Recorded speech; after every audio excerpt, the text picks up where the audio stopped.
To lock in a game-winning play, you have to lose track of everything. You just focus on yourself. Being comfortable in chaotic situations, that's flow state.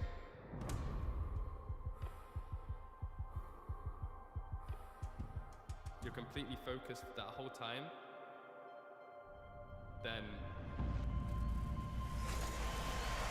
you're out of it. It's a battle of whose mental is stronger. When the lights go off, the game moves in slow motion.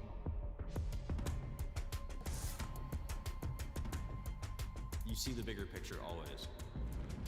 You're not overthinking, you're not second guessing. After all that work, is this how it happened? You're just doing. His positioning. Does Celsius consider this? He does! You can't think about anything else but executing your play. I think about that a lot. It always replays in my head. Has to do it all! No hub in hell! Sometimes it's less so about focusing on yourself, more on your teammates. Reflection. I'll do whatever it takes Redemption. to be the greatest leader of all time. Even when you fall apart, you still have your teammate. Reflection. Redemption. It's not easy for me to be thrown out of balance. I want to get my revenge. This time we're not gonna fall short. 他要坚持把昨天忘记。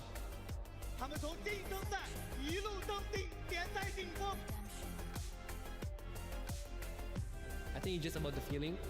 It's like one mind together as a team.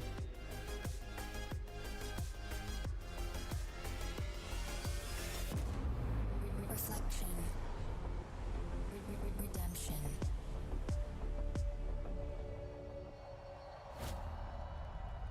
Toronto! Let me hear you! 12 teams from across the globe have been battling relentlessly through Split 1 to get to this moment right here on this stage in Toronto, where their biggest challenge is about to start. Which team will rise up to the occasion to become the next Masters? Well, we're about to find out. Toronto, let's get this started! The deuxième Masters commence maintenant!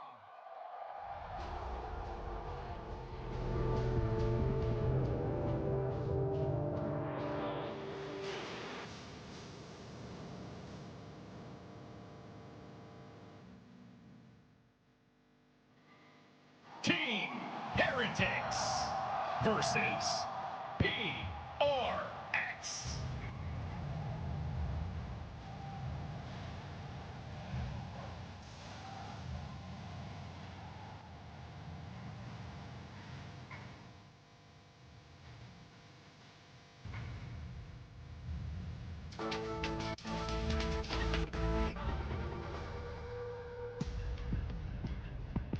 This is a rematch for the ages to kick us off at Masters Toronto. But a lot has changed since the last time they met. It absolutely has, but the hype has stayed the same, Sue. I'm getting chills when they're walking out onto stage. We got the Sunnies all ready to go. Both teams fully locked in and ready to go for this first map. Shout out to Vansili as well. Shout out to our man Vansili. But speaking of the things that have changed, Sunset is in play. But what we see, Amel, is that a risk, you think, to pick Sunset? To pick Sunset, you must have been a phenomenal team on Sunset to pick it off the gate. Yeah, the well, first tournament. Heretics have decided to go to Lotus instead of Sunset. I think that's a mistake. Interesting. It's hard to know, right, without real tape on this Sunset map, whether or not we're going to be rocking a lot. But what I'm interested in is Pearl Icebox, because, I mean, you know better than anyone, but, like, Pearl is historically the worst map in the EMEA pool, and Icebox is historically the best. Here is a stat. Do you two want to guess how many times the 3 EMEA teams in this tournament played Pearl during stage 1 of EMEA? Should So I? Fnatic, Heretics, and Liquid, how many times did they play Pearl combined? I'm gonna say 3. I'm gonna say one. They played it one time, and it was Team Heretics. Oh. So this is not an EMEA map. If anything, like you said, we are terrible on it. So PRX clearly have done their homework. Mel, we won't have the sunset. Does this favor anyone, you think? Now you know the maps? Honestly, it really depends. I think it could go, like, both of them are going to take the map picks, and then it's going to go to a third map for sure. Yeah, honestly, for me, I'm just curious to see what we're playing in terms of agents, right? Because neither team was super aboard the Taeho train. Yeah. But on this map of Pearl, PRX had been playing Jet Phoenix comps, which are unique to say the least on this map, but play very differently to a lot of other ideas. Phoenix so good for both A main control and fighting around that mid space. I'm really interested to see how Team Heretics really deal with teams running a double duelist comp against them as well, not just on Pearl, but overall, because normally they don't really run into double duelist in EMEA besides Haven. That is when everyone's running the Yoru and the ISO. However, PRX kind of has an advantage because, I mean, we all have seen the APAC comps. They are crazy. They've seen everything. They've seen it all. They've scrimmed it all. So I'm really interested to see. I think PRX does have an advantage in dealing with double duelist comps against them. So I'm really excited to see how this turns out. And also, I think in dealing with Miniboo's Neon as well, because there's a lot of Neon that we see over in Pacific too. Right. We might see, like, I mean, maybe Neon slides don't work as well against PRX. The mechanics, the APAC mechanics are just going to come through. I mean, the one time they did run this Pearl against Na'Vi, they won. We had the Miniboo on Yoru and Vut on Jet, which is something they have leaned into. They like this kind of duo, but I actually wouldn't hate it that much if Miniboo doesn't play Yoru. It wouldn't bother me. Yeah, because he'll probably play Neon, and no one's going to have a go at his Neon. Yeah, I mean, honestly, and like, when we started seeing a lot more Neon getting played on Pearl earlier in the year, I was a big fan of it. Like, the execs you can run. Yoru usually plays a lot slower, you know, it's more macro, TP, all that type of stuff, but Neon can just overwhelm sites, and that is what Heretics are so good at. And I do want to shout out, because I can see on my monitor, I'm sure you guys will see in a second, Mind Freak is here. He did travel with PRX, and he is sitting in the coach booth next to Alex. So maybe that's a bit of a buff as well, a cheeky bit of assistant coach power. Yeah, I mean, I wonder what he feels his role is in the assistant coach. Is it just keeping him calm? Is it keeping Alex calm? Or is it more just like, he's like bad cop, good cop? I wonder what the vibe is there. Every time I've seen Mind Freak in the coach booth, he's always been smiling though. Yeah. Maybe I'm biased from the clips I've seen, but he always seems to bring a good vibe. So I'm leaning more towards good cop, bad cop vibe. I just think it's great that for so many years, we've seen the Freak. And now we get to see the mind. Oh my god. Oh my god. But you know what? I'm really mad when other people are funnier than me. that makes me so mad. No, you already won the day with the intro with the 18 titles, so I'm trying to catch up. No, but I think you beat me there. I think you beat me there. But the agents will definitely be very, very interesting, because we all seem to be very convinced that we might not even see a single Taeho. You know, we won't see it. But you know, we don't always know. We don't always know. How would you be mad at all if we saw a Taeho on Pearl out the gate? I would have a heart attack, I'm not gonna lie. That would take me so off guard for either of these teams that didn't really commit to Taeho. And is this what I think it is? Yes, we are having live agent select right now. You're seeing the players pick their agent in real time, and this hover really, really makes me worry. Yeah, so importantly, PRX look like they've all locked in. Heretics are not locked in. Don't freak out just yet. They're all hovering and maybe going back to some more normal things. But I think to talk about PRX for a moment, this does deviate from what they've been playing a little bit. I do think they have a recent game playing this comp, though, with the Yoru Raze double dive options, which I do think can be very powerful. I'm really curious to see how that plays out on defense. Obviously, they're going to be starting attack, so we'll take a while to get to that point. But that is really interesting. I could see the Raze being really annoying in terms of disrupting like Sentinel setups, getting that nade or the satchel to break it, so then it allows your other duelists to go in an entry afterwards. Yeah, and it's not just anyone's Raze, it's the Jing The Raze. Classic. That is the Tekka's Raze. But on the other side of this, Vut playing Breach is not something we see a lot. In fact, only 4 or 5 times in the past. But he has to kind of flex here, because Rian's fade is phenomenal. Yeah, I mean, the Rian's fade, you can't give up on that for sure, but I'm curious to see how this Breach plays up alongside with the nerfs, right? How it can combo those stuns with stuff like the Yoru. Well, we have 18 titles here on the desk. I'm sure we're going to be adding a couple more as I throw this over Toronto to your casters, Uber and Wyatt. Thank you very much, Yinsu. Great to be here in the 6 to kick off this Masters Toronto in the best way possible. It's 2 teams that take these tournaments at breakneck speed, but Wyatt, they've been cursed to stumble at the last hurdle in the past. So many second place, third place finishes for these squads respectively. The tournament is going to begin here. They've met before in a group stage. That was a long time ago back at Madrid. And we haven't seen a whole lot of PRX on the global stage since then. It's time for redemption to see if the train is going to keep on rolling. Here we go, folks. Into the pistol. Heretic start on defense. Well, already we've got this play up through connector here. It'll leave me the Prowler that tries to get him in. Wood on the breach this time around. A fault line comes out at a decent time. Could be in a bit of trouble if there's a pop flash out of this, but no, it's just going to be a pivot towards the spawn. The minimap is bizarre right now. Triple push from Team Heretics all the way through B, creeping into the spawn of the attackers. It's going to defeat a lot of this KJ util placed in A main. PRX here able to push out from Link. There's just no way that they're going to expect this retake to be coming from all of these angles. Benji Fishy biding his time right now, allowing the rest of the players to get in position. They have to know they're on a clock, though. Look at the lurk coming here from Boo. They'll be turning up from A main in time, but PRX want to push through. Flash in the direction. Flowers doesn't see anything. Briefly pinged out on the site. That haunt does give a lot of information now. PRX want to push ahead of this way, but look, caught in the grab well here. Devi's going to sit. And here Wood's going to take first contact with Device tucked in the corner. It's a 2-for-2. Forsaken buys his time. Opts to double back. There's no plant yet. No, they've got enough time though. They want to try to pivot to B, but these 1v1s being taken are awkward. Forsaken. Lovely trade. Brings it to the 2 versus 2. And in the meantime, Patman had been making his way over towards this B site. It's going to be awkward for Team Heretics on this re-clear. There's so many positions that these last 2 players could be tucked into, but they opt for the double halls play together. Of course, Patman dubs as the handler for this PRX team. He's a tight leash on them and deals with Mini Boo as he tries to approach from B long. It's on Boo. Now they know he's here. The Horde reveals his location. And the IGL now needs to make a play for Horde. He knows what the setup is, but he has to face it. Natty and Patman deals with him as PRX with the pistol. That is the steady hands of the man who has just been a consistent element since joining this PRX team. Comes up in the first pistol round for his global debut. Pivotal 2K for Patman, wins that duel towards long. What a bizarre pistol to start off this game. The map being entirely flipped by both sides. But PRX making that nice pivot with those 30 seconds or so remaining, getting over to get that plant on B. Temptation, the double back on A when she got taken low. But PRX have a clear call to hit that B side now. Let's see what they got for this anti-eco. It's a group up towards that B side. Note that the shear wall's been placed behind them. This is looking just absolutely free for PRX here. Team Heretics opt to go for this gamble stack towards the A site. They're not going to find a thing, and at that they've got all classics. But of course, when you're running this Euro, you are going to always be prioritizing just farming up those orbs. The dimensional drift has just been one of the highest power ultimates in the meta this year. Razorvine deployed in horses. It's tough for Benji, and Jing explodes. It's an easy judge pickup. And now for the rest of Team Heretics. Spike planted. They're going to have to likely perish to the spike. Sorry, Sliggy, no Molly's here, mate.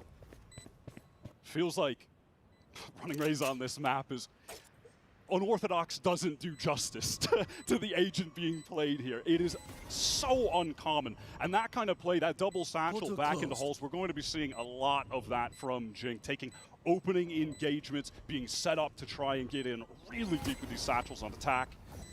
Divide with this Ghost, hoping to just pick off a couple players right now. On a second guess, fault line, they're trying to catch him out. Some old orbs on the table here though for PRX. If Heretics get a little bit too close, Oriens will have his. And the rest of PRX have already gotten out of dodge. And that'll be that. 4 perish to the spike for Heretics. But now we're well and truly on the road. And this is a comp from PRX that we've seen them pick up very recently to good success. We're kind of figuring out on the fly exactly how they're going to make best use of this Raze mobility. I mean, after watching months of Teo on this map, both teams have come out with very unique approaches. If these guys tried to do any prep for each other, that is out the window entirely. This is going to be who can call best on the fly, who can adapt the most, or are these just going to be two teams running it down on each other? We might get that here. Haymakers. Look at the util set up for this A main fight. Miniboo fancies a little bit of it, but PRX is slower on the uptake. It's a smoke out on them, but they're going to try and follow this Rage util in. Miniboo has a swing. Something gets ahead of it. Rien's though able to follow up on the grab well, and now will take up this position of boxes. And that's stunning stuff for Rien's. Just what the doctor ordered. Forsaken is out of the game, essentially. How do we break back in? We're on the breach. In a situation like that, you're going to see this utility from the Team Heretic side be so powerful. Honestly, remarkable that something isn't even able to get that first blood. You're trapped in the grab well. There's a stun being thrown onto him as well. PRX opt to go for a pretty loose call here, just triple swinging through the smoke with multiple players there. They're lined up. Just doesn't work out. Let's go. Nice move. Not the bonus I think the PRX were looking for. Heretics really taking control of that A main position, and PRX might be tempted to test them again. Placing swamp grenade. Here we go. This is PRX economy on the line in their first buy round. A lot of emphasis towards mid. It looks like they just want to go for a very quick A split, or at least threaten that to open things up. Here comes that double satchel. In the push. He can't be getting that. Oh, there's more where that came from, Wyatt. Divine's having to deal with Benji. And now you're trapped if you're Rien's in A main. He's only good for the one. Miniboo needs to try and find a way into the game, but he's at risk of being crunched on here as Forsaken gets the spike down. Clock is ticking for Miniboo, and eventually he'll be stuck out of position. It's on Boo. Stuck here for Flowers, and there's not a whole lot to be done. And that's exactly what you're going to expect from this PRX team. Just mental double satchels in from Jing that you're never going to be prepared for. You're never scrimming against this. They are a one-of-one team, and Jing is a one-of-one Raze. And it's going to come down to these adaptations on the fly. Boo caught by something. PRX in danger of being on an eco if they lost that round, but taking it in convincing fashion. This is no way you're ready for this. Yeah, no, I mean, having to make that adjustment. Look at him, he dodges the fall line as well. That movement is so smooth. And again, we're seeing Heretics try and slow the game down with these nebulae, right? Smoke up and force PRX to flash through them. That's another situation where that attempt to stall for Heretics is utterly defeated. For the first round, this is the first round we're going to have an ultimate on the playing field. Rien's has already put up 6 kills, has gotten to that Nightfall relatively early, so perhaps that could be the critical element of Team Heretics winning this buy round that does just have Boo on a Bucky. That was just really a token effort for PRX to keep Benji interested here over towards Connected, because they pulled out after that Prowler was deployed over towards this B side.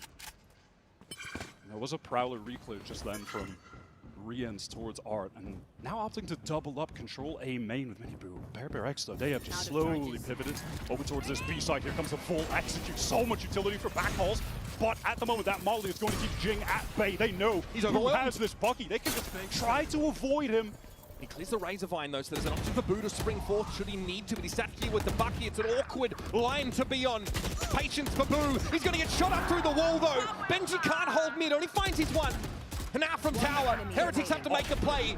God, that happened in light speed. PRX rack up another one.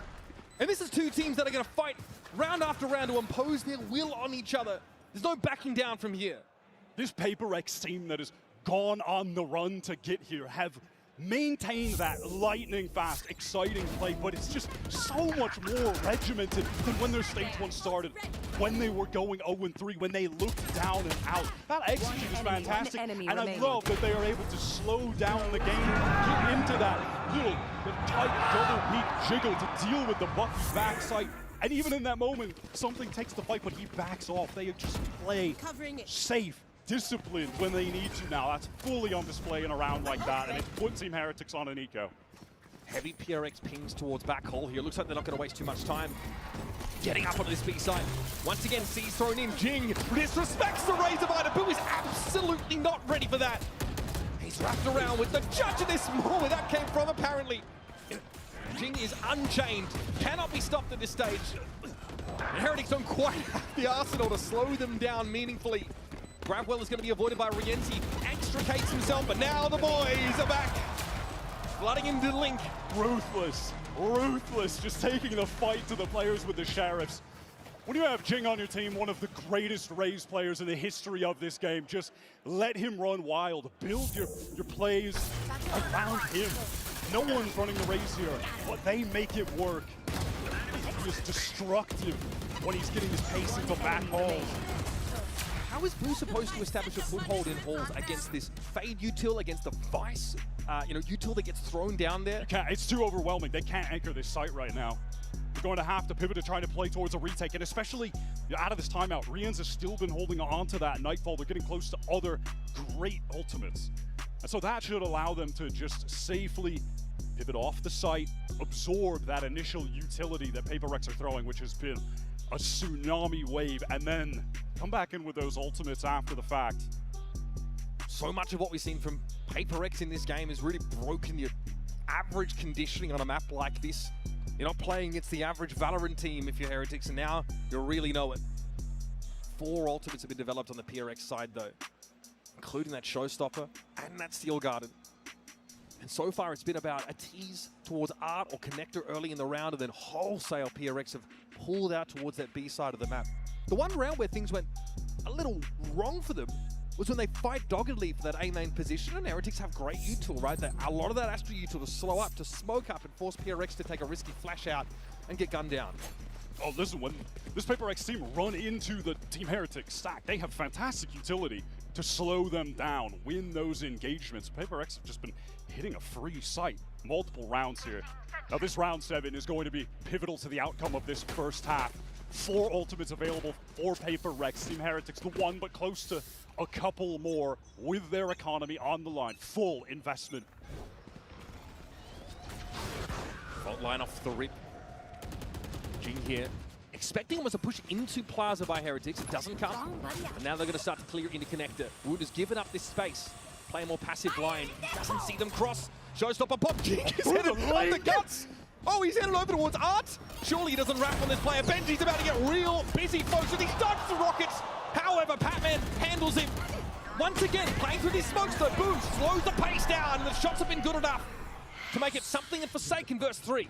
Who's next? Blue just slowly flanking. Nebula drops, but the ultimate is ripped by something. Going to get all the information on this side, clearing out Secret, just letting Forsaken know that he's safe to pivot towards this back area. They want to flip the map right now. Stuns coming through. Something feels like he's in so much danger. Gate crashes out to main, and that's just going to separate these two PRX players. It's going to come down to individuals, 1v1s, the cosmic divide even being used here. This is going to at least give a safe pocket for something to get that plant. He gate crashed away from the fault line. Oh, the timing for Forsaken! Miniboot just has to watch too many angles. He's so scared. He knows that's, Forsaken could be going for him. You got 2 initiators up here for Heretics. Decent util for this retake, but the cosmic divide is a bit of an issue. Forsaken's going to anchor here behind this Nebula. Information, though, is kind of out of date about where Heretics could be coming from. Now, a bit more of an inkling. Is he going to push this? Something handles it there from A-Main, and Forsaken does his job. That is a 5-round lead already amassed by PRX. That was the perfect swing timing from something in main. When the game gets chaotic, that is when PRX thrive. Frankly, you could say the same for Team Heretics, but that's even more of PRX's element than theirs. Rians used that Nightfall, but to no avail. And you're just seeing Miniboot placed in this uncomfortable situation. Has to watch a couple of different angles. They're feeling good. Both brothers on the Heretic side have definitely looked overwhelmed in their position so far. And here's a double satchel play for Jing. Well, you've got A-main control, especially up against this half-bite. It's a cool way to take A-main, that pop flash, double satchel, and they just want to continue this in. Teleport from something. Jing with a nade kill. Something beautiful. Lined up. Multiple headshots. Making light work of this eco. And at Heritage, you've got the double Marshall play available to you. Rienti's going to have a crack, see what he can find. Jing has no time for it though, and Miniboo will get wrapped up. Oh no, don't do it! Oh no, you better do something! This is a Masters, you can't do that! You can't do that in the first half of the opening game. Oh, buddy, that is cold. The opener? Oh, come on, man. That is a devious move from something. inflicting 5,000 mental damage to Heretics early. A 6-round lead wasn't already enough. Here's this heavy util play that forced Boo out of that position. Bloody right between the shoulder blades. And it's all smiles for PRX right now, Wyatt. Rifles back in the hands of Heretics though. A focus over towards his art and a main split potentially. They want to act fast. Here comes that Nightfall, clears out sight, A main, not going to ping onto anybody. Alarm bot triggered on art. Oh, Team Heretics is going to try to fight this. You could have Minibu try to pop flash out with PRX get onto the site. Steel Garden going to be ripped, going to connect onto everyone. Yeah, okay, we're going to have that one in play. Devi is going to make it very hard for Heretics to defend this properly. They're going to have to give it up potentially, but they're anchored in. Minibu sees a bit off that dimensional drift, but PRX have actually syncopated the tempo here, and there's a drift over to B from the defenders. This feels like a new PRX round right now. Again, just slowing it down. They tap the plant. They want to bait this utility out. It's about to get messy, folks. Strap in. There's the ping. The Horde C2 Jing with the spray. Boo is down in dugout. Something tries to emerge behind the flash, and Wood is caught with utility's hand. There is something. God. Closes the account. PRX show us another side to the coin. It's a pump fake, slow rolled on A that teases Heretics out. This is simply not the PRX of old. You are watching a new team. Everything they do there, controlling the tempo, is just utterly fantastic. It is perfect play. They slow things down, allow some of those players from Team Heretics to leave after that Steel Garden was used. They tap the plant just to bait out that initiator utility. Then they get back in, post up, refight. It is picture perfect Valorant from this team. All right, big breath here. Hearing from Heretics in press conferences and the like, they're very aware of the sort of second place curse on them right now, but it's kind of not something they want to consider because of the road that still lies ahead of them here through our group stage. But they've said that they're not inexperienced kids anymore. You know what I mean? They feel like the issue more recently for them in that EMEA final where they got blown out by Fnatic was just the mental preparation. In general, they feel like they've got the experience to stay, you know, comfortable, confident at this level. But how do they dig themselves out of this 7-round hole? They've used both their timeouts here. And it's only round 10. Last year, Heretics, they were the team from EU that really shocked the scene in the offseason. Hopes weren't super high for them. Then they come out swinging. They have a fantastic 2024 with just a crop of all of the upcoming talent. You have Minibu saying in that press conference yesterday, we're not the kids we were last year. They are mature now. They've got a mental coach added onto the team to try and get them over the finish line. Maybe they should get off the starters block Wyatt first. Just the one round. I mean, devastating for either of these teams who are favorites in the group stage to immediately go 0-1. That game crash didn't go into halls for something. It's tucked in that corner. Benji not close enough to see it. So they're pulled out of halls entirely, have Heretics. And again, this is just mostly a Sheriff's round stinger for Minibu, who hasn't gotten into the game in a meaningful way yet either. Wyatt and PRX are swarming over B. They just love this anti-eco B slam with Jing getting into the halls with a judge. This time, Boo's out of there. He's not trying to die to that again. What can Heretics dig up here? Forsaken aware. And he's already seen that Prowler, knows it's coming. Fault line. Thrown out here, no one to catch on to, or perhaps the vice behind him, but Forsaken is confident. The standout player on this PRX roster. And boy howdy, he's sharp as attack, folks. He had an unreal run with PRX when they went on that, 5-game win streak. When the train began rolling in the playoffs to qualify, Forsaken was their most lethal player on any role that he had to be thrown on. Just the glue of this team. You mean all of them, right? Anything. I mean, yeah, all of the roles. 5 different regions in the lower final, going plus 34. Get you someone who can do it all. This is going to be a huge amount of pressure.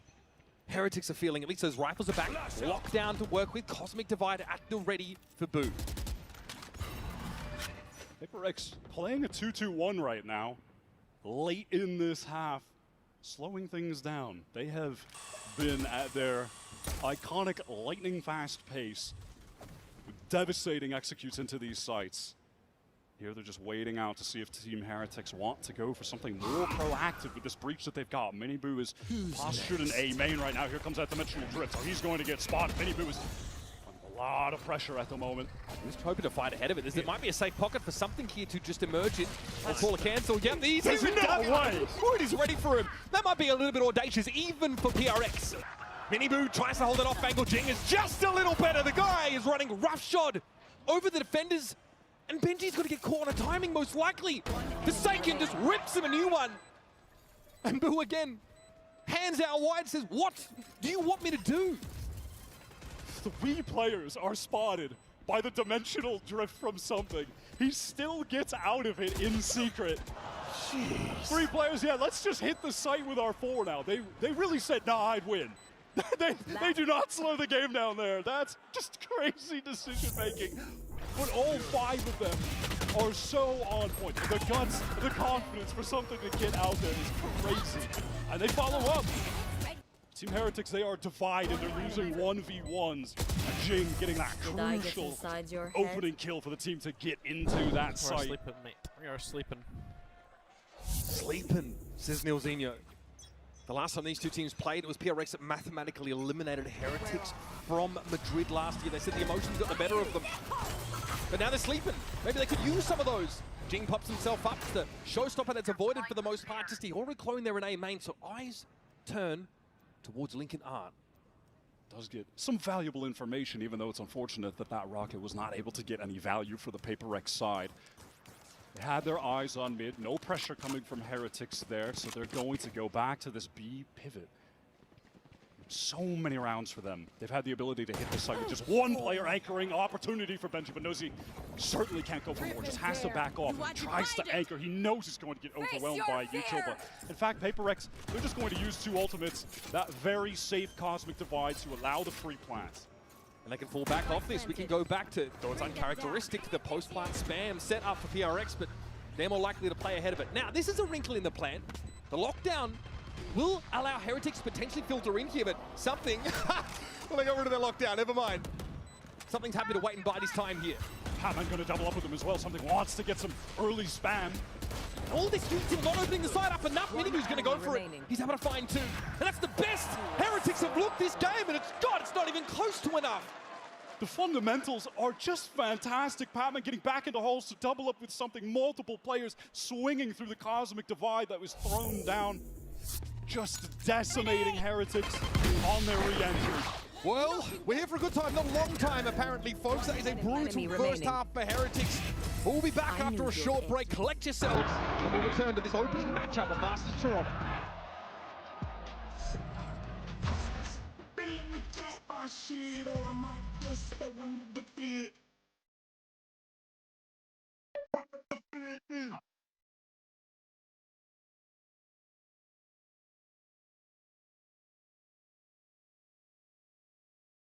I might just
I'll tell you what, we're going to come back from our half with our Coinbase Econ report about a measure of the bang for the buck that you get off your credits, and Forsaken is off the charts. 50 to 70 is a great Econ rating. That is crazy from Forsaken, but yeah, that'll happen when you die twice and you never actually have to spend your money. Forsaken is on a tear, just continuing the form that he had that we mentioned previously, that run the PRX have been on to get to this tournament, coming out of nowhere. He has just been their star no matter what role they've thrown him on.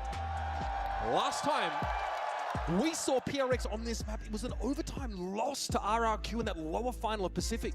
Something was whiffing, making some really odd decisions in the clutch situations, and Forsaken wasn't able to get them over the line, but here it's a different game plan, a different comp, and by God, it's a different outcome. I did not expect this map to be in the pool. I certainly didn't expect one of these teams to pick into it, so that was very surprising as we got into this, but it's no surprise anymore. PRX, they have been grinding this map before this tournament, and it is showing. This is some dominant, exceptional, and unique gameplay. The words of Coach Nilzinho, Heretics have been sleeping for that first half. Hopefully, 11-1 rings to the tune of the alarm clock that gets them back in this game.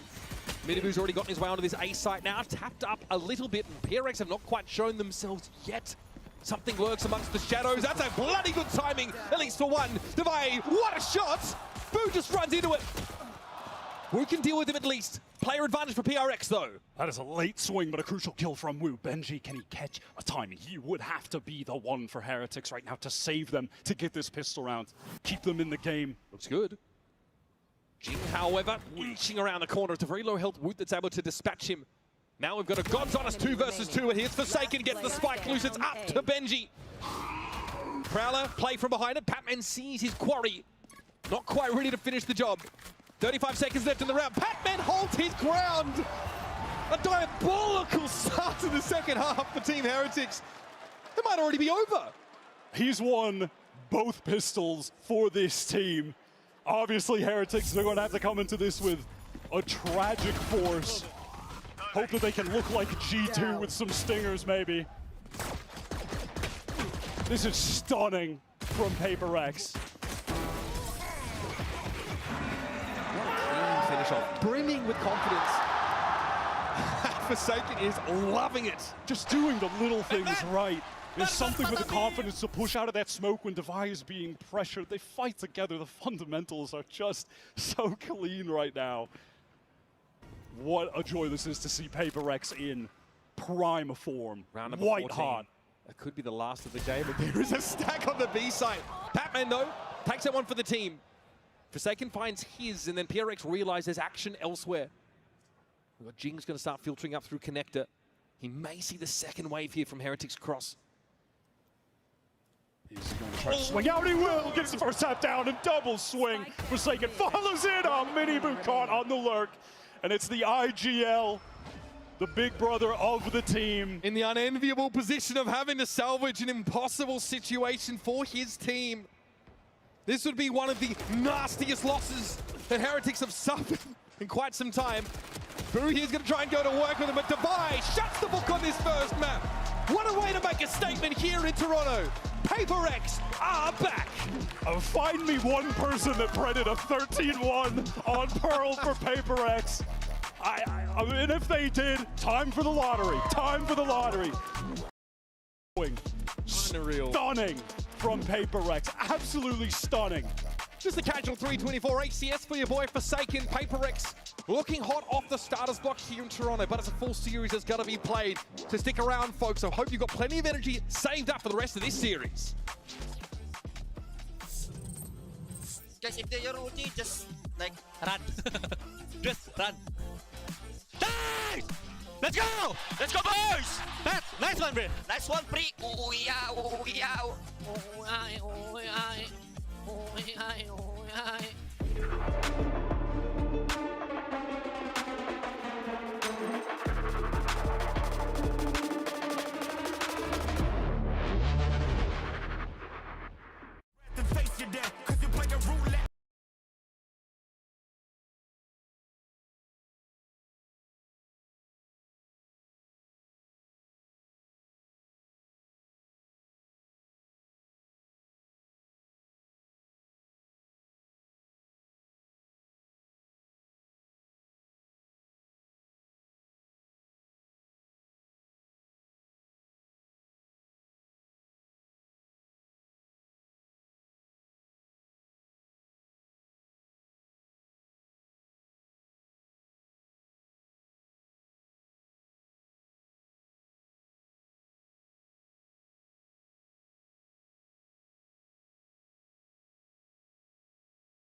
I mean,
Hey guys, Jen Lee here with Coach Alex. Now Alex, what a great start. I mean 13-1. How on earth did you guys manage to pull that off?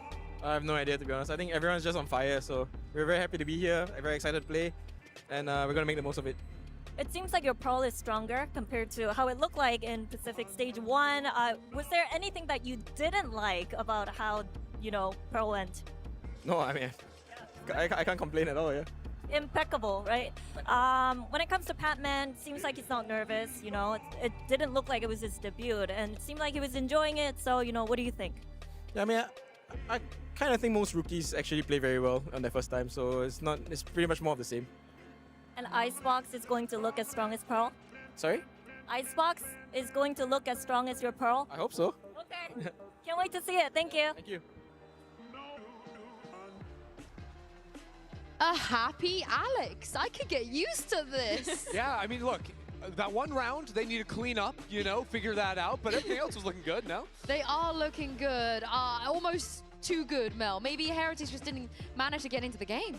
Yeah, I mean, PRX just had so much momentum. And I mean, he was talking about Patman, the rookie here on the stage, and it's like, he won two very crucial 1v1s, and to bring that to the 13-1. So I'm very much impressed. I think we were all, kind of leaning towards PRX here, but to expect that level of dominance, I mean, even Alex was like, wow, like, what is happening? The train has truly arrived at this station, but it's time for our Verizon high-speed moment, and this one goes to PRX's pistol round, the first pistol round. They started off beautifully here. It's pistol round, and already PRX is just going to be working for this early mid space. And I think their calling was really highlighted throughout this round, and also some of the aggressive plays from Forsaken. Initially, they're just working over into this connector area, and they're playing this round out without any sort of wall coming in from their Vise. So right now, they're a little bit concerned as they run into very little resistance in mid. Okay, there could be a walk-up B, there could be a walk-up into A, but pretty soon they're going to hear this Killjoy turret on A and start realizing, hey, there could be players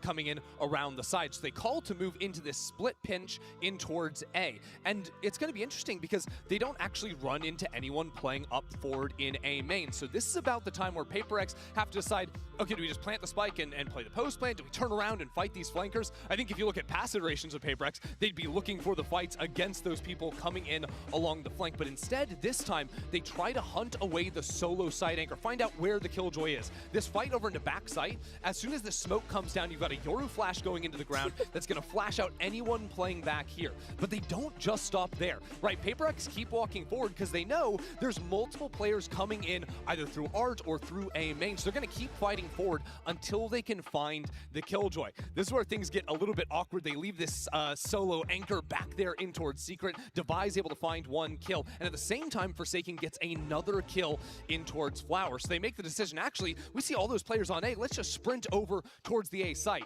Unfortunately, Jin gets a little ahead of the crew, So that actually encourages Forsaken to stick around, and he plays this very aggressive line, trades that kill out, and he was doing this consistently throughout the game. His Astra was so aggressive once they fell down into numbers. They end up pushing forward, going for these two players coming on the flank on the other side, but Patman and Forsaken play things beautifully to close out this round and get the ball rolling in what was a complete stomp. And Mel, this is the definition of growth, right, when it comes to the way that PRX are now playing compared to a couple of years ago. Yeah, like Ender was saying, old PRX, they take those fights on the flood. New PRX are like mid-rounding to a level like I haven't even seen a mid-round like that, especially on a pistol, ever, and that was insane. And also probably the most mid-rounding we saw the entire map, actually. Yeah, they were making so many decisions on the fly, right? Because that first fake spike tap, they're saying, okay, if we tap this, there could be like 4 people flooding out from Flower. As soon as they don't see that, they know that there's gonna be a lot of players coming in on the flank. Well, we've heard from Coach Alex. Let's hear from Coach Neilzinho ahead of map 2. Hello, it's Jen with Coach Neilzinho. Now, Neilzinho, not an ideal start. What do you think happened? I think it was honestly an embarrassing performance. Like we were behind them at every single step of the way. Individually, we were off. Macro-wise, wasn't great. We just couldn't get anything going. There was a couple of rounds that we were in it, but honestly, we were just completely outclassed. So we just need to wake up immensely for the next 2 maps, you know? Yeah, we need to bring our A game, and that was nowhere near it, so. And earlier today, Boo mentioned the importance of having a stronger mentality and how it's something that you guys have been working on for years, right? So, and now would be the time to demonstrate that growth. How do you think the guys are doing? What did you tell the players to make sure that they could mentally reset? I mean, this game, it just felt like we were so scared we were playing to not lose, basically, and we just were terrified to make a mistake. So, again, we've just given them complete freedom. They've been here before. We've turned around things fast before. We need to do it even quicker. So, yeah, we've got Ryan, our performance coach, with us as well. He's said a lot of good words, and it's just giving them confidence because they need to really believe how good they are. And right now, in that last performance, they didn't show it. But we've got 2 new maps now. We forgot about the last one. We got completely outplayed. It is what it is. We go next. All right, thank you, and good luck. Thank you. And it is fortunate that the map we will be seeing next will be Icebox. This is where, Ender, we expect a different performance from Heretics. They've got to, right? And the player I am looking at is Miniboo, because that map 1 was quiet on the Yoru, but on Icebox, bro is like the only guy that is playing Neon, and he is so clean on it. I love seeing what he can play. I am a big believer that this team rides or dies by Miniboo's individual performance, and he has to show up. Would you like to see them stick with the comp that they ran, you know, through stage 1, which we're about to see here? I think so, personally, considering they've had a lot of success with it, and we did just see them play Pearl with changing their comp, going into the more double innie, and it was not convincing in the slightest, right? And I'm really excited to see, yep, and there is the Neon. I think Icebox is a map that really requires a lot of mechanical skill and confidence, considering how many fights you have to take, and there isn't a lot of util to supplement those fights. And on Neon, this is his moment. This is the time for him to stand up and show up and be the leader for his team mechanically in the stats and just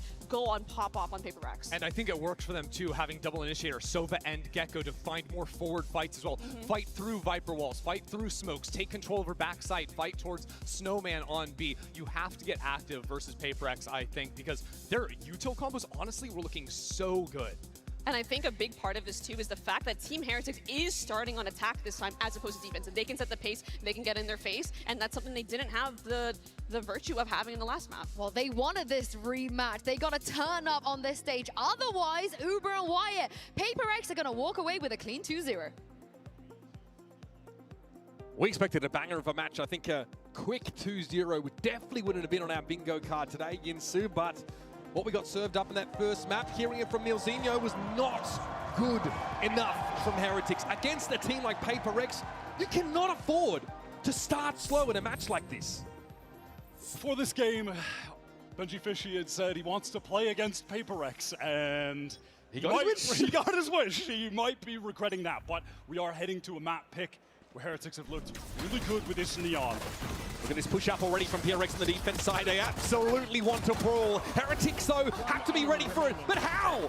How do you stand against this avalanche of defenders? Wood is going to limp away from that early encounter. Here's one shot. It has to cross the mid that Devi has on lock.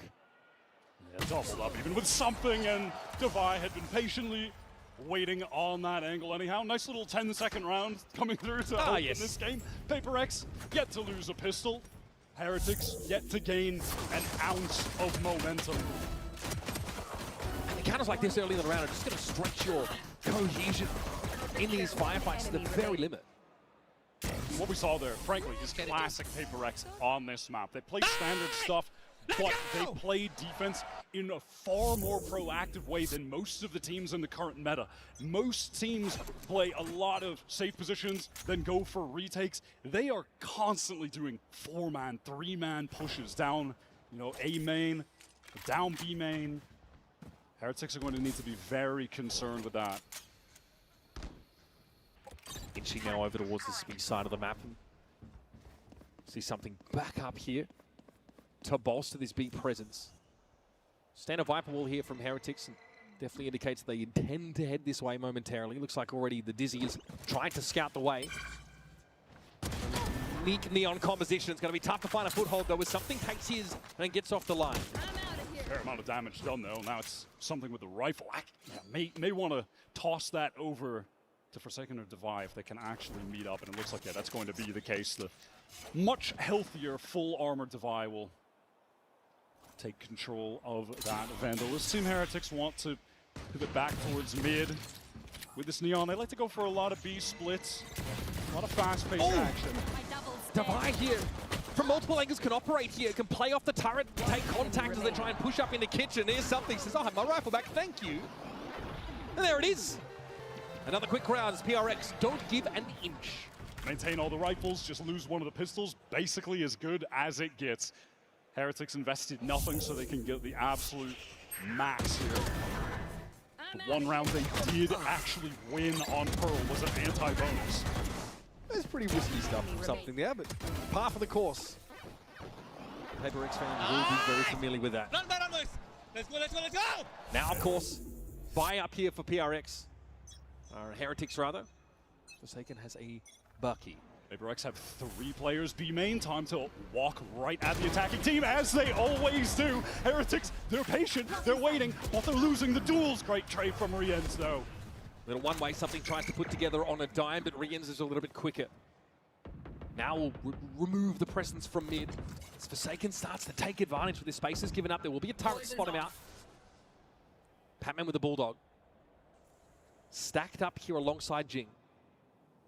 Does the bite match the bark for PRX on this B side? Now when Miniboo is alive, they love to go for a bolt in tandem with a recon to take back Yellow, but without him, it's going to be much tougher. Patman wants to fight this, but the Dizzy connects late.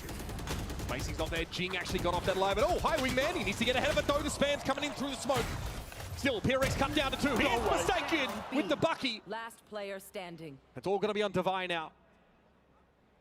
Benji and Woot armed to the teeth, but no plant just yet. And no Wingman to get it done for free. They want to slow this down. 30 catch seconds Divide. left. He's pushing, but he's speaking out, and wow, he gets another. Heretics, they convert the anti-bonus as they did on Pearl, but they escape with only 1 gun. That is devastating for their economy. So the spacing looks better, trading into that B side of the map. They sustain heavy casualties to do so. But perhaps they're starting to get a feel for that up-tempo style. The PRX are trying to throw at them defensively. You could see that they were waiting. Miniboo was just chilling on that angle, but didn't win the duel.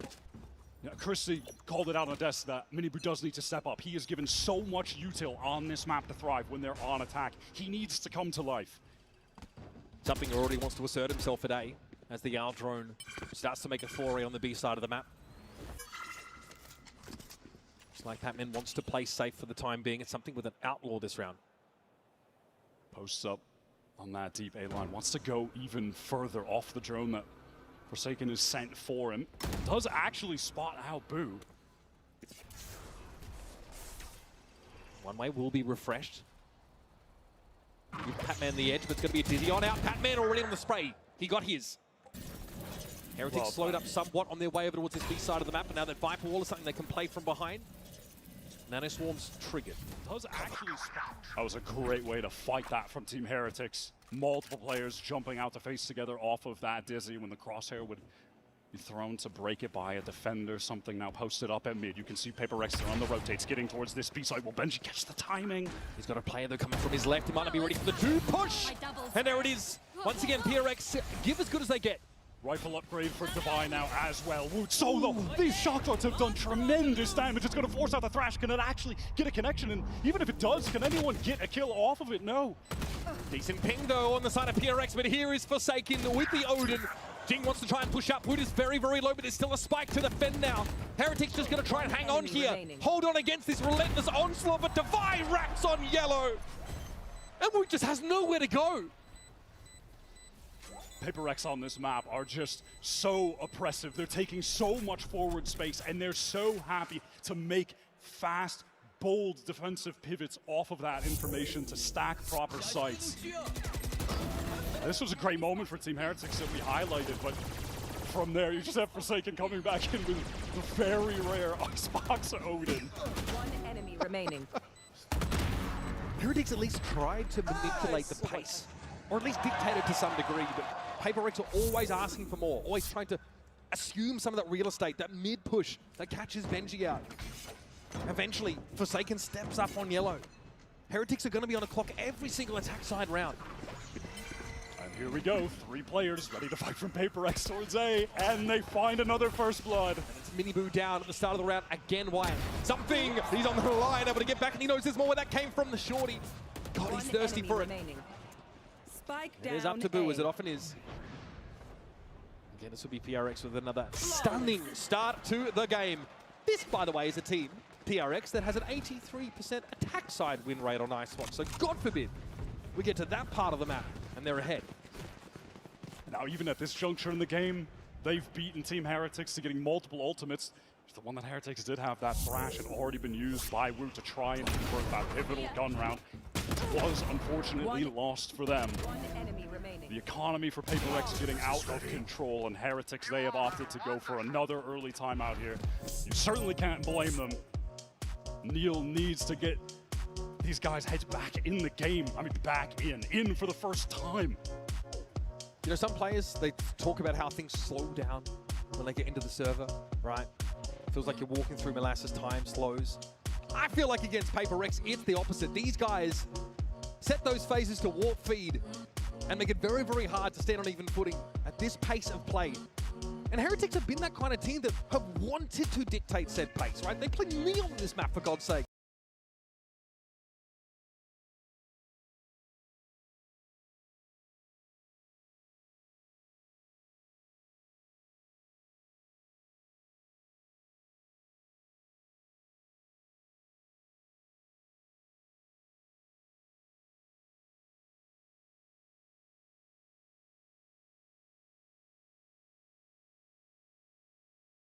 Be sending it at them on defense.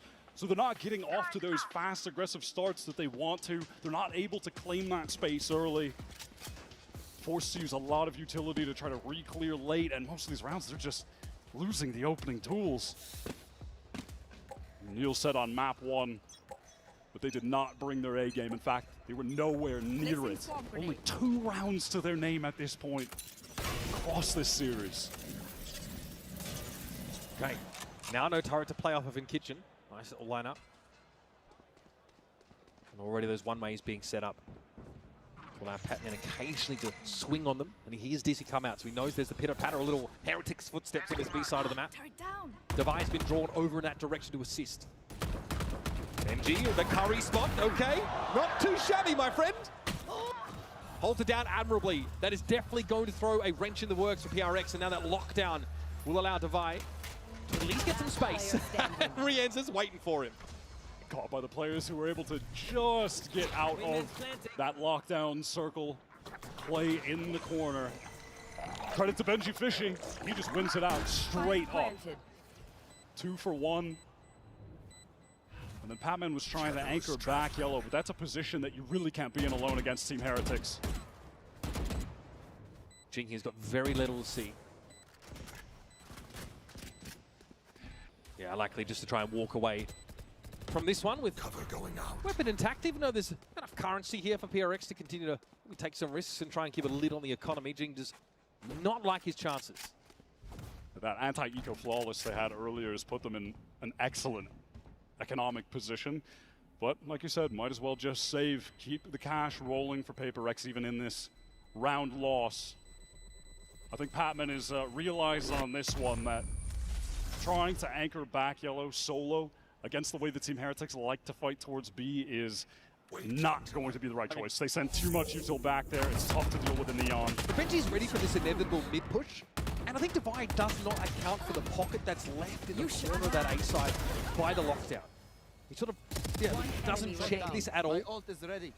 I know. Riens, I think Guys, we're double the rounds from last map. It's a positive. Guys got that quick map. They'll take it. They'll take it. I mean, for a team like Heretics, who are just filled with talented, mechanical shooters, that's the first time any of them have really gotten a highlight-worthy play. Credit to Benji.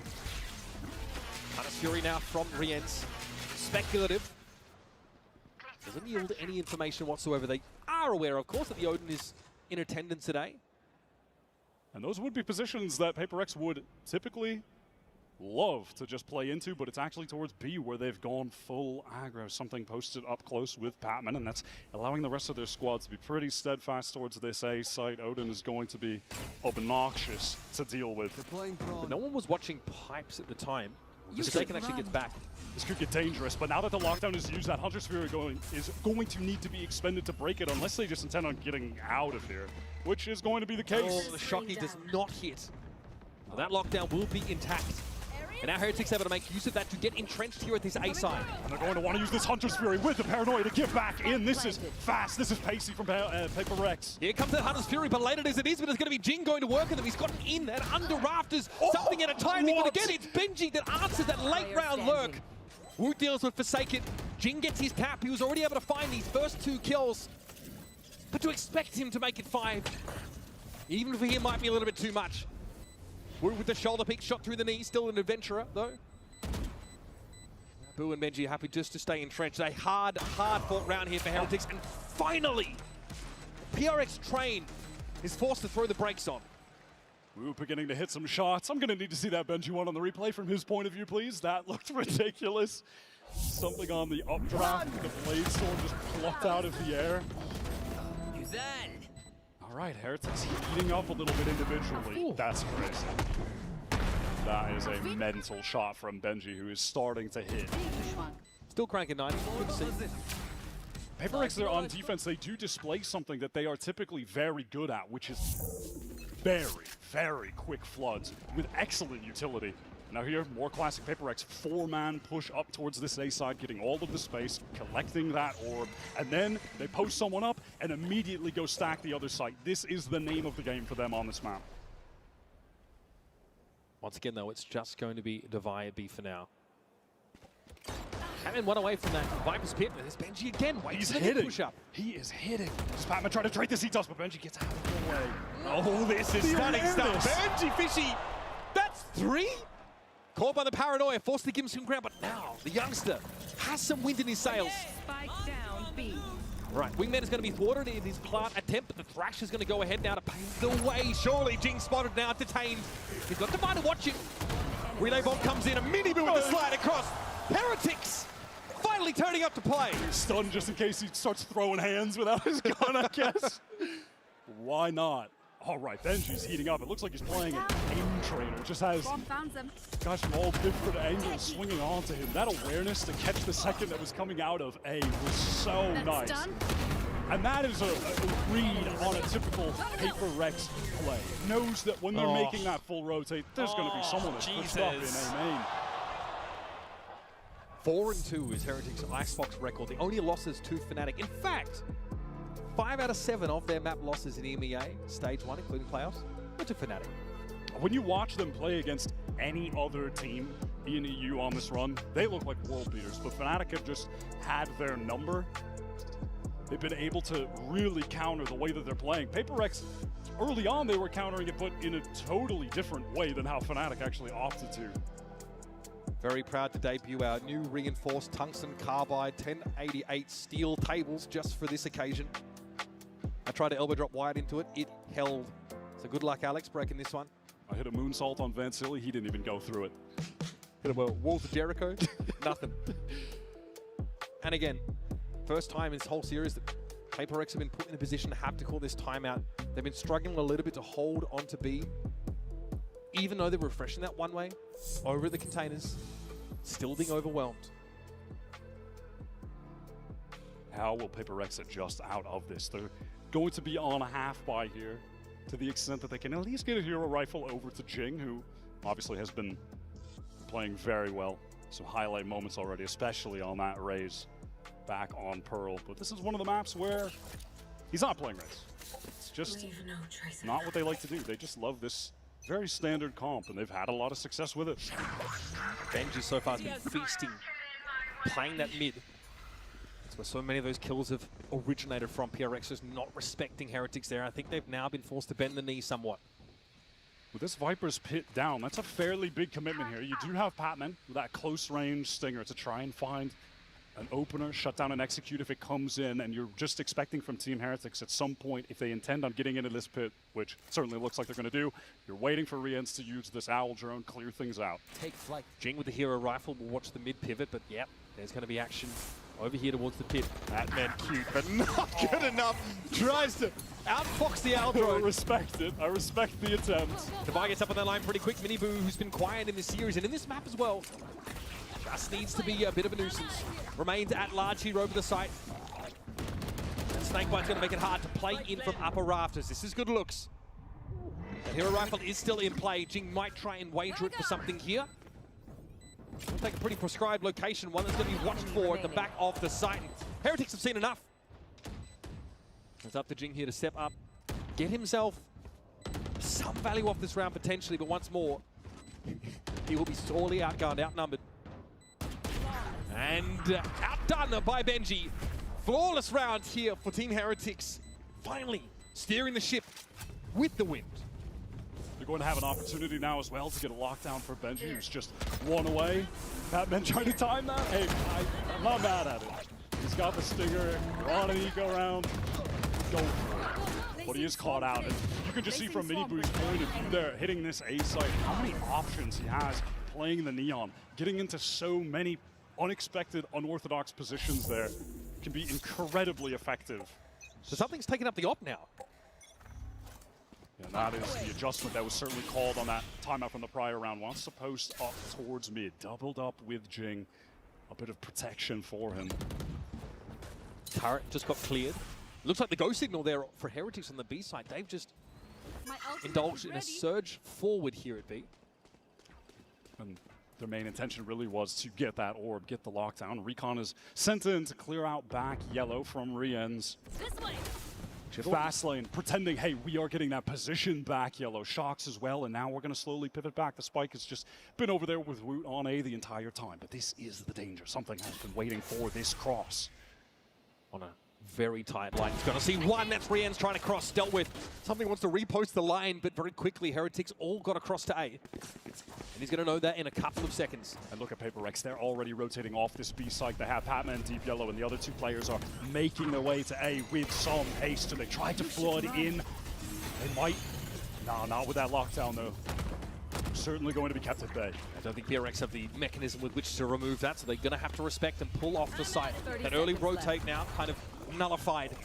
We're going to get a plant down. Heretics look to dig in here and anchor. And it looks like they want to come right back in. Recon, Paranoia, here come PRX. Heretics Viper's pit now to play with Woot. Ensconced safely within the poison walls. Here's Forsaken, sees this easy come his way. Happy to spam through. Eventually PRX are going to have to commit. Woot has been dealt with. The Viper though, spawning the pit still at large. Jing wants to get past this now. Spam in Boo's direction. Miniboo though dealt with. Patman is in here, sees the Viper, and there it is. The wall comes down, as does the curtain on Heretics in this round. Boo with a parting gift, but that's all that Heretics can muster. Overwhelmed by the numbers, no real positions, deep sight. PRX are just able to get right back in for free and overwhelm everyone in that pit. It's somebody getting that opening kill, and then Spam connects on to Woot. Cooked from there. can see how much PRX invest in getting that midline held. They send Jing with something. And then whichever way you slice it, whichever way they rotate, something is going to see someone. Benji Fishy is actually picking up this attack operator, and it makes sense with the way that PRX play. Exploit their aggression, allow them to make their way into the angle that you're holding to get an opening kill. Keep the game slowed down. Alarm bot out. Benji here to very passive lane. He's just watching for the tube push down. That's not the plan for PRX this round, apparently. Once again, it's the one-way being set up by Jing for the sake of Patman, the solo B player right now. Deploying drone. Orb taken by Forsaken into the deep drone on A. We have read this story before. The PRX try to adjust some of their players more towards that B side. Patman feels the need to retreat, at least temporarily. Recon for back yellow yet again. Here comes that Dizzy. Team Heretics making their way in, claiming this space. At some point, they had to disrespect the one-way. They had to get moving. So Heretics now have that yellow control. Benji's still waiting for mid. He might not get anything with that up here. Team Heretics, they do need to wait for this wall to come back up. Oh my god, PRX, they just want to go in off the paranoia with a recon. Looking for their own timing, much into the beat of their own drum, but Woot, what a stunning mosh pit there to shut him down. Devi's able to find his two. And Benji's not in a hurry to get involved. Heretics have done well to trade up on this B site. This has drawn something and Forsaken across the map. We're going to have an advantage attack side post-plant. This is looking highly awkward towards mid. Forsaken left on an island towards B, just wants to slowly maneuver forward. Busha Correction. get this kill. What a snappy shot! Now, have to deal with Woot, tucked in corner by Yellow. Doesn't want to give himself up for Forsaken. Don't even think about the knife, son! Here comes the Thrash. Something knows he now needs to gain some altitude, but finally Benji is rewarded for his patience in the round. That lurking operator comes in at the very end. The final hour. That was interesting for PRX that they go for this pre-fight attempt before there's any effort to actually get the spike down. The wingman wasn't planting. It wasn't really a push forward. They just tried to catch raw timing. It does not work out.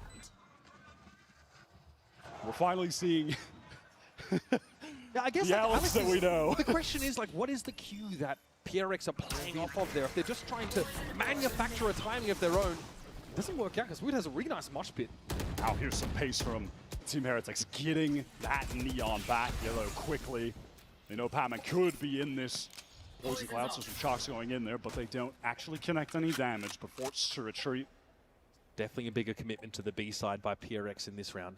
Hunter's Fury lockdown, both available here in the last round of the half for the defenders. So behind the Viper's pit, here come Heretics. They are really looking to take some snowman space potentially here. Wyatt, They just do it again! Timing doesn't pay off once more. Hunter's Fury now for Forsaken. Gets a tap on Benji, still no plant yet. Right here. That Hunter's Fury just used a little bit late. Boo has gotten his way all the way into the A site, and there's more than enough time for Team Heretics to make this pivot yet. If Forsaken can catch a couple in mid, though. Is he too far forward? Woot, I like the high-low setup. That is brilliant! Heretics always aware of the thrust up mid from the defenders. We've seen it all half so far. That is a great double face there. 30 seconds left. All right, now the little things are beginning to come together for Team Heretics, and we're finally seeing a PRX who were utterly dominant, now struggling a bit with some of their timings. Again, they refight into B before there's any attempt to get the spike down. That Hunter's Fury comes a little bit late, and Heretics just have their crosshairs placed on all of the angles that they could be pushing out from. Devi's giving himself away. No reason not to fully commit to this one, but Esbu takes him out. 7-5 half for Heretics. And as you mentioned, Heretics have or rather, PRX have a, 80+% win rate on attack Icebox. So, despite the 7-5, they are not out of the woods yet. Close half. Finally, some light from Heretics. Stick around. We're going to quick break, and we'll be back with more Icebox.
Stalwart performance in mid that really held PRX at bay. But PRX on the attack side of this map, really, really strong. 83% win rate through Pacific Stage 1. Lossless on this map. We've seen when Heretics have had success on Icebox too, it's actually typically, as far as the scoreboard, Benji Fishy and Woot that are putting up the big numbers as Minibu draws a lot of that attention on the Neon. This is fast right now from PRX, collecting too early. And this mid thrust here from Heretics might have fumbled. Rian's waiting. Hips in the night, yet to leave poor, but eventually someone's gonna raise anchor and get to it. Rian gives himself away. Jing wins it out. What an ill-fated encounter for Heretics, and it's up to Boo again. Boy howdy, what a mountain he has to climb. Spike, of course, already planted. That's what you ask for PRX fans. Getting off to a good start with a pistol win here. All they've had are good starts. They've won every single pistol. If Team Heretics could win this map without either pistol round win, that would be a tremendous feat for them. And they've shrunk, of course, the lead to a singular round. And once again, it's a short round, Wyatt. This early engagement here in mid. Jing sees action over on the B side, gets involved there, then whips around. That's an old-timer. That's an old-timer. He knows someone is there because he couldn't move forward. His body blocked. Hold up. Let's go, boys! Woo! Our pistol, what the? All right. PRX are just too good on these pistol rounds. It's going to be Minibu investing actually into the Marshall for Heretics on that deep angle from yellow over towards B. Pretty standard there with the shock and the molly to deny that early access to the orb from the defending team. Benji is absolutely playing the most important position on the map. Just as we saw from something in the previous half. Unsurprisingly, Patman's moved up. Minibu punished though on that little swing. They tried to set him up with a Marshall, but he will be ruined. Run over there, given no space at yellow whatsoever, and Boo now is about to feel the net close in. Patman up walkway sees, what was that? Okay. Up on the ledge he goes. Proud as a peacock, but Rienz is able to find his brace of two. Once again, though, it's a heavily disadvantaged situation. Rienz desperately trying to avert an even game here. Likely has too much on his plate. Devaya will silence him. Fair enough, bringing the three most important rifles into the next round. Cash from the Spike plan as well, so PRX will be more than happy with that. Team Heretics have done a nice job on these anti-bonus rounds. That has kept them in the game here. Otherwise, things would have really spiraled out of control early. Nice shots from Rienz, who is just a consistent presence for Heretics. For me, really just has all of the aspects of the game on lock. He can really do it all. It's like the Heretics team who said, we are not kids anymore, we're not rookies. There's no excuse for us to drop these important matches, and they've recovered well here on Icebox, but there might be an inflection point lying here in this round as both sides have rifles. It's a very healthy bonus for PRX. Taking the time at the moment, something has been allowed to take all the space and be made. Oh no, that is disastrous, Boo! Just doesn't think that someone would be that close. Last time it was Minibu got caught out at yellow. This time, Boo has just got a little bit too close to the sun. Swarm grenade out. Bear in mind, this is Team Heretics with absolutely nothing left in the bank. This is must win at the moment, Patman. This fight is so awkward. That's as messy as it gets. The late paranoia comes in, but Patman definitely supported in that engagement. Something eventually that was put to bed on the B side of the map, and this has precipitated a pivot.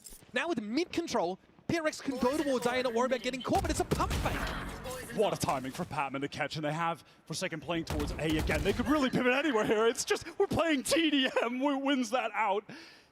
Patman the Viper. This is a mental The stabilizing element of PRX, by the way, is just taking duels across the map. And he has opened it right on up for PRX. Minibu has to play second fiddle now and try and make use of that mobility to cross the map. Woot is already set up in Crow's Nest, though. It does have the wingman to actually pressure a defuse, force some people to swing out. Maybe that's a way in, find a pick. A small gap in that smoke will be challenged. Woot has to drop down, and the spacing isn't quite there, apparently.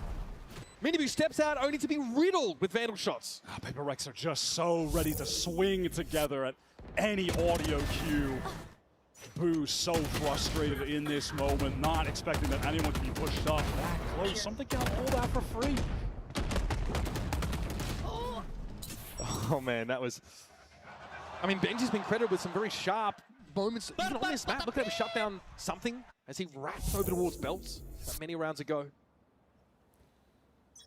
Team Heretics, they're bringing in 5 sheriffs, 5 regen armors. Obviously, they have the shooters to pull off a round like this. Boo forced off pipes there. 410 smoked out, giving something a staging ground. Okay, all in rafters. Heretics committed to anchoring this site with these sheriffs. How far does their gun skill get them against a fully armed PRX team on a roll? Listen, they've got the right stack to do it. The weapons might be decent enough. Something shut down early. They're trying to get into this site. PRX Jing is pushed up, but he can't connect. Messy stuff. Divine Forsaken out, got to pick it up, but there is Forsaken. Quick response, and he doubles down. Oh, he's susceptible to just one shot from it, but he's able to get out of the way, but again, read by Riens. He's too smart, too aware.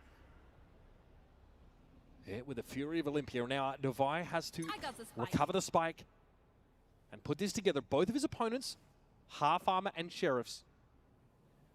He has a Vandal to his name. And he has to fear a potential flank because he was out of range from the turret that was placed. Wants to double back now. 30 seconds to play with. Does he just try to clear this out, get back to A? Does he try to gun it to B?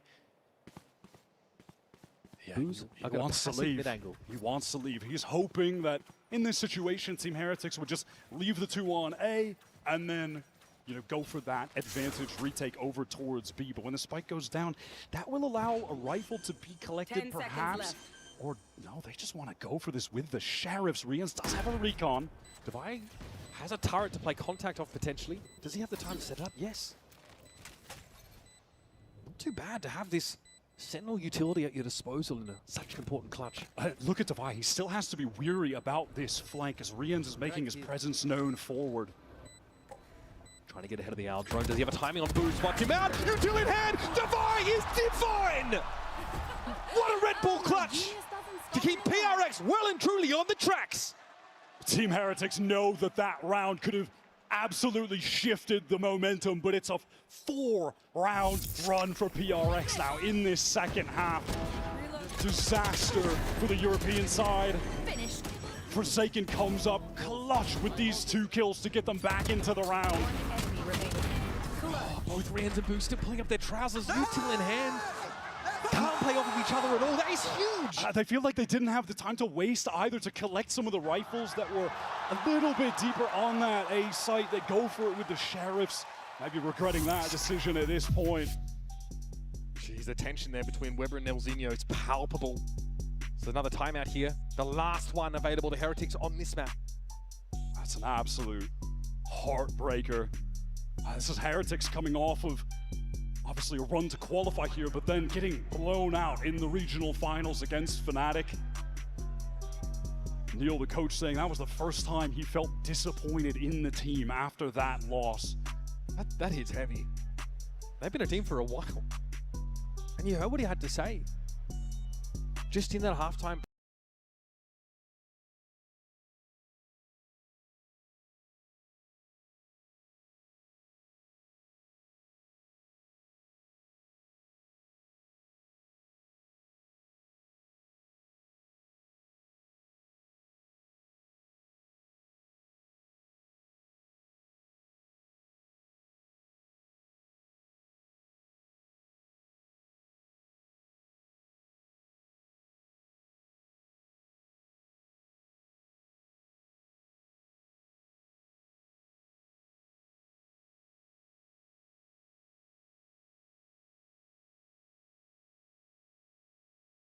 Early Hunter's very double connection. Oh, that's devastating. This was the round that Heretics were trying to shore up their half the map. Benji at least is able to lean in, intercede to find a kill. That is an awful way to start with, and he's pinged out again. He's got to give this ground up. All of the A side now belongs to PRX. Look at the timing though. Heretics trying to get in ahead of this, but Miniboo is shut down instantly. And Benji, beleaguered as he is, on all sides, guns are trained at the killjoy. And that was absolutely diabolical Something gets an amazing deep position there as well, all the way back Rafter. That was eventually going to be the nail in the coffin on that round, no matter what. I was talking about Forsaken. He could use that in a post plant or just get an immediate drone tag. A double hit. Jing takes all of the space that was created because of that as well. Oh my God, whatever they had planned in that round. Couldn't even begin to guess. I mean, it was just out the window immediately. That's as the Hunter's Fury comes in. You can see Weber just throw his head back. Okay, Heretics, credit to them. Still want to find a burst of speed here, but oh, the boys were waiting for you, Miniboo. You were expected. Yeah, just hoping the Forsaken would be in that closer tucked position that Ahsoka will often be in, but was safe, playing back for the multiple players to guard him. Oh, it's just filthy. They're trying to make hero plays. You can't blame them. They've only got sheriffs. PRX have absolutely shut them down. Their economy is completely out of control. Don't do it again. Don't do it again. Don't do it again. All right, thank you. We can't have 2 knives in the debut game. Yeah, cure for hypotension. We cannot do that. So very quickly, those 2 rounds fall. Heretics back on a buy. Now with Thrash and Lockdown to work with.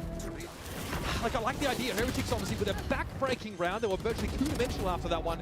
Still want to go forward, play that PRX-esque aggressive B-side play, at least use their Neon to get something. But man, I mean, PRX wrote the script for that. They were there when the deep magic was written. 6-round run coming into this with an 80+% win rate on attack. We're seeing exactly why. Deep recon is going to come through mid, and then something can swing off this with Patman. No one is going to actually be spotted by it. No, Benji caught, and there's a teleport into spawn. Disarray for Heretics. Oh man, they're getting clowned on. This is the rifle round. They were trying desperately to bail water out of this quickly sinking boat. And they've already been cut down to 3 players, and Patman is on a timing, but there's an awareness here for Woot. He kind of knows it, and he's ready. I was going to say, Patman, he's just in the walls at all times, but Heretics ready now. This is winnable. Yep, something spotted out. Here comes a fast retake for Heretics. Good start. Forsaken dealt with Raptor's control, assumed. Woot very sharp this round. Thrash here will look to find Divide, last standing member of PRX, and in midair he is detained.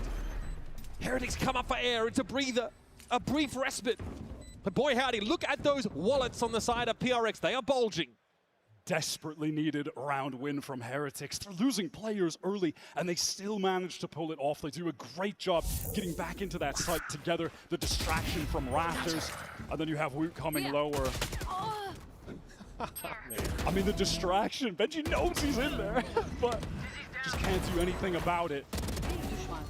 It's that moment where something tucked in that deep position again is forced to look towards Rafters. And Woot takes advantage of that distraction to get a free kill. This is going to be such an uphill battle for Team Heretics as they have to just face down a PRX that won't be saving anytime soon, if at all, this half. It's possible Alex took exception with that round from PRX. I can't be sure. Wow! Oh, but he's not ready. He's clearing the recon, and Jing is just too far ahead of the play for him. He just double teleports forward. He gets all of that space for free. You're never expecting it on defense. Rian's has to salvage. The only player inside the A site for now. Disrespecting the smoke at Rafters, and look at Patman. Pushed all the way up on B. He's just got the craziest lurk timings. He's gonna have to accelerate a bit. The Team Heretics try to get in off this fast lane. They're getting towards screens. It's slow right now. Relay bolt doesn't hit something. Here comes the lockdown. He's going after it. By hook or by crook. Something is looking for this, and there's Patman on the lurk timing. Oh, the lockdown is popped out from under Heretics. I can't with this guy. He's crazy. And our Heretics know they really can't play off the site. They've got to commit. They've got to challenge this. Not too shabby there from Miniboo, but Jing deigns to descend from the ivory tower to deal a death blow to the This is winnable. Patman's too far away. Can he get a touch? Unreal. The Red Bull clutch. A crucial one here for Woot as Wingman does the job. Man, they really had to fight scrappy for that one. Wyatt 3 up for Heretics, and they come out with a dub. His little pal just gives him that effective 2 versus 2. Wins the highest impact 1v1. But talk about Miniboo, what an adjustment. Looks like he's already in the grave when he gets this 3rd kill. What is that, man? What is that? So Heretics have taken a chunk out of that PRX economy. one round closer to their total. There's a lot of work still to do. We're going to have an early Viper spin on the B side of the map. PRX clearly no interest in challenging it early this round. Batman wants to go on another wild adventure. Go up to, well, the rest of the team are focused on Team Heretics triple stacked up. They go drone for drone. Oh my god, the last Hunter's Fury was really solid. Nice schmooze there from Miniboo. Avoids what would have been a lethal connection. PRX had to be satisfied with a little bit of damage onto the Neon, but Miniboo also has that overdrive and already. Here's Jing again. They are never ready for Jing. From the top rope, he's able to find his... Rien's claps back now, has to drop to the side. This is good anchoring. Can he do with something? No, the shorty. More than he can deal with. And Boo laboriously will drag himself across the map to challenge this. Planted. Jing has just been an absolute animal on both maps. Countless first kills. Boo gives a double swing. He's gonna have to deal with it. Oh, the King's Horses and Men emerge. Then the Viper is dealt with. Match point now comes up. PRX. There was a narrative, right, if you're a PRX fan? Or even a hater. You're familiar with the feeding narrative, but it's never been less true. With Patman joining this lineup, that stabilizing force. They've been so clean. They've strung together 6 attack side rounds as the half began. Heretics on defense have had absolutely no clue how to deal with Jing, getting in these absurd forward teleport positions, playing with so much more aggression than you would typically see from Omens on this map. Something, connection. Wow, damage for damage. Yep. They both take a hit there. Hunter's Fury now being deployed by Riens. What is there to find here? Comes up with nothing. Patman hears him. How is he here already? The conditioning utterly broken on the side of Heretics, and now it's up to Boo again. 30 points of health to try and slow the PRX train down, but choo-choo, baby! We have more than left the station. Paper Rex have arrived in the 6. Feels like they've never been faster, actually. 13-1 on the first map. Dominant on map 2. Not one pistol round loss. All of the momentum throughout both of these games slowed down for just a moment, but they immediately bounce back and utterly crush Team Heretics in that second half of Icebox. Listen, we thought we were going to get a close banger game. Well, we got some exciting plays for sure from Paper X. Highlight reel stuff coming out from Jing. Both maps, Forsaken, incredible on Pearl. Patman with some mental lurks.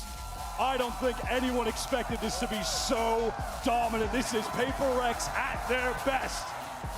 Patman's reputation was the one that would keep it calm, keep his team in line, but instead he is dragging them, kicking and streaming straight down the throat of Heretics.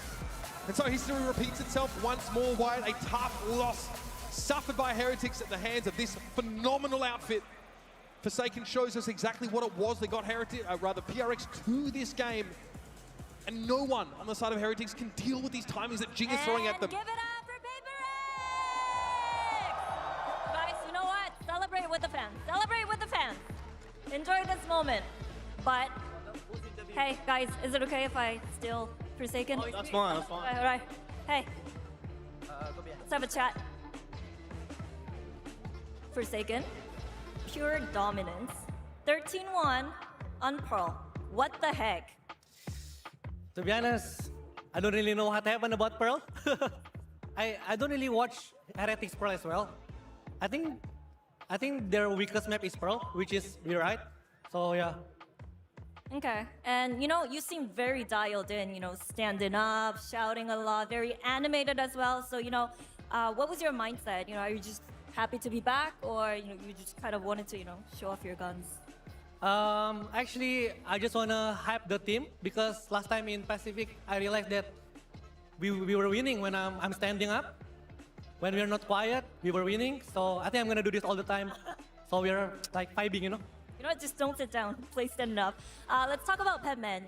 How'd you prep Petman for Masters? Because you guys have to play other tournaments in between Stage 1 and Masters Toronto. So, can you talk to us a little bit about getting him ready? Yeah, I mean, actually, it's his first time in international, and we win our first match, so I'm kind of really proud of him that he can play well, even though he may be a little bit nervous, but so far I think so good. maybe a little bit of jet lag still, but we believe that we're gonna get it done, yeah. Okay. I hear everyone on the team saying it's about time that we won something, right? So is PRX train going to ever stop until you reach the trophy? No jinx, but hopefully the trains keep going on, you know? Yeah. Track by track. Track by track, guys. Track by track. Let's go. All right, thank you for Forsaken. Go celebrate and enjoy this moment. And that's all from me too.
pulse. Serial, he plays Cypher, he plays Viper, he couldn't do any of that. But Mel, maybe now with Penny in the mix, that kind of, you know, the role isn't going to be as outrageous as it looks from the outside. I genuinely wish I could even think about what the roles are going to look like, because I have no clue. I haven't really ever had an opportunity to say that someone is a secondary sentinel on a team. Like, that is how much Serial and Nat's agent pools overlap. And I'm genuinely just so curious to know who's going to IGL. How is that system going to work? I think that's the awkward elephant in the room. Like, one, roles and agents are already out the window, but who's calling?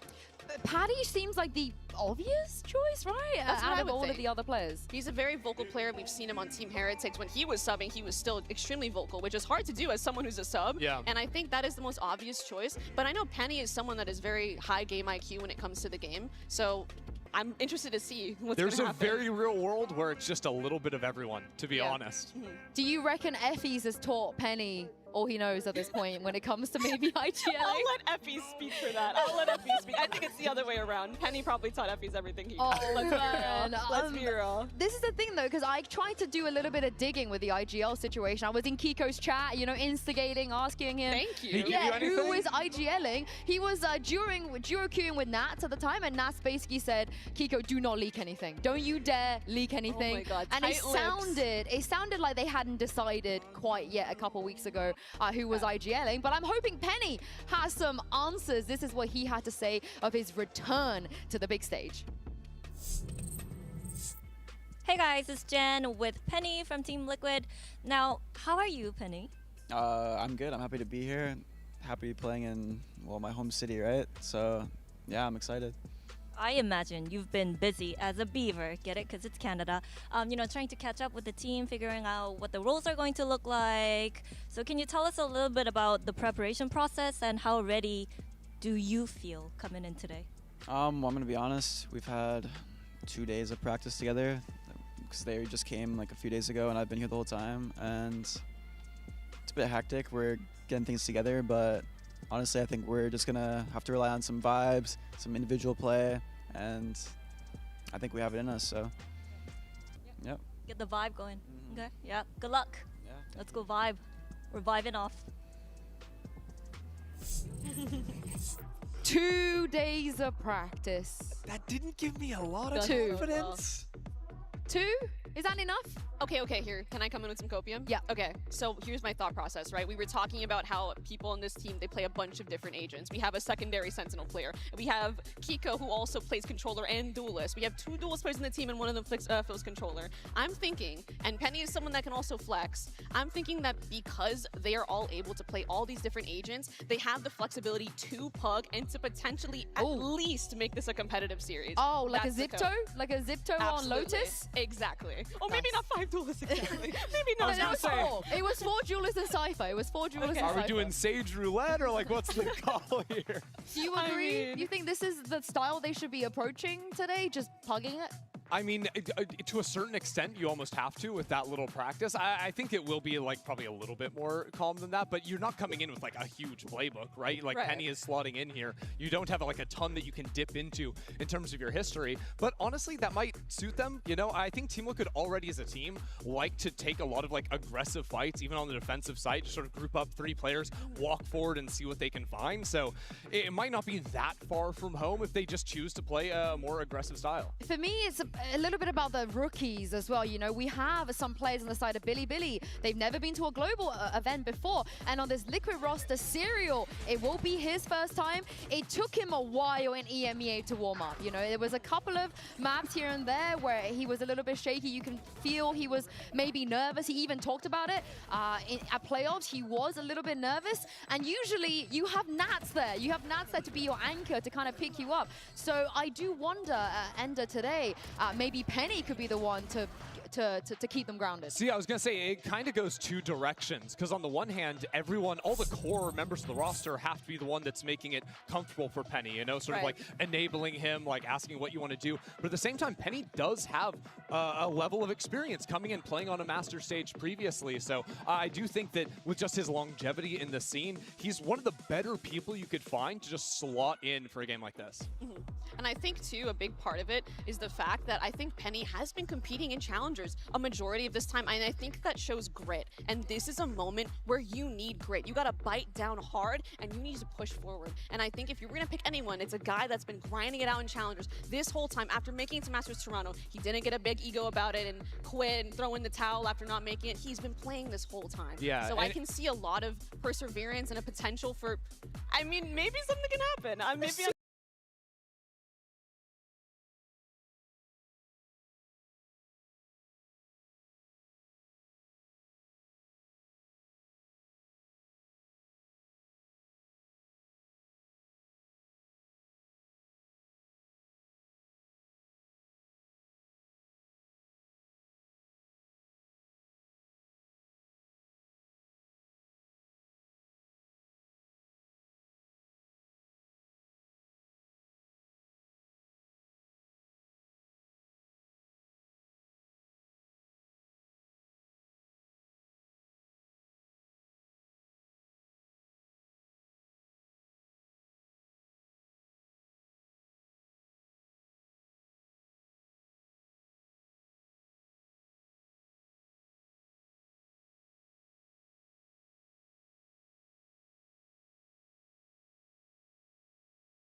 Okay. All right. Okay. Billy Billy's about to pop off, though. Give me a cheer if you are a Billy Billy believer. Any Billy Billy fans? Oh, That's more for Billy Billy. Even the fans in the arena are believing in Billy, and so are the three of us. But like I said, Hold on, wait, whoa. I hear people from across the Atlantic chanting Team Liquid's name. It's coming through the walls. They believe, Sue, they believe in Team Liquid. I'm glad somebody believes in Team Liquid. So there's those people. No, that's Uber and Vans you're hearing. That's Uber and Vans. My mistake. But enough yapping from us over here. It's time to send this back down to the stage and bring out Billy Gaming and Team Liquid.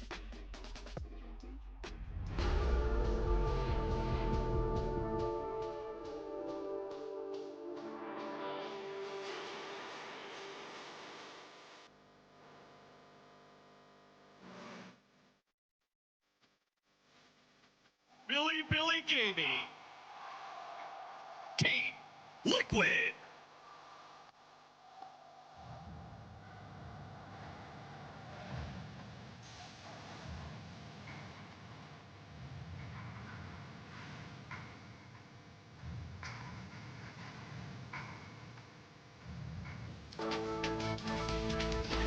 We have seen a lot of super subs over the last 5 years. Today, Penny makes his return to the global stage and see if he can do some damage with this Team Liquid roster. They've never played against each other before, which is very, very exciting. But as we mentioned, there is a map that, EMEA have been very weak at this year. It is Pearl. I do wonder if Liquid are going to take it away at Mel. Thank God I do not have to get on a plane. I mean, should you just do the vetoes for every EMEA team? I feel like you just have an idea, you know exactly We should put you in charge, I agree. Yeah, thank you. Honestly, thank you. But, I mean, this is ultimately what we wanted to see, right, Mel? We don't want to see Liquid take risks. Do you like the Haven choice from them? I do. I mean, I think I'm biased, though, because I just love Haven as a map. So the fact it's even getting played at all just makes me excited. Yeah, I mean, I like the way Team Liquid play on Haven. I think they're very ready for re-clears that come into them. They play a very aggressive style on the defense side as well. You're going to see them walking out into mid-space, checking that forward space over towards A as well. So Billy Gaming are going to have to be on their toes versus that. Yeah, and Sunset got floated. We might actually be able to see Sunset on day one of Masters. I love B main post plants. Let's go. Definitely do. +1 to that. I'm so excited. I actually can't keep a smile off my face right now. Seeing Penny here on the Masters Toronto stage. Last time we saw him was actually Reykjavik, and here he is playing against Billy. Could I make you a little bit more excited with the possibility Yeah, I could be convinced. of either a double harbor, like both teams running harbor on Icebox, or a waylay, a cheeky waylay could also be thrown in there. Okay, I don't know if I can get on board with the waylay, but the double harbor, that's America's bread and butter. But we know America's teams. It's a CN team and an EMEA team. But I'm ready for it. I'm ready for it. It's good, honestly. I really like what it can do for you for either early control on the defensive side over mains, but also just like permanently stalling out once your Viper wall goes down, your harbor wall goes back up. You can keep that cycle. It's a really solid pairing on that map. If they do that though, what does Penny play? So if Kiko plays Harbor, Serial plays, I guess, either Killjoy or Viper? I guess you can put Penny on the Viper, there you go.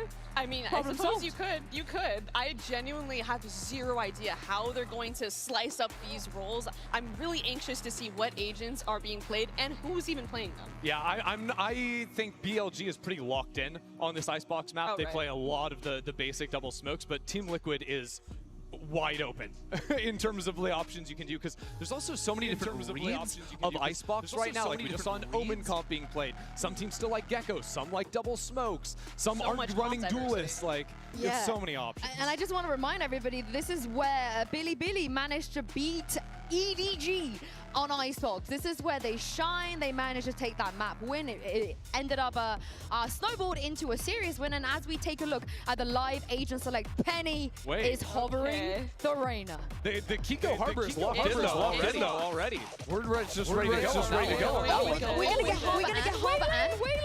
Are we that lucky today? Surely not. Shout out to Billy for keeping things, straightforward for us. They instantly locked. Yeah, this is the comp we kind of expected from them, right? They're not making any changes.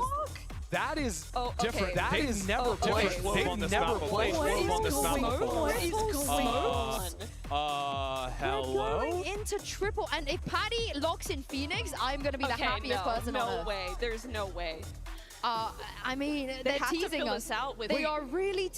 Wait, hold on. They're I just got locking the ahead of Gecko. myself. But also, like, it's no Viper with triple smokes as well, which is really whack, going double circle smokes. Mel, this is what you wanted. You wanted them to just be weird, right? I mean, I said you wanted be them weird. this I didn't say be crazy. This is insane. This is beyond anything what I was expecting. Triple controller on Icebox, and I'm gonna guess no duelist, and Omen is gonna be, Well, Omen maybe and Clove are gonna Phoenix. fill that duelist role. I don't believe it. Phoenix, I'll okay. for a second. No, That's what I thought. I think when you run that many smokes, you need multiple agents that have flashes that can fight through them, because you're using the smokes to like cut out a lot of deeper Carve out angles space. on the map, and then you need the Right. flashes to be able to pop out of them and scale forward. Yeah, and out of all of the agents Penny has played in his career, it will be his first Omen.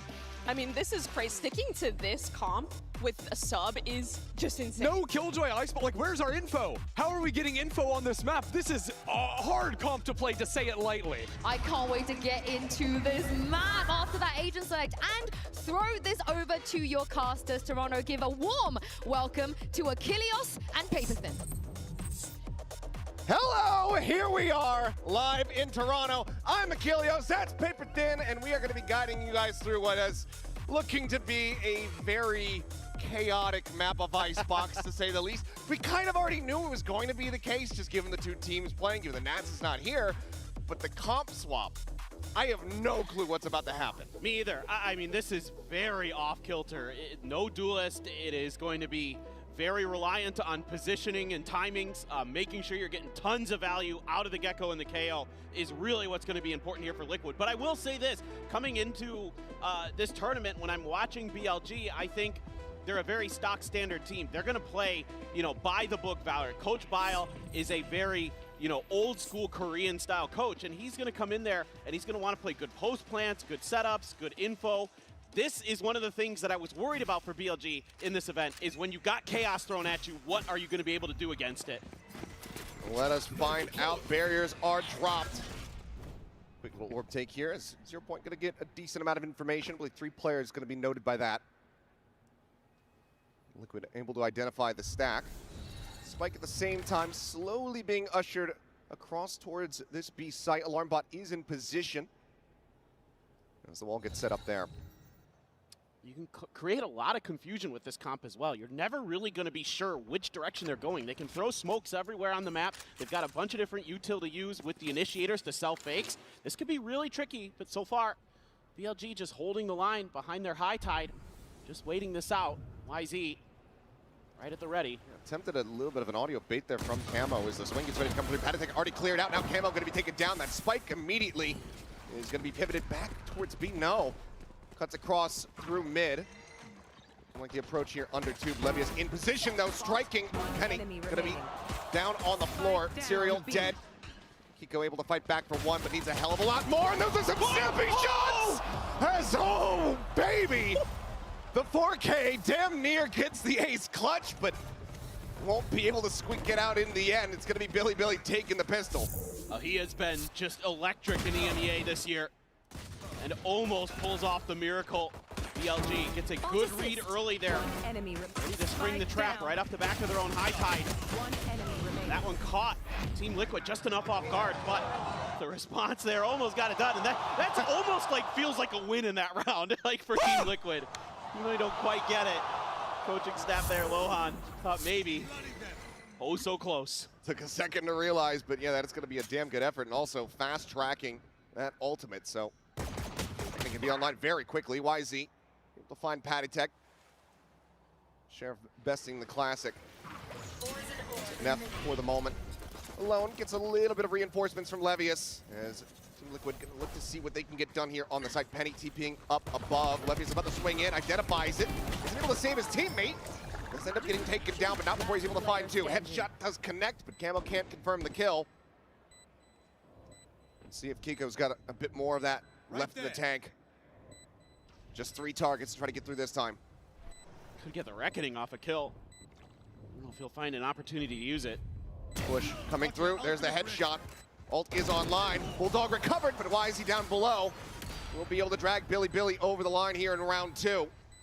Closing out the anti-eco, but not without cost. No, it isn't looking the cleanest there for Billy in some of these late game scenarios. losing some players when maybe they don't need to, but it's aggressiveness. Again, these extra layers of smokes that Team Liquid is creating, using that to get players up high-low, keeping Billy really off balance. And then, of course, Kiko is just lightning right now, has the Reckoning already for this round. And it's a big stack over towards B for Billy. Just leaving Levius all on his own on A with the Killjoy util. I wouldn't be too surprised if this is a read to kind of just dodge the Reckoning, play for retake, see what you can get done beyond that. Plenty of noise being made here by Team Liquid, stomping their way forward. I suggest you move. Maneuvers starting to come out here from Billy as they look to try to get into position here. Push forward past Garage. Site, however, wide open. Levius leaving it for the taking.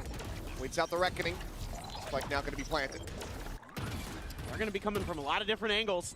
Billy, very patient, very diligent team. Russia going to be noted there around the back. Paranoia going to be sent off the back of that Dizzy, and that's going to be Levius now taken down. Serial able to find Neff, and Team Liquid looking good to secure themselves a win here in the anti-bonus.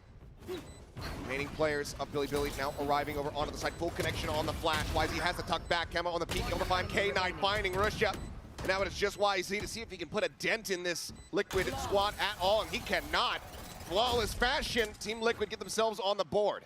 This is beautiful from Team Liquid, and Penny, the hometown hero, with a great Paranoia to clear out Levius on the stairs.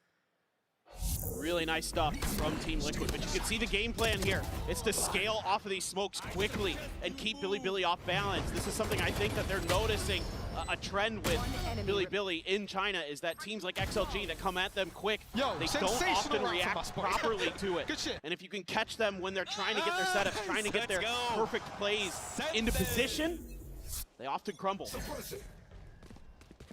Going to the first buy round now. Liquid are going to be able to go ahead and tie up this affair. YZ once again, full flash connecting, has to drop down off the back of Yellow. Liquid though slowing down a bit as the thrash is going to be invested. YZ at risk now, completely and utterly detained. Patatek able to just run him down. Gets right in on top of him, spots out the legs of Neff. Gets himself a second kill. Russia able to peel back one. Penny let's get taken down, but Patatek on a mission finds himself a third. Now it's just Russia.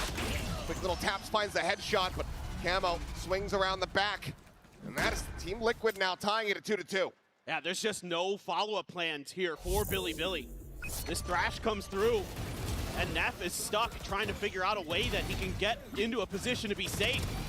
And instead, he just gets stuck in a spot where his legs are right out in the open, and he just gets cut down. This is looking really nice for Team Liquid. They've got some good plans coming in to this attacker side on Icebox. These smokes in particular, making it really tricky for Billy to find the angles that they want to hold these positions, to kind of play against the utility that they're expecting to come. And outside of the pistol and the follow-up, it hasn't looked that great, and even those two rounds were dangerous. Orb does get taken. Russia going to be one away from that next Reckoning. Two Stingers and Sheriffs abound here for Billy as they look to pull off a Thrifty. Once again, though, stack from Team Liquid working their way in towards this B site. They get it clear on the alarm bot. TP back Yellow. And it is just Levius here. Not much to be done. Wraps around the back of site. Has an opportunity here for the shot, but nope. Camo will be able to find it. Gets the overheal. Right as rain. Drop in a smoke. So now you have to deal with all of these smokes in a retake scenario. It's an absolute nightmare for Billy. Camo, one away from his ult, too. That's another piece of the puzzle to consider here for Billy. No peeking. Cycling the smoke. Rashid just here alongside him, would be able to find the kill in all likelihood given the stinger, and there you go, finds it off screen. Penny trades one back onto Risha. Outlaw used, finds value, and now it looks like widely K-Knight and Neff more than happy to just go down to the spike if possible, but Patatek will go ahead and get himself another elimination. Team Liquid now going to find themselves in the lead, and the rounds coming away pretty cleanly for them as well. No, absolutely. They're really on pace to make this half very difficult for Billy in a map that Billy has been very good on. They beat EDG, they beat Wolves on this map in their run-up to qualifying for Masters, whereas Team Liquid has struggled on this map. The only team they've actually beaten is Fnatic in EMEA in Stage 1. But outside of that, they have 4 losses. So This is a map you would think is Billy could kind of just be in cruise control, play your game. But I think you've got to dig a little bit deeper here. I think you've got to start getting aggressive. Things that we saw in the pistol round that worked for them. Playing a little bit of trickery might catch Team Liquid enough off guard because these smokes are just too difficult right now for Billy to deal with. Playing passive isn't paying off. You need to change the pace. For now, still a bit slow here. YZ can find the headshot. Tail wins out, but you mentioned before, Camo has that ult online, so not dead yet. We'll see if he's going to be able to find an elimination to earn that life back. No, Risha will quickly put him back into the grave. Still though, a 1-for-1 exchange, now traded up, now equalized as YZ on the repeat, able to find one, and it's a messy fight of it, but Levius holding down M1, able to find that final kill to tie us up at 3-3. But I love this from Billy. A slight change here, and that's getting YZ in a position where he can start doing damage early before Team Liquid can really get their execute set up the way that they want to. A little bit shaky there for him, but he still gets it. Then they're ready for that player to be up on the pipes, can't convert. Then the trades are there, and they're good. Levius right on point for the final two. Lucia bigging him up. Let's see if Billy can start stringing some rounds together. They've got some big ults to play with. They've got a reckoning. They've got a lockdown. Do some damage. Penny. Where's he gonna go? Okay, back towards Snowman here. They threw a fake smoke into Spawn to try to confuse him, but he's shut down. They have eyes on it. Neff gets himself on the board with that kill, undoing Pinnacle backstab. YZ on the peak, still managing to find that kill before getting taken down. Neff gets himself a second. And so now it's gonna be the player advantage here for the side of Billy. Lurk up here from Patatek, but Levius reading this suspicious. Sends out a timing on that Nano Swarm, but damage not to be found. Gets another one though, and this one does manage to tag up Patatek just a bit. Lockdown now, gonna be sent through. Patatek does have the fragment, could try to clear it instead, but to try to get a catch there onto K-Knight and is able to do so. He's gonna be in such a rough spot, he needs to clear this out, but he's not gonna be allowed to do it. Spike planted a 1v1. Camel tagged up a bit. He scales forward, gets himself past the wall. Does Risha have any idea at all? Goes for the tap. Seems like he is reading that he's going to be nearby. Camo going for the 3-2-1, pushes in and catches the timing. Finds a headshot, and Liquid once again get themselves into the lead. What a round from Patatek there. Just being so aggressive once that lockdown is planted, and it catches K-Knight completely off guard, and then he throws a great flash to make sure he can clear screens and at least make it a 1v1 for his teammates. Really nicely played, and Camo, calm and collected there at the end, finds the perfect timing. You can see Patatek bigging him up, and not going to be the best feeling there in the coaching booth for Billy. Billy once again going to be knocked back onto a very rough economy. Phantom Guardian. Realize he does have the jet knives. Once again, snack from Billy. Billy's on the wrong side of the map. 5-player push getting ready to come through here from Team Liquid. The walls getting set up. The smoke's ready to be cycled in. There's a Dizzy clearing things out, and Wingman at the ready to go for the plant. Team Liquid's been doing a great job of keeping Billy guessing in the early parts of these rounds. A lot of 4-1 splits, and they've often found the weak side. Not there to try to interrupt. Levius does get a nice headshot there. K-Knight going to be taken down, so won't be able to see the Hunter's Fury come into effect. Spike now planted. Spam from Penny. Able to go ahead and find the kill on the Neff. Decay onto YZ, puts him down to 10, has to wait this out, and that's going to be precious seconds lost now as they try to go for the retake. The wall falling, Camo collecting, and they'll make it a little bit close, get a bit of damage in, but the coffers are still there, full for the side of Team Liquid, plenty of cash to continue the buys. Again, it's these smokes that just stall, and buy extra time, and make Billy feel that pressure, and finally, timeout is going to come through. 5-3. Oh, right as the wall is coming up, he gets the shot to connect with the Outlaw. YZ shut right down there. One enemy remaining. Flash had come through just before. Nice! Woo! They're just their timings are so good right now. Damn clean. That's one of the things that Billy is lacking with his composition, is those flashes. Yes, they can set up walls themselves. They have the Viper, they have the Harbor, but they don't have anything to send through it to try to enable these peaks from YZ. When he's trying to play that wall to retake space over at Yellow, there's no real way to guarantee any kind of safety. No, that's really true, and that's why I need to see them be more aggressive. They need to get ahead of the curve, because if you're playing behind those smokes, that's advantage Team Liquid. That's where Team Liquid can throw either another layer of smokes or the flash util. All that stuff can come through, and you're just left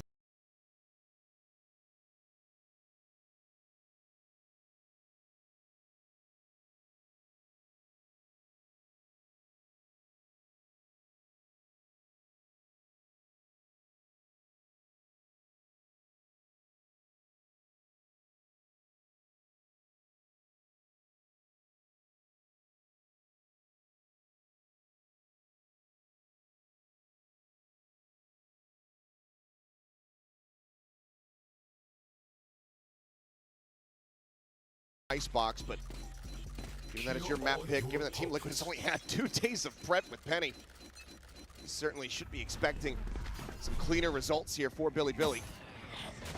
Wall sent out over towards B, a bit of a fake there. There's a 4-player push, works their way up in towards A, and they actually get a minor little rotation here from K-Knight, who realizes that they completely left mid wide open. But I like what I'm seeing. I like what I'm seeing here from Billy, getting aggressive early towards B main. This might catch Team Liquid a little bit off guard. Kiko finally turning. Turns back, and he's gonna have to jump, and it's a 1-2 tap. Rashad Wisey knocked out of the park to push forward into the smoke, and Levius dead to rights. Camo perfectly poised, and now it's just Neff and K-Knight. With not much left to be done, there's the spot out, but Neff somehow comes away taking the brunt of the damage here. The call to save is gonna have to be made.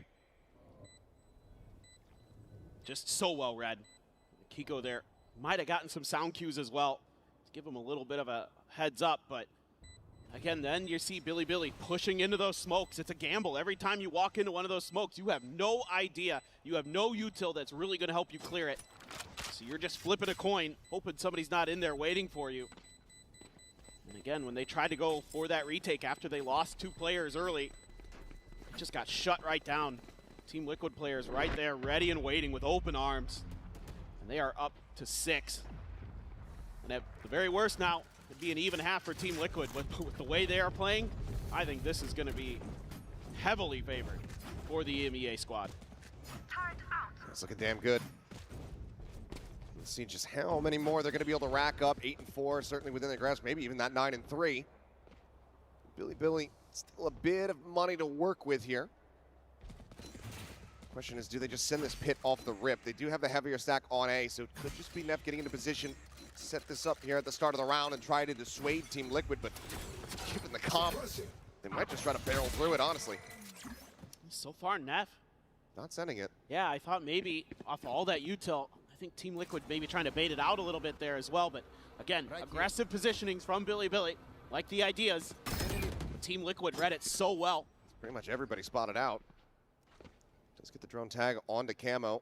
Rashad trying to. They're waiting for this from the side. Yeah, K-Knight, he's here to try to back him up, and Rashad comes away with that elimination, forces out the not dead yet. Now they can just back away, try to wait out this ultimate. They're just sprinting out of here. Wisey sticks around for a little bit, but can't tell win out to safety, and Camo is right back into the fray. Just handed him a resurrection on a silver platter. He's a madman. Peeking alongside the wall, trying to see if anyone plays here at Pipes, but Team Liquid, they pump the brakes exactly when they need to. I mean, YZ, he is known for being just a wild player. There's the up and over the top, but have the secondary peek in from Camo. Gives them the advantage back into their hands, and Russia's just getting overwhelmed. Line up there, but Levius only able to collect on 1. Spike planted. Penny down to a sliver, the jump up over the top, Neff able to find the first. Serial does fall. 20 health here on the Omen. Kiko unscathed so far, and they're just going to look to try to double stack here at this backside position. Now separating a bit. There's up and over the top. He's just got no idea. Kiko will collect it, and that's going to be Liquid guaranteed the lead here at the half. Yeah, this is a tough one for Billy. YZ is a tremendously skilled player. His mechanics are very, very good, but he gets spotted right as he's trying to come down. Of course, he's been spotted before that as well, up on the Raptors, but No charge. 30 seconds left. that's a mistake. That's one you can't afford at this stage in the game. That's going to give minimum 7 to Team Liquid on this half. As good as YZ can be, sometimes he does have rough ones. The last time we saw Billy on the international stage was against Crew Champs. He did not have the greatest series. He lost 0-2, and he was 27 and 37 in the kill to death column. So we need to see him pick it up. 2 more rounds to play here in the half. As there's the pit, now finally going to be infested. Levy is able to find 1. Penny going to be taken down, but he does eat quite a bit of damage. Down to 2 HP here is the Killjoy. Hat attack, just spraying through, catches a stray, and Russia gets taken down. Push forward through all the walls, all the smokes, but YZ is here this time. He's coming up with the goods. Camo Serial both going to be eliminated. Levius gets team killed by K-Knight as we are diving into the depths of chaos. Patatek will not be able to make it happen. YZ picks up the Vandal, finds the headshot, and gets Billy another round win, breaking the win streak of Team Liquid. That is one way to pick it up. Nice round for YZ there.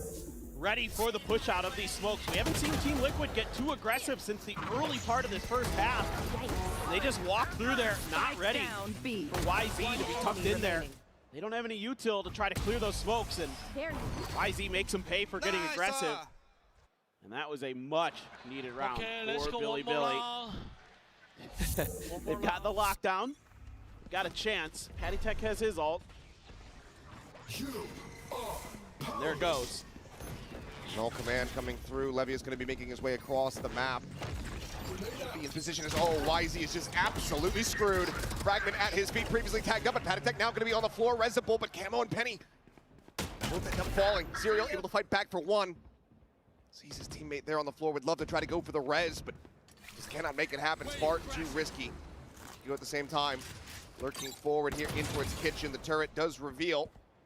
That should lead Billy to realize that there's going to be this rotate across. We'll certainly have it confirmed here in a moment as the spike gets ready to be planted. They're going to go pushing out through a main, though, trying to get a wrap around across into green. Got a ton of util here for this retake. You've still got Levius' ult, but Are you going to be hearing all of this? Yeah, for the backstab.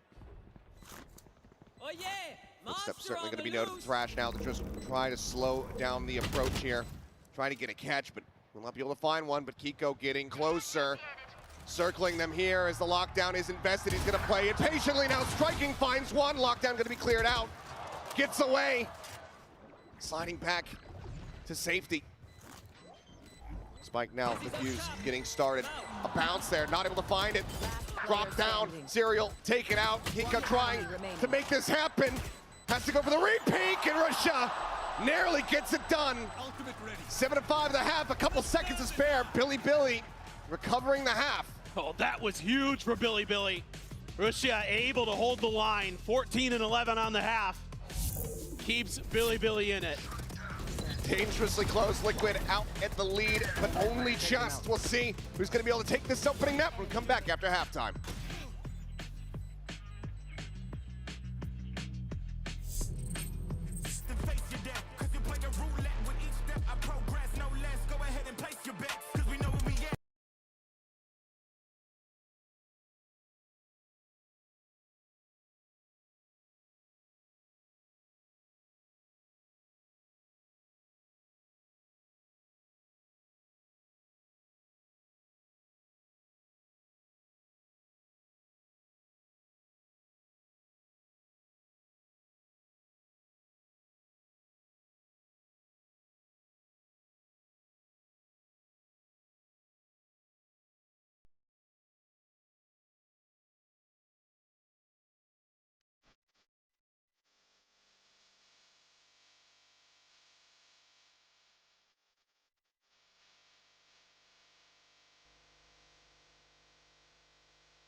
All right, and we are back and about to go into the second half here of Icebox first map in our second series. We'll go ahead and take a zoom in on the Coinbase Econ report.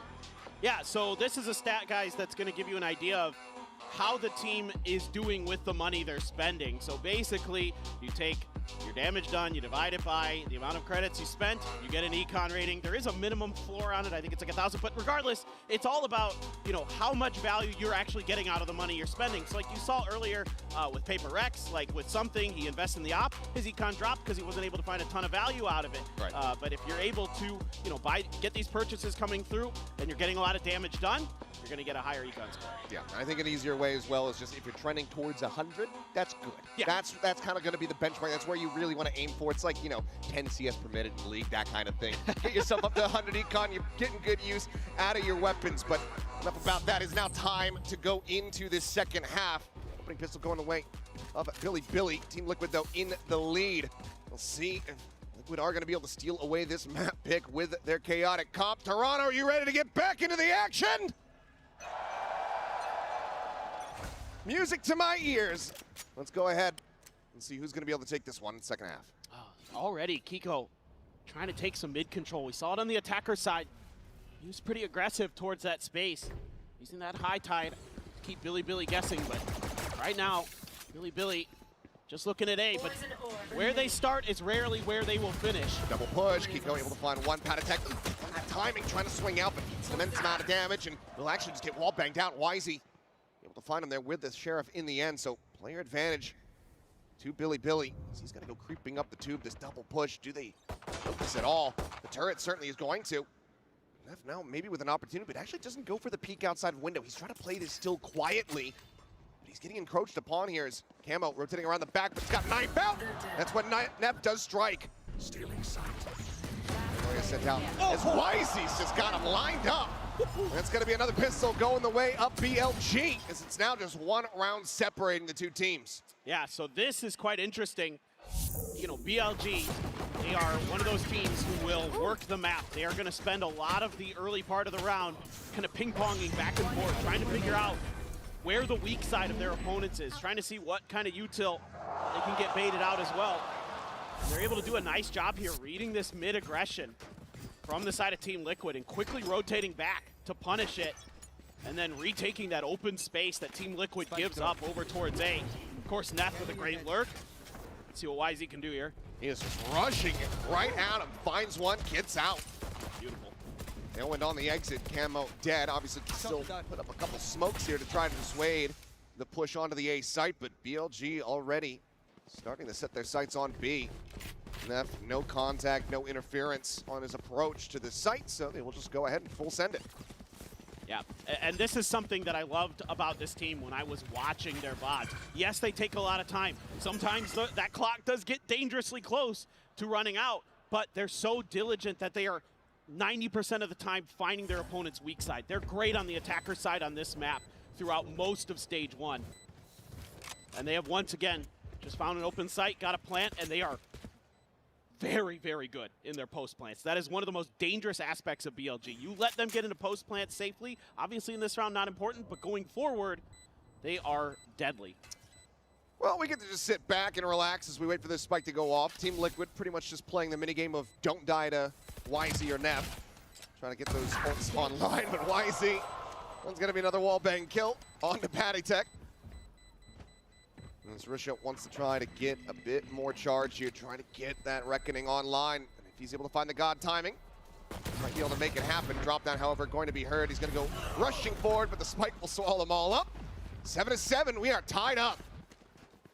Okay, looking good for BLG. But Team Liquid, you saw once they got rifles in hand, that's when they were able to start stringing rounds together. The buy not going to be super amazing for BLG. Couple rifles, Bulldogs, and a Stinger. Team Liquid spreading out the map a little bit. We got Patatech Camo on A, Serial in mid, and two smokes over on B. Just really trying to get a read onto Billy. Bit of early pace there from YZ, but nobody from Team Liquid overstepping. A lot of this is going to come down to Neff. He can break open some space into kitchen. It's tucked just behind this corner of the wall. Poison Orb now going to be sent up. Serial not spotting out anything here. The swing in, there's a spot, and Serial will be able to find the headshot. Taken care of. Paranoia now going across. Risha Spike down. Be on the floor as well. 2-player advantage now for the side of Team Liquid. The Spike's position confirmed. Team Liquid once again looking good to close out this anti-bonus. Take some real heroics for BLG to try to drag this round back in. For sure. They're going to try to go towards the other side of the map. Maybe use K-Knight. He can sell it with a recon here. But they're still thinking about B. Oh, goodness. Not quite able to find it. Been a hell of a shot. Is Levius going to challenge them? He's just going to tuck in. And they're just going to send YZ out on his own. left. Look at BLG here, playing isolated. Just trying to find an open side, but got a little bit of a spot there on the Patty Tech. You're going to lose K-Knight. Everything's crumbling. Yeah, everything falling to pieces there. It's going to be a flawless fashion. No damage dealt here to the side of Team Liquid, and that's going to do wonders for their economy. BLG, yes, now go in for the actual full purchase round, but not being able to even get a lick of damage out. A rough look for them going into round 16. Man, another great paranoia into a kill for Penny. One enemy Putting in remaining. some real value. Flawless. And this is something BLG does from time to time when I was watching their VODs, is they like to spread the map, but they usually do it on ecos. They usually do it when they've got sheriffs in hands. This round, though, with losing a couple players early, oh boy, hold on. It might have a bit of a messy fight here. It's okay. Russia just has him lined up. Hiko and Camo. Standing ahead. Dead off the rip. What happened?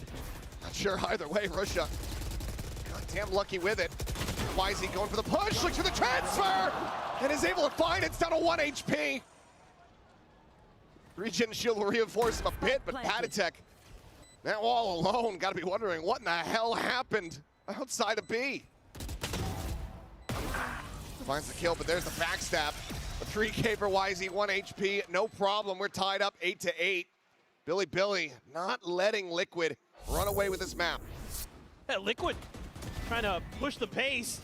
He didn't even see him. He didn't even see the second guy. Camo is still behind the cascade. It was unreal, and YZ starting to come online. And this is a player, folks. When I talk to people in Pacific, and Pacific teams scrim Chinese teams quite a bit, everybody says one of the first players that comes to everyone's mind is YZ when they play against him because of how good he is. Everybody's like, this guy just destroys us in scrims. We hate him. We hate him. Well, that's going to be a timeout call now from Team Liquid. Pumping the brakes, maybe looking to try to calm things down. Get everybody focused in and prepared for this aggression that's been put on display from Billy. I'm kind of curious about this defender side for Team Liquid. With this unusual comp that they're bringing, we saw the ideas on the attacker side, able to really abuse those smokes to take positioning, use the flashes behind it, catch BLG off guard a bit. But here on this defender side, it's going to be a little bit tougher to do that because you kind of just know, like as BLG, you see those smokes and you're like, okay, they're there or they're not. We can either push it or we can just go in a different direction. And that kind of plays into BLG's hand because they want to work the map on you. They want to move around. So as Team Liquid, I think you've got some questions to consider. Do you want to play more for retake? Do you want to kind of be a little bit more passive? Or are you really just going to turn up the tempo? Because I'm seeing a lot of players going for some kind of crunch potentially. And you're talking about tempo. Look at how many players from Billy are getting ready to push forward around Garage.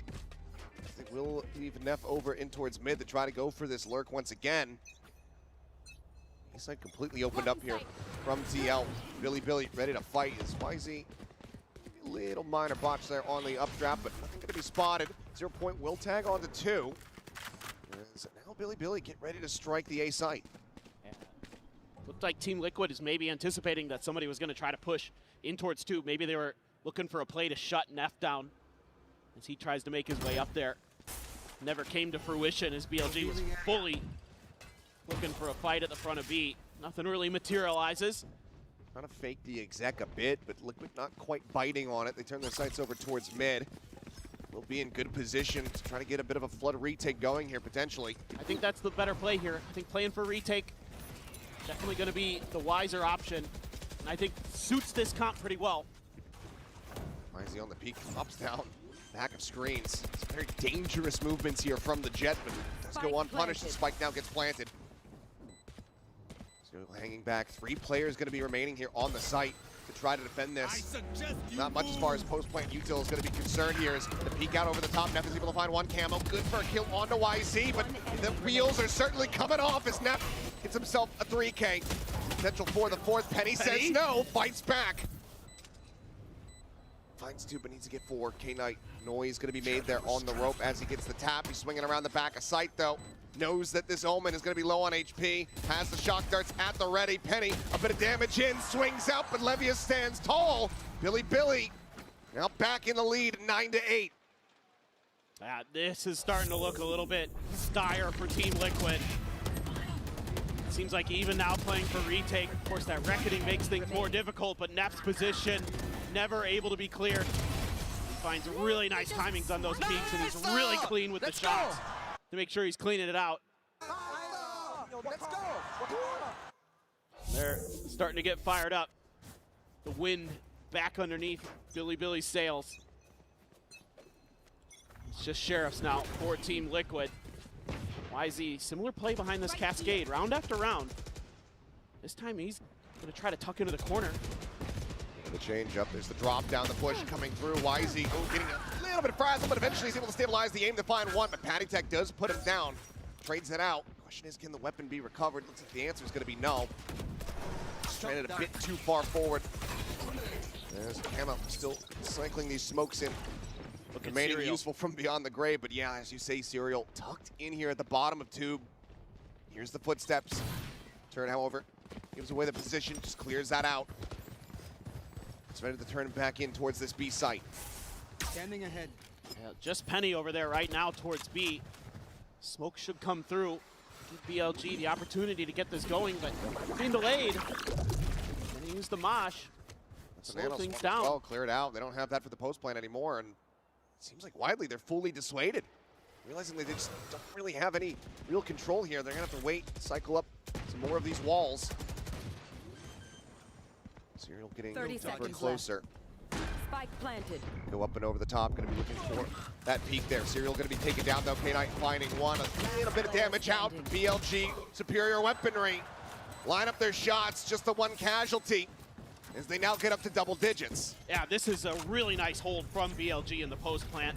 Had to wait things out a little bit longer than they would have liked, but they got a lot of that utility out of the way early. Penny throws a paranoia. They try to push off the back of that, but again, oh my god, K-Knight. Just fully blinded by the Gecko flash. Didn't matter. But their post plant positioning so good. It's been a hallmark of this BLG team this year. They are a very fundamentally sound team. Foundations are strong for BLG, but they've got to find another level. They want to start getting deeper into events. Change up though. Updraft top tube play here for the side of BLG, trying to catch somebody off guard. Serial does manage to slide away and keep himself safe. Well, Neff, he's actually gotten underneath Boiler. Camo's dead. PattyTech does find the timing. Does get the catch, so Neff can take it down. That lurk no longer a concern here for Liquid, but ooh, they have it now. No command out. Trying to go for the suppresses. Spike does get planted. Richard gonna be taking down the push out of the wall there. Why is he able to collect one? Drops down. He's point blank alongside this one. He's still finding more. Penny taken down. Levius at range. It's a spray and pray kill on the PattyTech. And the cleanup is swift. Why is he playing like a madman? Is seemingly catching Team Liquid off guard. Billy now, a massive win streak here on the attacking side, 2 rounds away from taking this. Yeah, it's so fun to watch YZ play because he knows that the rest of his team has got his back. They can hold the line, they can hold the angles, and he can be creative. He can open up some opportunities that you normally wouldn't expect with a team that plays structured like they do. And Neff, they're starting to get pumped through. She is in it too. They're going crazy. They found their groove. Liquid trying to change the tempo here a bit. Second timeout call. Try to right the ship, 3 rounds. It is recoverable. They're gonna have a bye coming through. Still a bit rough around the edges though. Well, now you're starting to see some of the problems that the analyst desk was talking about before we got into this map, with the inability to get info sometimes. You have the Gecko to give you a little bit, but you don't have anything else beyond that. And so now they can't, because they're not the ones setting the tempo. They're not the ones kind of pushing the pace like you would on the attacker side with this comp, it's harder to find the value out of those flashes. It's harder to find the timings with those smokes. And Billy can just kind of wait for them in standard post-plant positions, you know, play anti-flash a little bit, and then just swoop in and start cleaning up kills. And it helps now that YZ is fully engaged. 20 kills on the map right now. Rushi as well having a whale of a time, 19. I mean, he went from being the hard carry to now, you know, joining in alongside YZ and Levius on occasion. Like you said, Patitech, can he hit somebody with a 0 point? If not, okay, we don't know anything else. Right, or the Gecko maybe gives you a little bit, but yeah. it's hard. What is the play call for now? 1-2-2 fan out from Team Liquid. Peak coming in, Camo. Well, yeah, they read that really well. This is one of the first rounds that we haven't seen that early cascade from Billy. And Camo reads that perfectly, expecting a delayed push from YZ. Shuts it right down. The strat calls, shoot YZ in the head. Camo sticking to the plot. Smoke going to be cycled out here as BLG interest on this B site, but it's heavily stacked now. Stuck there just to try to clear up this close corner, but it seems like already not really enjoying what they're seeing here. So we'll pivot back across. They don't even have Levius in a very forward position at A at all. That's okay. I mean, this is going to be interesting. Tons of noise being made. Not going to be... Patitech knows what's happening. Okay, going to be going through. Levius not lending credence to this side of the map. Oh, Neff. Neff is here along the bottom, and Serial gets the one tap with the Guardian. This round has gotten completely and utterly away from BLG. Since the moment that YZ had died, it seemed like they just didn't know what else to do. It's going to be Team Liquid now fighting back. Bring that gap down to just 2 rounds. 10 seconds left. This K9 seems like he wants to get his ultimate online no matter what. It will be in death. This is kind of one of these rounds for BLG where they start spreading out. They start trying to take some individual fights, and you know, they get caught off guard in some of those situations, and they're not able to win them. This team is at its best when you're kind of fighting together. You're looking for that weak side, and you're trying to exploit the defenses of your opponent. Well done. Well done. That is excellent. That is an excellent cosplay, sir. His mustache isn't quite... It's not twirling at the end. Yeah. But it's close. We're getting there. He very much looks like Side. Hey, he's getting it done. Nice, nice. I like that he's got a picture of Wyatt as well.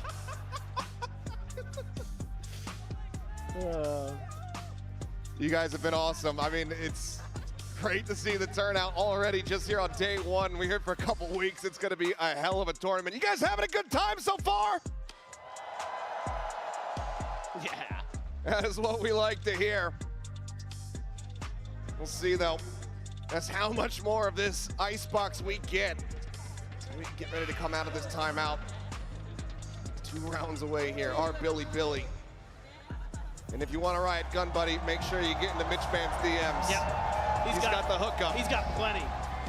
He's got plenty to go around. Well, here we go. Billy looking to get themselves up to match point here. Thrash on the opposite side as well as the Not Dead Yet. They themselves a pit for a post plant as well as a Hunter's Fury. But you got tools as Team Liquid to clear the Viper ult. So I think actually this is kind of one of those weird rounds for BLG where you can't lean too heavily into that ult. You can't care about it too much. It's nice if you can get it there, but you don't want to invest a lot of resources inside of it because you've got to expect the Thrash and other things are coming. Here goes YZ. Another attempt here. As Mosh landing right there top of tube, and he's going to be out to the open, and Beautiful. Penny across the way on the B site is able to get the kill. Another solid shutdown here. Why is he just not spotting him whatsoever? That's a beautiful combo play. We've seen YZ try to get up on that too before, and there was a good answer for Team Liquid when he digs back into that well. And he wanted to get the punish, but the Cove was there. Have to protect it as now the pit is going to be there on the back end. Reckoning sent as well. Everything in the kitchen sink pretty much getting invested here for the side of BLG, just wanting to lock in that map point. Russia here alongside the push forward. Camo going to be taken down, instantly pops the ult, and Kiko's able to find one as the wingman is just going for the defuse. They narrowly are able to interrupt it. Neff coming up big. Looks for a bit more, but falls to the wayside. Hunter's Fury now out wide. Gets the tag. Looks for the kill, cannot find it. K-Knight, he's just not going to be able to get there in time because it was previously held to half. Team Liquid persevering, and they draw out damn near everything from BLG.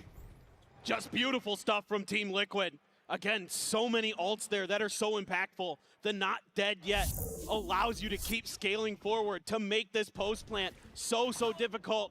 Serial gets the spot, and he's ready with the mosh to set up Penny. Very nicely done. Neff here almost takes matters into his own hands.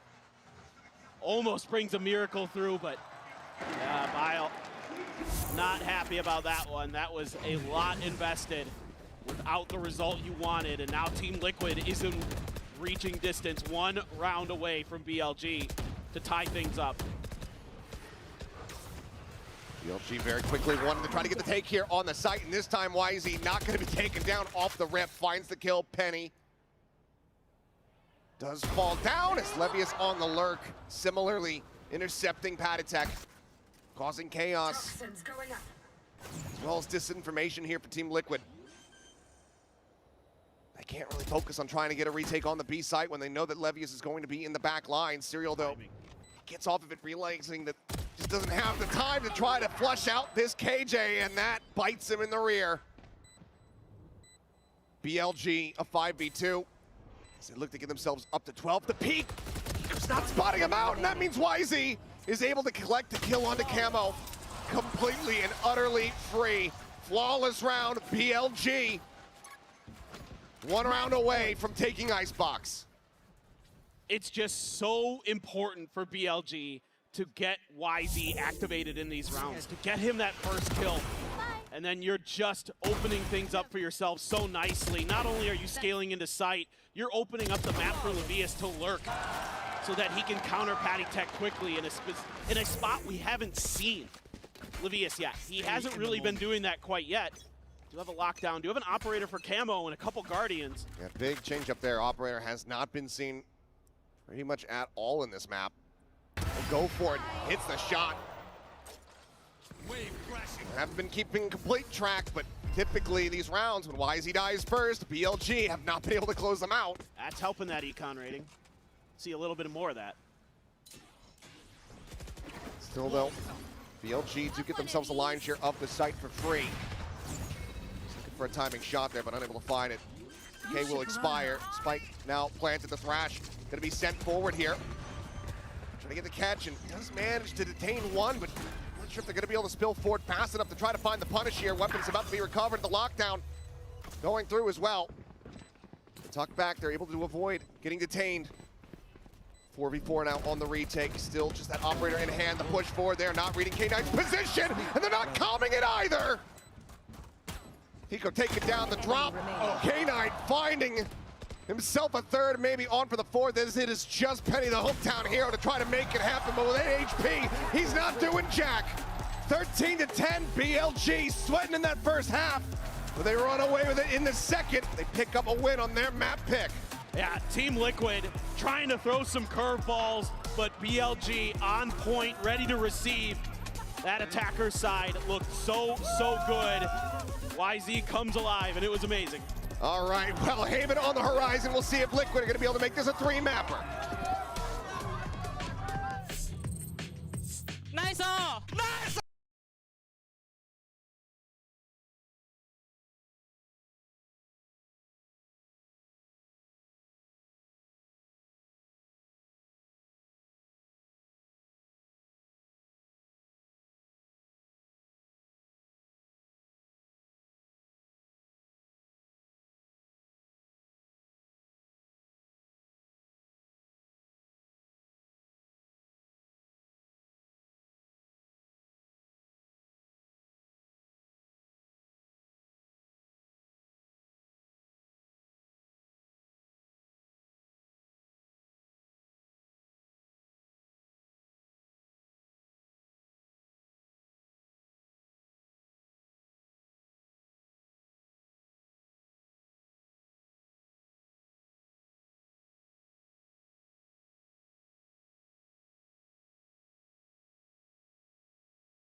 lock in from TL.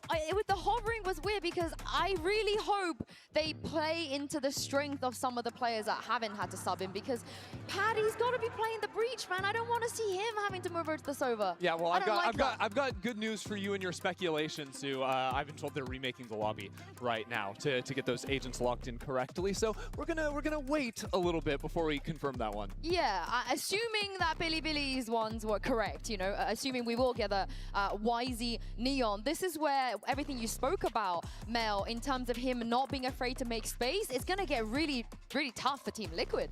I honestly want to see what the reaction's going to be, because he's playing extremely fearless right now. He's always on the precipice of the space that they have, and he's always, it kind of, from the outside perspective, it almost looks like BM, the peaks he's taking and the space he's taking, but really he just has that desire to win, and he's going to do it himself if he has to. And I wonder, is Team Liquid, are we going to be more aware of these spots that maybe we don't typically clear in scrims, like the aggro angles, because YZ is not playing scared, he is here to win. I would love to get a zoom in there on Russia's screen, because he was checking out his cosmetics, you know, his gun skins.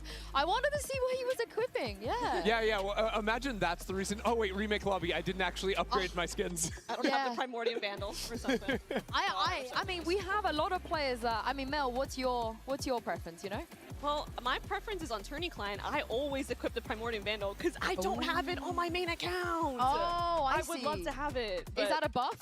It absolutely is. I had the Primordium Phantom. I'm just praying it's in my store, but I don't actually know what Vandal YZ is using. I'm interested to know. I pray for you as well. Thank you. I believe, does he use the, does he use the Durka Judge skin? I don't even know what's called. It's called the Durka skin.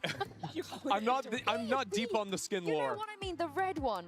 All right, we're back in now, and is that a lock-in from Penny? Hold up, that's a Penny Phoenix. What is this, 2021 Iceland in full swing? He's back. He actually jumped in the time machine. He is V1 Penny, ready to go after it. He's rolling back the years. Yeah, it has been locked in, so do we like this? Again, another surprise from Liquid.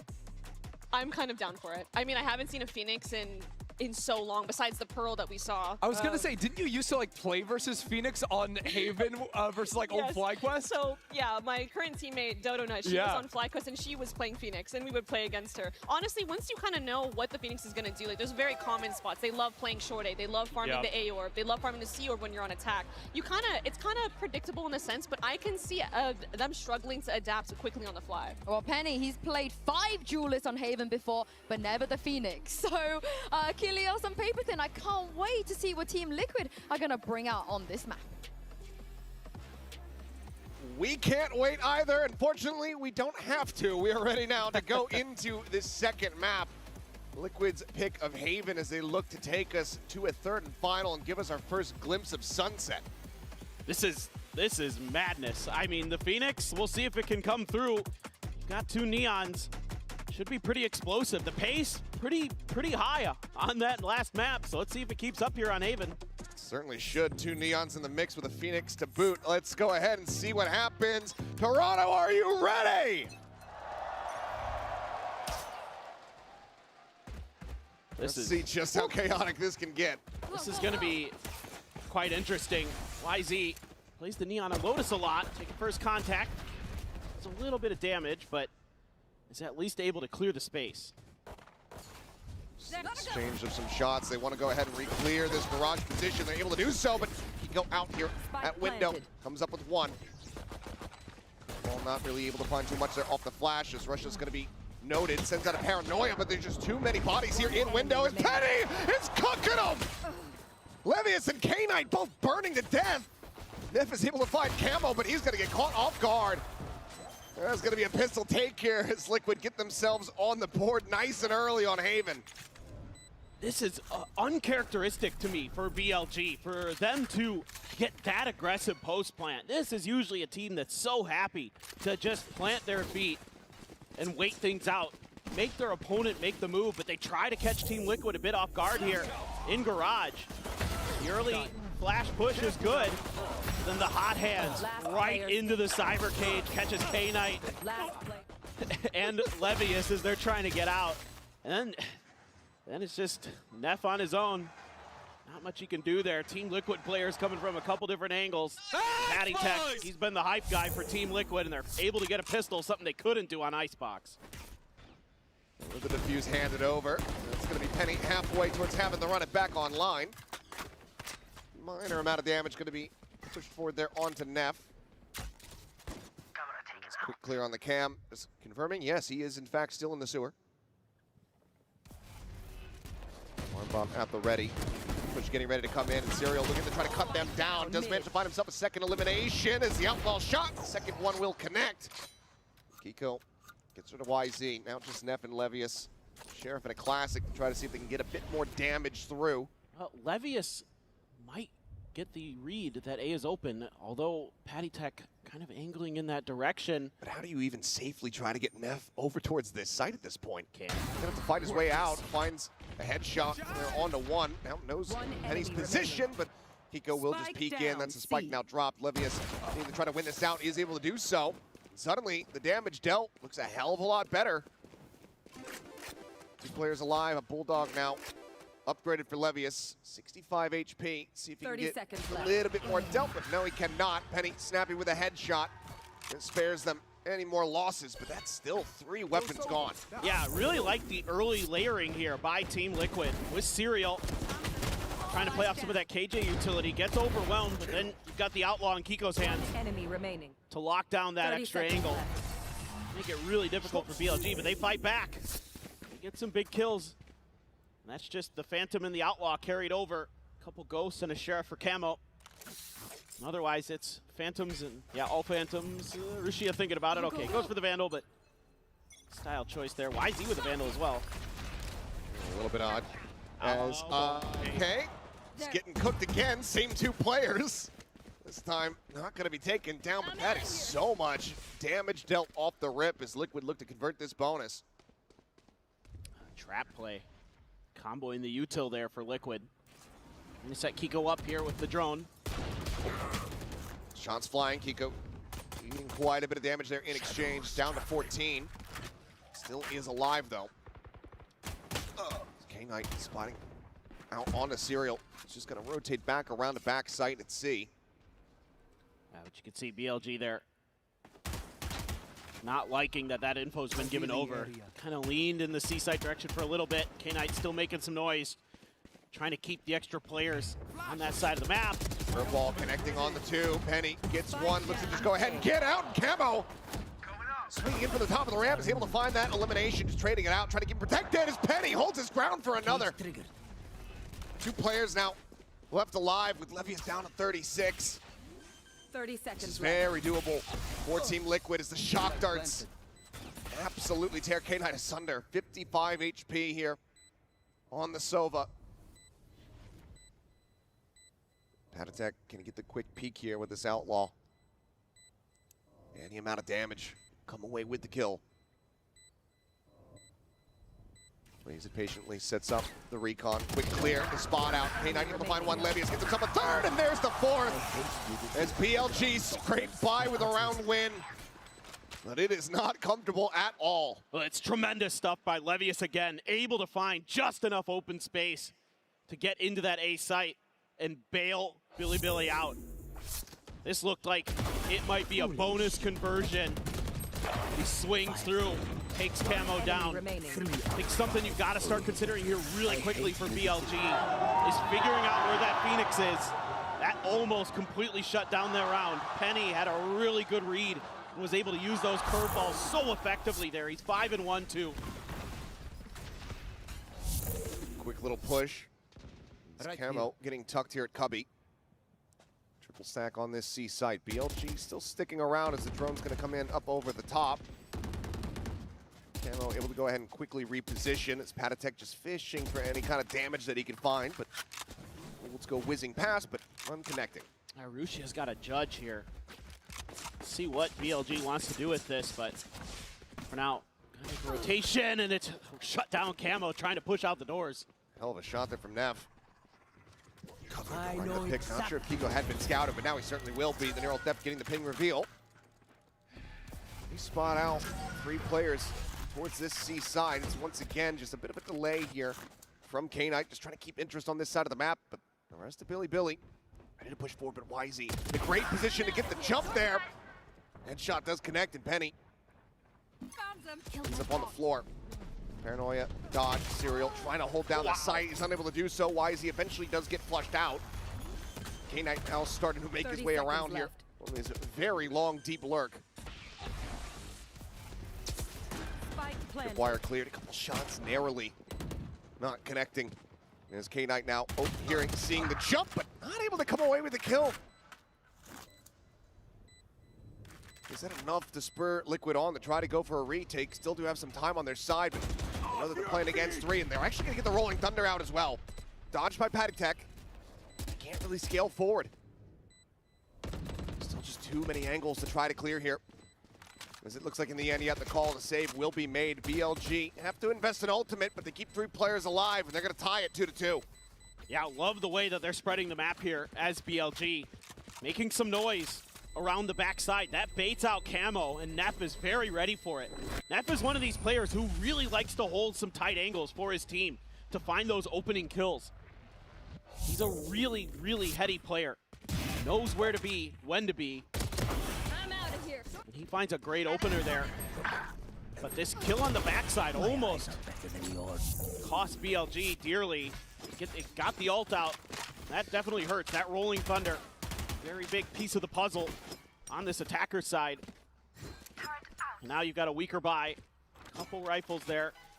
Penny does have the run it back. With just a Sheriff in hand. Maybe just invest it off the rip here out the door. We'll see. Now just an exchange in the darts. Cleared out. Paddytech very much disconnected back onto the site. Lob on the shock dart here. Let's try to see if they can clear out any util in case that alarm bot might be situated out front of B. You can see though, full KJ setup there to try to hold down the C site. Look at Camo. He's like, YZ was here earlier. Maybe it'll work for me. Tucked into the scubby. Just the Sheriff. As for now, Serial going to be spotted by the drone. Push forward into the garage, but here comes the slip around the back. Camo looking to try to get the backstab, but now he's going to be spotted. Neff, the very moment that they needed him. His clearance gets line of sight. Does manage to get that kill. Kiko with the Vandal gets 2 nasty taps. And suddenly, Team Liquid on for this round win. YZ does manage to break open the A site a bit. Fast lane to try to delay. Weapons, maybe one can be recovered. Serial reroutes and looks like he's going to do just that. We'll be able to pick it up. Still just going to be Penny here. Hand it over now. Gets the Vandal, and that run it back could certainly come into play. And it's going to. Swing timing, YZ able to find one, but now it is all on Neff. Intercepts the Phoenix, cancels the ult. Just one flash. Slowly drifts back, gets himself tucked in over it long. Time ticking, getting lower and lower. The tap, the push forward, the headshot. He's gonna re-swing, and he catches Penny completely off guard. Red Bull clutches his, as is the lead for BLG. I love the proactivity here by YZ and Neff. You know the ult's there. You know Phoenix has it. You know he's going to be setting up outside of that door. YZ says, well, I'm just going to try to go for it, see what I get out of it. Neff plays this brilliantly right as the hot hands is coming through. Oh my God! Incredible. Almost gets martyrdom by that Molly on the ground. Does manage to go ahead and keep the weapon.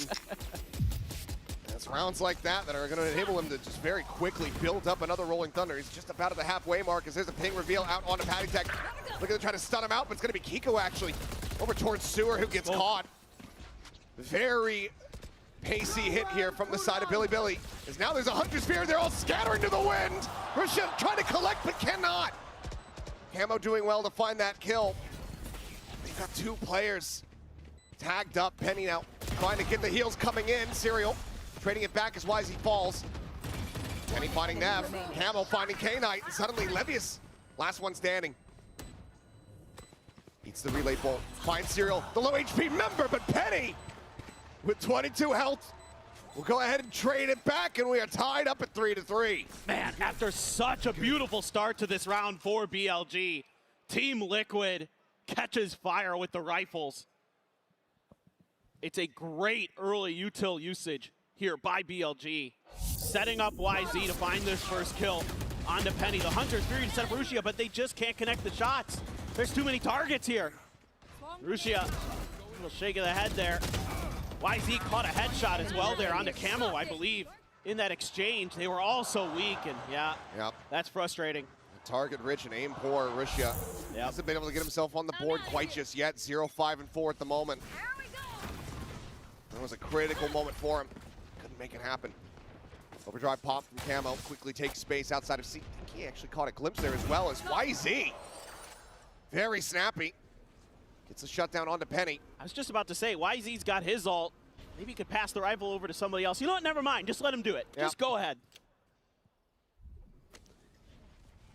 Finds the opening kill. And overall, the 5v4 conversion from BLG on the previous map was very good. See if that rings true here on Haven, as they still do have 2 players with just pistols behind. This would be a very big round win. Kind of a tucked in position there for Serial. Has the lockdown at the ready. All of the info right now. The alarm bot gives it up even more so, but you see, I mean, Camo sliding around the back. There is not a tripwire set up to intercept him. It's just the one in window, so no real way to try to get a read on this one. Yeah, that doesn't do that. And Camo now striking as they try to escape. They're all going to be corralled into the corner. Gets himself another headshot there. K9 taken down to 50. Neff still fighting though. Comes up with 2. Looks for a little bit more. YZ on the pop of the overdrive. Instantly gets the elimination. And that now leaves Kiko all by himself. The swing coming in. Eventually is able to find that kill. Can he escape is the question. Neff is on the hunt. On the prowl, pushing forward. Waiting for him to come down the stairs. Another multi-kill round here for Neff as Billy regain the lead. These rounds are wild. When it feels like one team has an advantage, it feels like somebody's got a good read. The other team is turning things on their head. I mean, this early kill, okay, great. And then you've got this backstab from Camo, and I'm like, all right, this is Team Liquid. And then Neff has been incredible here on this A site. Well, even though the round count is neck and neck here between the 2 teams, Team Liquid, they're going to go ahead and pump the brakes as they get ready to go into a bit of a save here. Let's see what the play call ends up being. Hunter's Fury from the shadows, the only 2 ults to speak of. Penny, 1 off having that next run it back available. And Neff's back into another Rolling Thunder already, so some things to consider for both teams in the ult situation. Here for Team Liquid, this is tough. I mean, BLG, they're getting aggressive. They're being a lot more proactive than they usually are. They're kind of this slow-paced team. They usually don't like to get mega aggressive, even with a Neon. They'll do this on Lotus. They run a Neon on Lotus, and they kind of just shift around the map. Again, looking for these weak sides, but now they're looking for weaknesses in Team Liquid's defenses early. YZ's game plan here on Icebox, and now we're seeing it again on Haven, is to just kind of go for what he feels like he can find. Go for these openings. Go for lurks. He's been lurking on the Neon, for God's sake. It's just a very different Billy that we're seeing today. I mean, obviously it was going to be a different Team Liquid, but Billy's showing us some new stuff as well. A couple Sheriffs. Serial, just a classic. It's just going to be a mid-rush here. Paranoia out, TP forward into the window. Nothing going to be spotted. Plenty of noise made. It's Penny to try to see if he can spot anything out. There's a swing in though, and Russia gets himself on the board. Big kill around, re-peeks and instantly gets the dink, and the spray down is okay. He's alive and well, it would seem. 3 quick kills, and Liquid trying to go for the rush play and come up empty-handed. It's a great reaction off the rip from Rusia. See what Patty Tech wants to do. Low on health. Still trying to identify targets is Rusia. Recon not going to spot Kiko. To find anything. Nope. K9 not having any of that. And just instantaneous with it. Patty Tech needing to die. Looks like he's going to try to hunt to find something. Try to get some damage in, but won't be able to make it happen. Levius finds it, and that's going to be Billy now stretching the lead by 2 rounds as they pull off a flawless. Yeah, Rusia has been so good in VCT China. He has really been a standout player on this controller. Slow start on Haven. Great round to pick it up. Great identification here. that it was going to be a fast mid hit from the side of Team Liquid. And he's tasked with a tough one to hold the line there while the rest of his team goes towards the C site to get the plant through. And he executes it brilliantly. Ooh, looking for some chip damage there. Does put Neff down to 78. Penny obviously heal. Got the ult. Yep, get forward into the blaze wall. They've been Doesn't have to run patient. it back. Yeah, they've been patient with the run it backs. Looking for contact or saving it for the retakes. It's very much not prescribing to the PRX style. No. Where it's just like, oh, we have ult use. Go. Yeah, ult go now. The question is it too reserved? For now, though, Snail's pacing around, something that we haven't really been seeing too much, and a lot of patience will be rewarded. As Neff, the raid boss himself, ends up getting taken down, and that's that Rolling Thunder now that you do not have to be concerned about for the remainder of this round. It's a nice little identification here by Team Liquid. You know, Neff's been kind of guarding that angle, and it's cost them. Spot from Levius. Just gonna have to use the cage to get out. Meanwhile, oh man. Meanwhile, Serial's just pushing forward, and the ult is there. It's almost like Risha had realized that they were going to lose their player and have the spike on the floor. Instantaneous to get the pickup. Makes a TP. Spike now planted. YZ staying tucked here into the corner. Shrugs off the relay bolt. Risha instantly gets the clear here. Paranoia going to be sent, but they haven't scouted YZ. As Risha finds another. TP's for the reposition to push forward, looking for timing there as Levius is able to find one. Swing around the corner though, and Penny will be able to get the final kill. Team Liquid, the timeout call, seemingly working a treat. Still costly, economy not in the greatest position, but they get the round win. Just one separating. But they're finding those moments now to punish some of the tendencies that they've been seeing from BLG. The early kill on the Neff here by Kiko. Saw the head there a little bit over the box. And then getting the cross, expecting the change in positions. Nice heads up play from Rushia. That Phoenix so annoying in moments like that. Nice, boys, beautiful. Those close quarters battles, those tight angles where those curveballs are so effective. Makes it so challenging. Team Liquid still keeping it close. One round behind.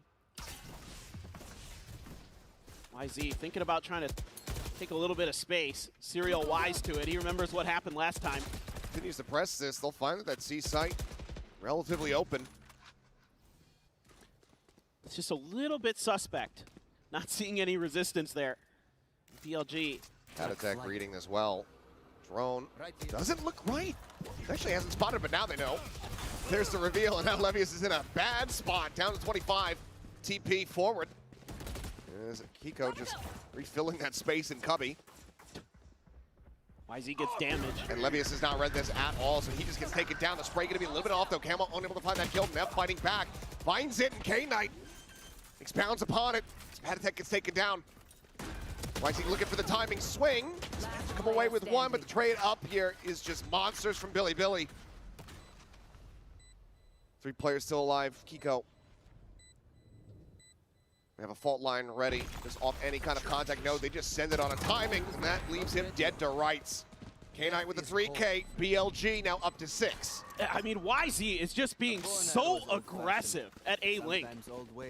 He is either just pushing through that door or holding the door one way or another, and it is giving Team Liquid fits. Neff there, able to just barely scrape through in that battle.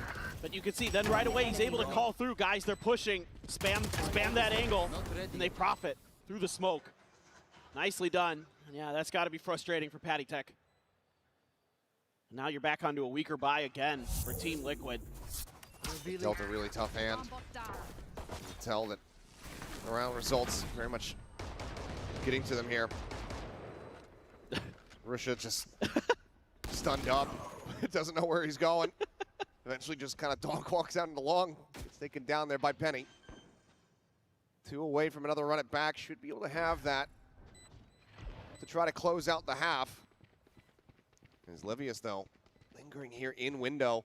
Unscouted, hearing all of this noise. The swing now coming through. He's instantaneous with the first. Looks for a little bit more. Penny desperately trying to fight his way through. Allow for this KJ to join in, but we'll be able to collect the kill all the same. Spike, however, still planted. Relay bolt going to be sent. The swing forward. Why is he instant transfer? He knocks him out of the park. Neff blinded up, doesn't give a damn. Holds down the spray. Is Billy locking in the lead. This is just a wild round for Billy. Russia has no idea what's going on over here, but he buys a lot of time. He's got 3 players over on that A side because of that push out. That opens up the space for him to get the plant, and YZ finds his moment. He's been waiting. He's been chomping at the bit for that angle. Throws the relay.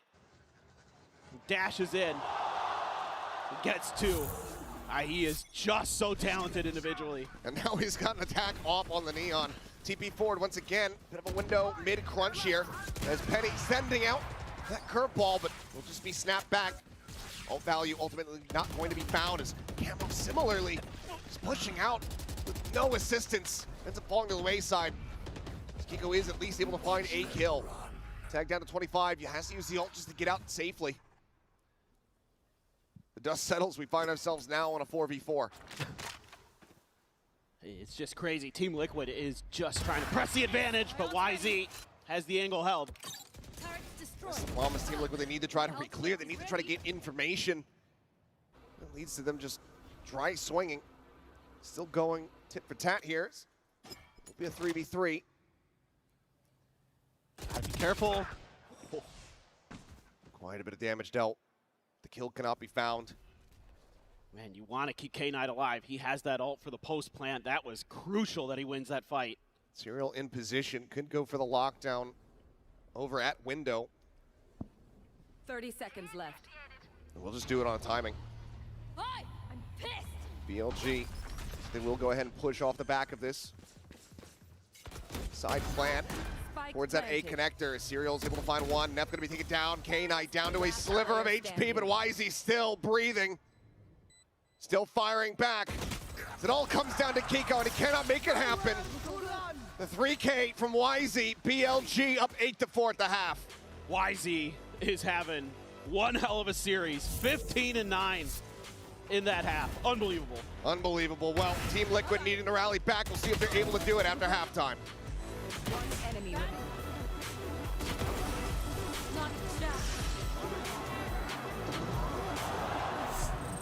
Esports is a $2 billion industry now, but it all started in dingy basements and cramped living rooms.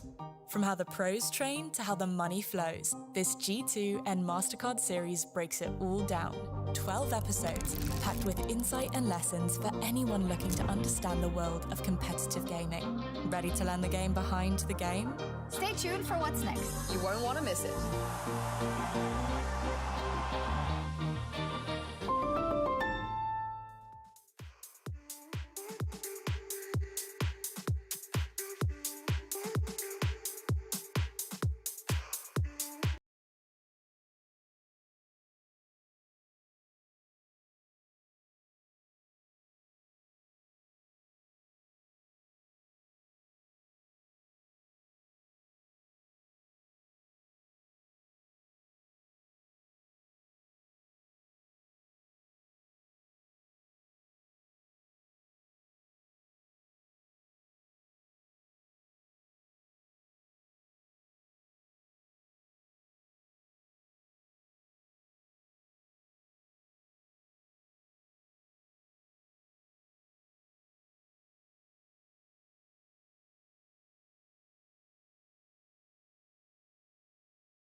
the back of that. Certainly not going to be a good feeling, but now they find themselves on the attack.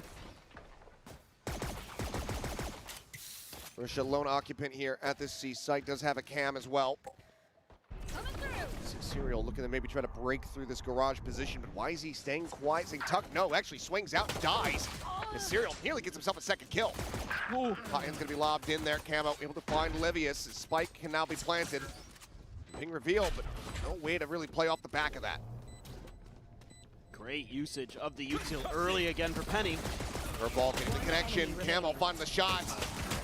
Double, just death ball push here from the duelists. Gets Team Liquid their second pistol win here on Haven. It's again another pistol round that's just a scrap around the garage. And Team Liquid comes through 2 times now. They're able to get the pistol wins here on Haven, but they're going to be able to convert that further. YZ just looking for a timing there, and it's absolutely roasted. Speaking of roasting, Penny doing a great job there. Using that hot hands really nicely to flush Levius into a position where he was an easy kill for Team Liquid. Really good reactive play from them. It's the exact start that they needed. Once again, hefty investment. This time do have Serial with just the Ghost. Kind of curious if Billy was thinking about challenging that orb. Looks like it, and Team Liquid not really content to try to fight for that, so over to the other side of the map they go. I mean, again, most teams when they run Phoenix, they just want to get these ults going as quickly as possible. And Team Liquid will find the open side of the map, so seemingly for BLG, looking for ways to die to the spike once this one goes down. Almost certainly. Maybe you send YZ in there with the frenzy, try to gap close and that wouldn't get a surprise pick. me. Yeah. All right. We'll hand this over to Penny. Says, yeah, I'm over halfway to having that run it back, so let's go ahead and give me the plan. Guys, I couldn't get the C orb. I need the I need the spike plant orb, please. Why is he thinking about trying to go for that push in towards A lobby? Is, of course, being watched by 2 players. They have the alarm bot at the top of sewers as well. Looks to reroute. Billy. They know that if they're going to get any kind of damage here, it's going to have to be just a full 5-man death ball push in towards the site. Like to see Serial go for it. Oh, they're just going to shuffle the guns and send Penny. Yeah. That makes a lot more sense. Get those ult orbs. Wants to go hunting. Ghost at the ready to sprint forward, the slide out. Does get that kill. That's going to be ult online going into the next round. Looking for a little bit more damage, but seems like it's just not quite going to be found. So 2 spike deaths here for the side of Billy as Liquid start off the half 2-0. Retain all of their weapons this time. This is a really nice anti-eco. Hard to do it much better. And just reading the map really nicely. You know, you don't have your normal IGL here for Team Liquid, so it's kind of a bit more of a committee that's going on behind the scenes.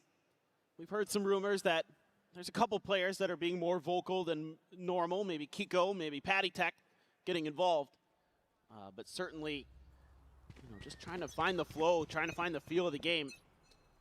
And they're setting up for a B hit, maybe. That run it back. Clear the tripwire. And the site is wide open for the taking here for Team Liquid. Stuff does come through. You can see K-Knight shifting over. Not going to dissuade much when you have an Eon. Camo just sprinting in towards backside. K-Knight does get the shutdown. Penny interrupted. And Camo is absolutely tearing them asunder. 2 quick kills going to be found. Paranoia gets sent out.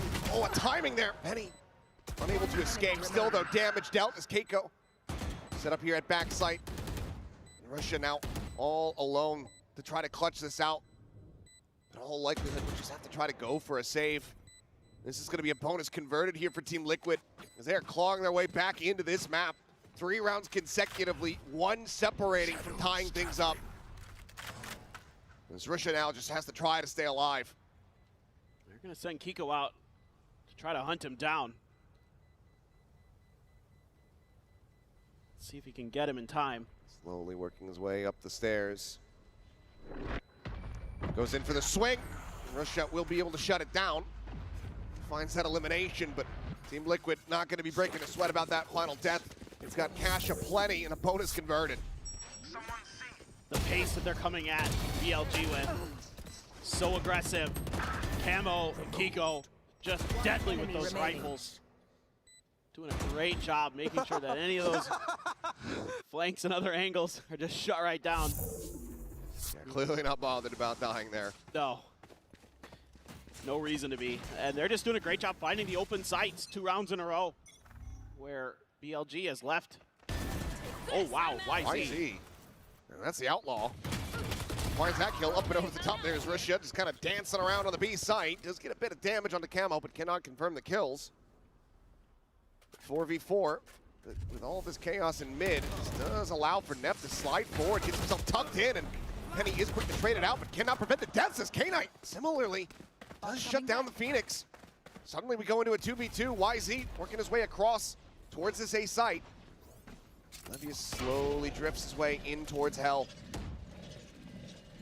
Sheriff in hand in this position, completely and utterly uncleared. Can he find the timing to interrupt the plant? No, can't do that, but he can certainly collect one. And Serial will get taken down. Kiko trying to get the spray, but YZ dances around him. The defuse to come through, and Billy, they stop Team Liquid from tying this up. They maintain the lead. Now 9-7. That was a nice combo play there for Levius and YZ. YZ uses that fast lane to set Levius up that he can get around that box. That was so nicely timed, and all these little traps that they've set up with the stingers. K-Knight there flashed up and just held the trigger down. YZ just runs out in the open, almost dies. One more bullet and he was gone. Nice! Just barely able to get through. He's pumped up. That was a hell of a pop-off. Close but no cigar for the side of Team Liquid. It was basically a thrifty. That one's gonna sting just a bit. We'll purchase across both teams though. YZ catching the glimpse, but can't quite find the elimination. Serial keeps his life intact. Narrowly so, as he takes even more damage on the way out. Man. Down to 55. Looking to dip back over towards the C site maybe, or B, depending on what they can find that's open. Spot out on the 2, but Levius a bit whiffy there with the spray.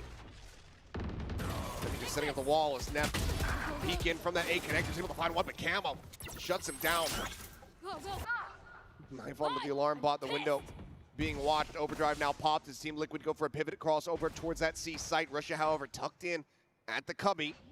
He's gonna look to try to catch them off guard here. Caught a glimpse, but cannot catch the shots. Hunter's Fury, however, out from K-Knight, able to find Serial as the plant goes down. The swing forward, Russia clutches out Camo as it's now all down to Paddingtech, and he cannot make it happen.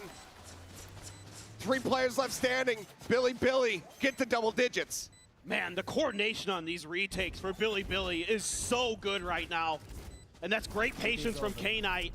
Heard Team Liquid stomping over towards C and was nipping at their heels and found a kill, gets his ult, lets it fly. Huge stuff here. Right on the money with that Hunter's Fury. And that is setting up Rushia and and YZ to get in there and finish the job. Just brilliant stuff all around at the end. Final timeout call now going to be used by Team Liquid. Very close, just 3 rounds. Could still turn this on its head. Try to take us in towards sunset. Need to figure out how to counteract Billy's aggression right now. It's tough. I mean, Billy has kind of come into this match saying, you guys want to come at us, you want to come out fighting, we can do it too. No problem, we've got YZ. He is happy to play that game. But it's more than that. You're seeing some great plays. Neff, Levius, K-Knight there in that last round. Rushia starting to come alive after a really rough start. The whole team getting involved here. And Team Liquid has had some really good moments. They got the bonus here to start this half. But a little bit of struggle on the back there. Paddingtech only 2 kills right now on that Sova. Not able to really find that value. It's going to be a bit of a half buy for the side of Team Liquid. Couple rifles, Bulldog, Sheriff, Stinger. They're going to try to get through. Looks like they're leaning towards C, but BLG is 4-man strong on the A side. They're just going to leave Levius over there on his own to try to anchor that down. So if this is a fast hit, could just be a play for the orb. Just have to wait and see. All set up at lobby. trying to maybe prevent any real forward pushing. Levius sat here towards back site. Paranoia goes across, TP towards top plat. We'll see that the site is opened up, and that's going to be the plant now. Coming in here for Team Liquid. BLG quickly getting clustered up as a three-man push in towards a window.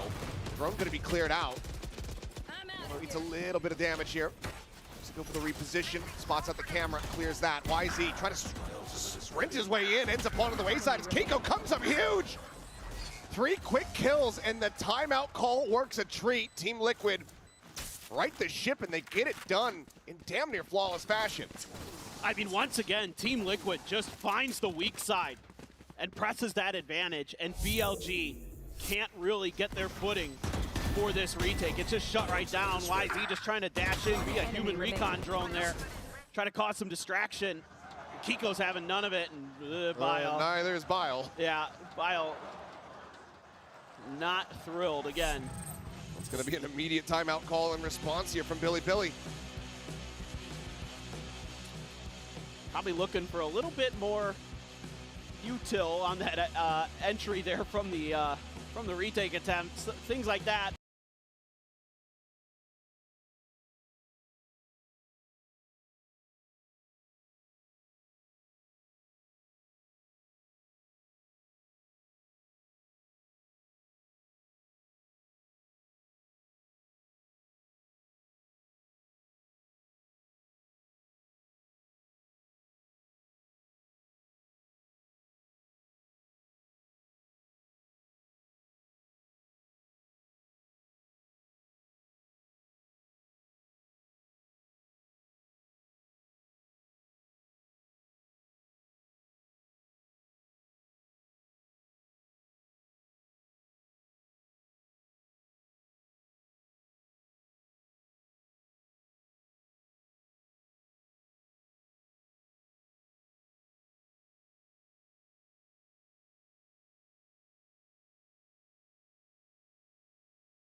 Liquid once again.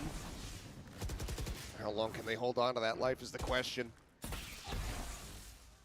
bit of a waning pulse here. Heart is still beating as Russia, an immense amount of damage, pushes good damage back onto Penny, but obviously can go ahead and heal himself. Yeah, just... Oh man, that was close. Yeah, somehow Camo not taking any damage there. Double setup, peek in towards Seward, gets away scot-free. Kiko now planted outside of B. So is Russia gonna look to try to go for this peek and finds the timing as Levius is there as well. What a read. Penny dead, YZ, he's swinging around the back once again. Stun on the Kiko, it's nothing that he can do. One by one they fall, just getting torn to bits. Billy flawlessly get themselves now up to match point. Team Liquid need 3 in a row to force OT. This is just a brilliant read here by BLG. They're not getting any pressure anywhere else on the map, and Rugia had a little bit of a scrape in towards B early, and Team Liquid thinks, well, there really isn't much defense here on the B site. I think that's going to be open for the taking. And we did a lot of damage to Rugia, so he's probably going to be playing pretty far back, pretty cautiously, but that is exactly when BLG is stacking 3 players into there, and they strike. YZ looking to get aggro here, but the turret dissuades him. Might just have saved Team Liquid as they quickly get themselves barreled in towards this B site. Cam is set up. Shock not going to be able to get the hit there. Fury going out, looking for some targets, and Camo making that stinger sing. Last player standing. Kiko holds down Garage, YZ dead. And that leaves just K-Knight all alone on the opposite side of the map to try to go for the save. Will have been heard. Need some noise going down in towards Sewer. Camo. Maybe wanting to push to try to get the punish here, take that weapon out of his hands. Billy will have money for another buy, but it seems like Team Liquid not quite finished here yet. Yeah, we're gonna go for another match point. Penny moving up into heaven. K-Knight though, just gonna tuck in behind the box. Try to wait this out. I think Penny's gonna find the opportunity. That should be the next round. Just a crazy call here from Team Liquid. Love the idea. Said, hey, it didn't work last time when we took kind of our time getting to the B site, but if this time, just pedal to the metal right off the rip, we can catch him off guard, and that stinger, deadly. Camo's hands. Kiko there to follow up. One enemy remaining. YZ only good for one before he's shut right down. I don't say anything. The way I die is impossible to play. Keep it. Well, that's going to be another timeout forced here by Billy. Everything now used. Coaching.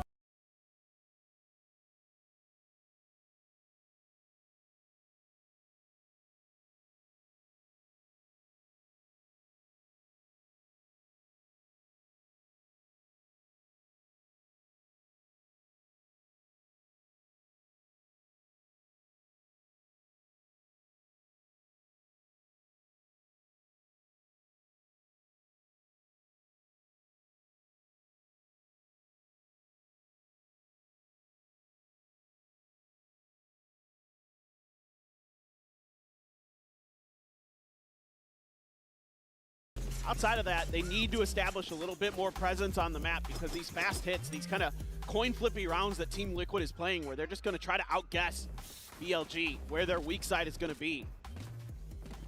It's kind of been the rounds where Team Liquid has found the most success. Just get those plants down early. And BLG doesn't really seem to have much in the tank for retakes. This Up time, in hand here for YZ once again. they're stacked on the C side this time. Oh, and what a very solid read. I mean, clears out that trip, but also gets a good amount of damage onto Levius. Push up and over the top, immediately going to be dropping back as Camo overdrive popped, working his way forward. Out of Garage, sets up the fast lane, gets a ping reveal onto one, spots out Nep, instantly finds the kill. Penny gets rid of Levius. Russia still here at backside, but now they know exactly where he's at. He's fully flashed up, and Penny's able to get the elimination. K-Knight once again, last one standing. This time, no escape. Flawless fashion, Team Liquid are one round away from taking us to OT. Once they accelerate, Their coordination is so good. They're just finding these great moments here. What a read from Camo. He got the spot. A lot of players would just go for back plat there off of the info from the Sova, but he's wise to check that angle. On top of the box on the side. He knows they're contained. Brilliant. 1 round to go for OT. Toronto, do you want to see it? Well, let's see if Liquid can deliver. No operator to be concerned about. Levius just with a sheriff.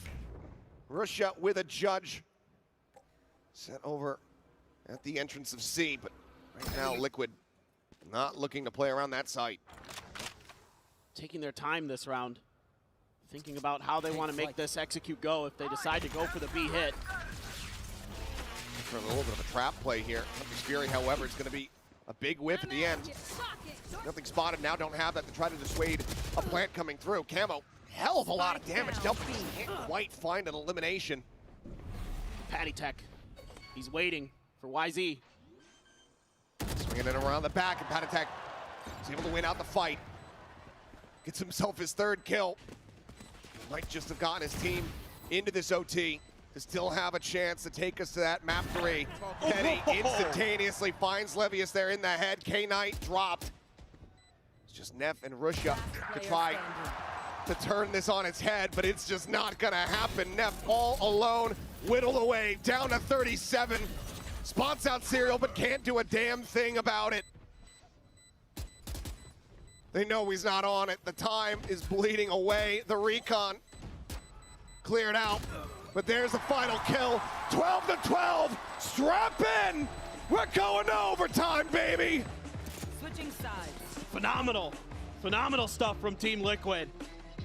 Able to really pull it together.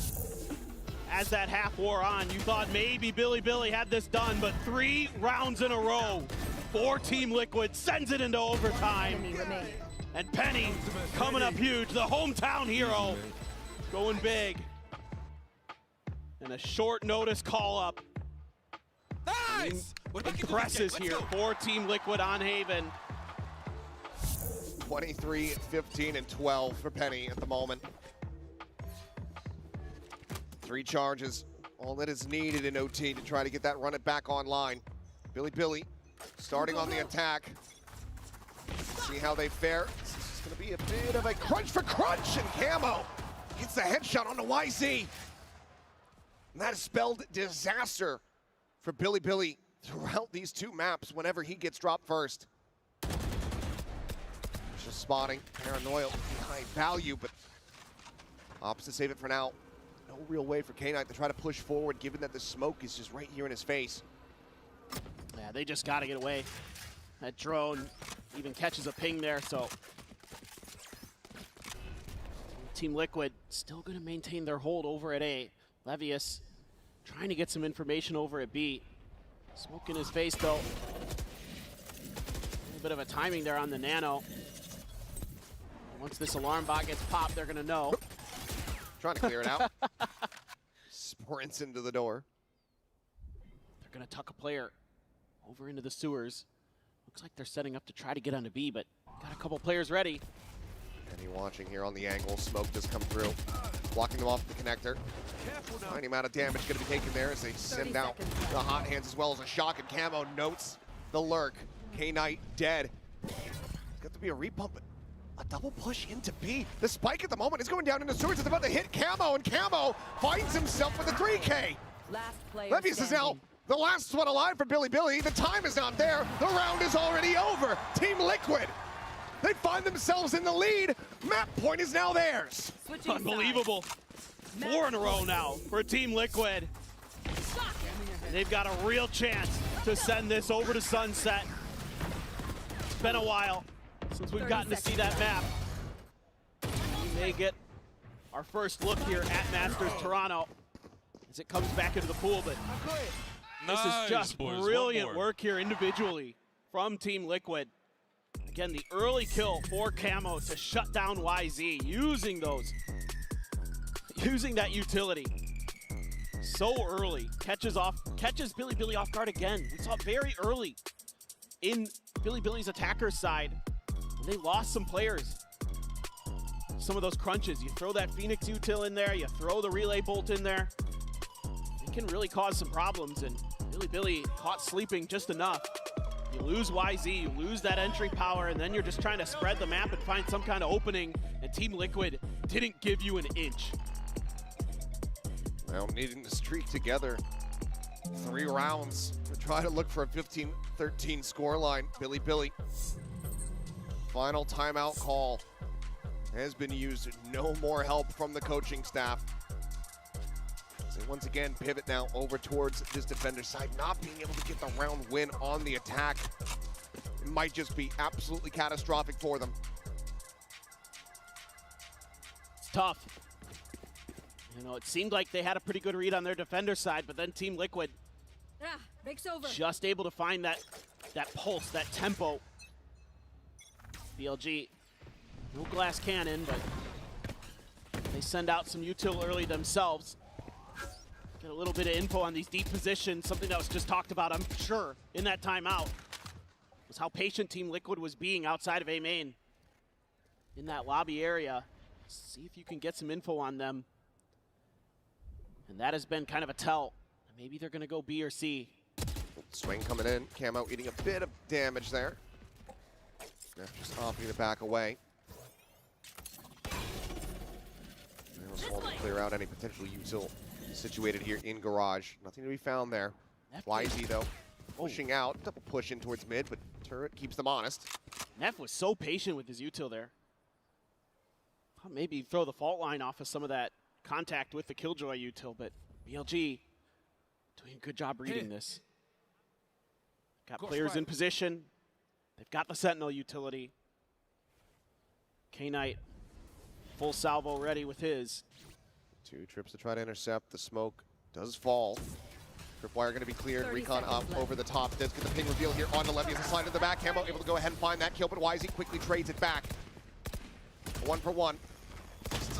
Sat here, tucked into the corner, fighting back. Serial dead. Penny kill off at the same time. Kiko now activating the flank, sends out the paranoia, trying to open up for Patek, but the time is just not there. The spike is stranded on the opposite side of the site, and Billy will get the reset. 13-13, we're going deeper. That is a beautiful round and a great timeout for Billy. They read that from start to finish, using their util early to force Team Liquid back, then getting the ID that they were still stuck by their spawn. Using that info to lock down the B and C site, force the rotation over to A where they are waiting with open arms. And even though YZ spraying through some smokes, his position not particularly obscured, still comes through with some big kills because the rest of the team is there to back him up. That's what you need. Now Team Liquid's turn for a timeout to try to figure out what they're gonna do.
Sentinel.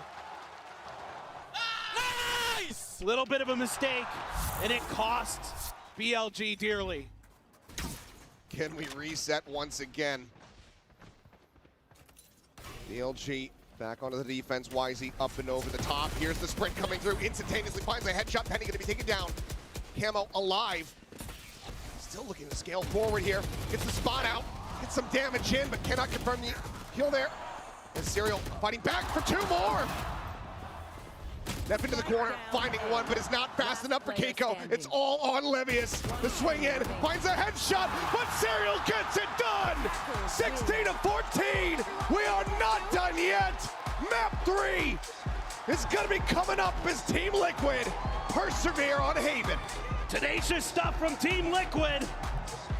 Looking to get back into Sunset. We finally get our first glimpse of it. We're gonna go to a much needed break. We'll see you guys on the other side.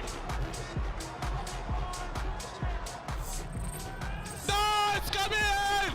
We're winning this shit! Did you see how I died? Yeah, but who cares? Jagger said yeah, because I'm not. I'm having the time of my life. I don't. Getting smashed. Nice, at least you're back. Happy for you. I want you to win us this game for us. Okay, I'm trying. Can I get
You know, questions. that is my job, and that's why I'm here.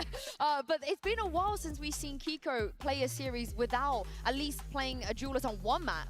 You know, he is the secondary duelist. He usually kind of flexes onto that when we go to maps like Split, for example. But let's take a look at Sunset. Billy have pretty much insta-locked every agent select we've seen. It's a Kiko ISO. It's a Kiko and a camera. And Penny's going to just keep playing the Omen. Fair enough. Interesting. Having Kiko play ISO over Penny, which again, like I'm not saying by any means that Penny is not insane on Omen, but Omen was the agent who played on the first map, and they did lose that map. So I'm a little skeptical looking at this. Yeah, I mean, it's hard to see without the footage here, but honestly, like, there are some things that you have to remember, like, coming in. Once you see, like, a stranger pick, like an ISO, like ISO next to Sova, you've got combo ideas there, right, with the undercut and the ultimate, these different types of things, but really, it's just about affording more opportunities for Kiko to find fights. Well, welcome back, Sunset, and welcome back, your casters, Achilleos and Paperthin. Take it away. Don't mind if we do map 3 to go ahead and close out the first day of Masters Toronto. We wouldn't have it any other way. That Haven, absolutely nutty, 16-14. What can Sunset deliver? That is the question. Feels like that's just going to be what this match is all about. It's just who can create a little more chaos. Having this ISO in there for Kiko. He's only played it 2 other times before this game. And it should be interesting to see how they want to pilot that ISO around this map. Wasn't one of the agents I had in my mind coming into this. I thought maybe they just lean into Phoenix again with how well it went on Haven. Certainly could have done that, but the barriers are about to drop. Toronto, could I perhaps bother you once again to make some noise?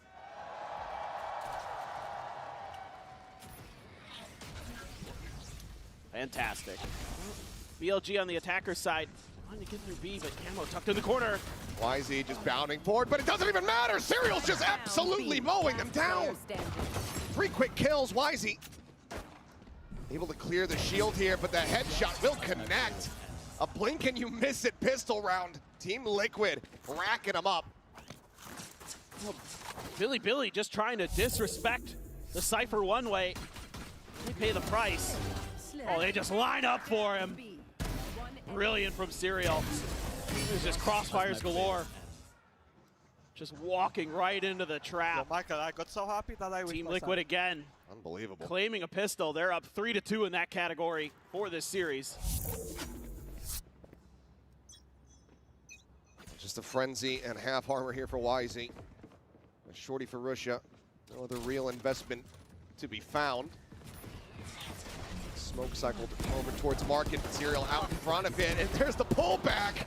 No one clearing the trip. YZ absolutely dead to rights. They are able to find an elimination, but Camo, it's his turn to get the 3K. And just like that, it's another swift conclusion over on that B side of the map. Well, Billy tries to dip into the B well again, and similar results. Yoink! Right back. Go any further. Something you're gonna have to be diligent about here as Billy. Can't let that Cypher util slow YZ down. He's gotta be free to break into those sites, and Desk was talking about it. When he is the one kind of getting that space, getting those kills early, that's when Billy was at their best on Haven. Neff thinking about some deep utility there, but opts to not go for it. Now they're gonna try a little bit more of a crunch attack towards B. Oh, what? A double line up there. That's going to be the duelist now eliminated, taken away from Team Liquid. Shots from Russia. Cage triggered. There's the spike now, going to be ushered across the map. Serial investigating over towards Market. K-Knight will just swing out, challenges in, wins the fight. He's made Patatek position known over by Boba. As Russia does get caught on the timing. Penny able to find that one, can get the weapon upgrade. Takes a TP, but still has no real way of getting into this position. We'll have to reroute the Patatek. It's a hell of a headshot. And if nothing else, making this costly for Billy, still going to be net positive for Team Liquid. You know you got to break through onto B main. There's a little bit of room there to try to work with, but forced off the defuse. Penny get taken down. Billy very much well poised to go ahead and close this out with 3 players surviving. Not too bad of an anti-bonus, but still some damage dealt. Patatek will go ahead and slink away, hold on to the Phantom, as Billy get themselves a round win. That Team Liquid, once again, looking for some of those early trap plays, this time outside of A. And Rushia just in a perfect position to punish it. Meanwhile, setting up for a crunch onto the B site on the other side of the map. Works out well initially. Patatek hit some nice shots, but not much to be done. Once they've got B main control, very tough to flush that out. Gotta have those flank angles. Oftentimes you gotta be coming in through your opponent's spawn area. You know there's gonna be Cypher util there, tracking you to try to get through mid-bottom. Here goes YZ. Oh, gets a spot out. Don't think he was anticipating that whatsoever. Closes the gap, gets on top of Penny before the TP can come through. Patatek does manage to fight back, gets the trade. For one thus far as the drone coming in over the top, looking to try to get the spot out. Wall gonna be sent. Patatek over Merchant, TPing up over the top, ends up just getting dropped. Deploying drone. You just got K-Knight trying to maybe play for a timing here on the drone, but just cannot close that gap. They've been held at bay. They're gonna have to assess if they can re-wrap across towards that B site or if they have to just go for a save. They've got a little bit of info with that Cypher cam. They're gonna try to work towards that part of the map, but Team Liquid's gonna use that opportunity. Take a little bit more space. Make sure that A is cleared out. And there's the neural theft. So Serial gonna know for sure. There's the trip. Cleared. Cam as well, getting the dart. Slows him up for a little bit longer as the market door broken open. 30 the seconds Lion Sheriff weight here on his shoulders. Gets a bit of damage across it. Oh, Keiko just straights into the headshot. Serial though, trying to be the hero. And he gets it done. The 1-2 punch. Team Liquid now up 3-1. He is having a whale of a time here on Sunset on the Cypher. Serial so ready. This is just a great round for Patatek. Making up for some of the wrongs maybe on Haven. He's had a really nice start. Able to take down YZ. YZ was ready for him to be on site. The crosshairs almost in the right spot, but Patatek was just a step faster. And that slowed down BLG's hit. And that really opened things up for Team Liquid because they're able to get their forces over. YZ thinking about B, not being subtle about this. It's a weaker buy now. Strafing out into the open. Making it very easy for Camo to go ahead and collect that elimination. I'm out of here. That just very much brings a halt to any kind of pacey hit that BLG was looking for. And they've really wanted to see if they could find openings at the front of B early. Team Liquid so well prepared for anything like that. They have shut it down every time. Now you gotta try the other side of the map. Knife there, clear the corners. Penny though. Enough to go ahead and get some interest in a rotate. For sure. But this is BLG. You never know when they're just kind of setting up for a fake on the other side of the map. That Cam tells all, why is he still swinging out? There's a firing squad waiting for him as Camo collects another elimination, and now, I mean, they're just worlds apart. K-Knight 30 seconds left. Gonna try to escape, but Levy is trying to clear back sight over towards Alley. He's just dead to rights. TP forward, Neff reading this well, but can he get the jump is going to be the question. Spots him out, lines up ahead. Does manage to find that K-Knight at the same time. Gets a shot there on a Serial just at market door. Spike gonna be planting a hell of a lot of damage off the overdrive there. Camo finds himself a 3K. K-Knight is not gonna be able to get it done. Dead on the swing. Team Liquid with the defuse, now up by 3. I think you got to be thinking about an early timeout here for Billy. Just kind of some odd decisions, trying to take some of these hero play battles, these isolated battles. One enemy remaining. And you know, Billy, I didn't see them doing this a ton in their region. But here today, with how scrappy things have been against Team Liquid, some of these unusual agent compositions they're running against, seems to have thrown them off a little bit with their mental. And yeah, absolutely, you've got to right the ship here. At the very least, you've got to get them playing a bit more as a team. Get the comms under control. It's like you said, when YZ swings out there, just no reason for that. No reason for that for Russia as well to start the round. Yes. So yeah, I think a couple screws coming loose here while trying to retighten them. This has got to be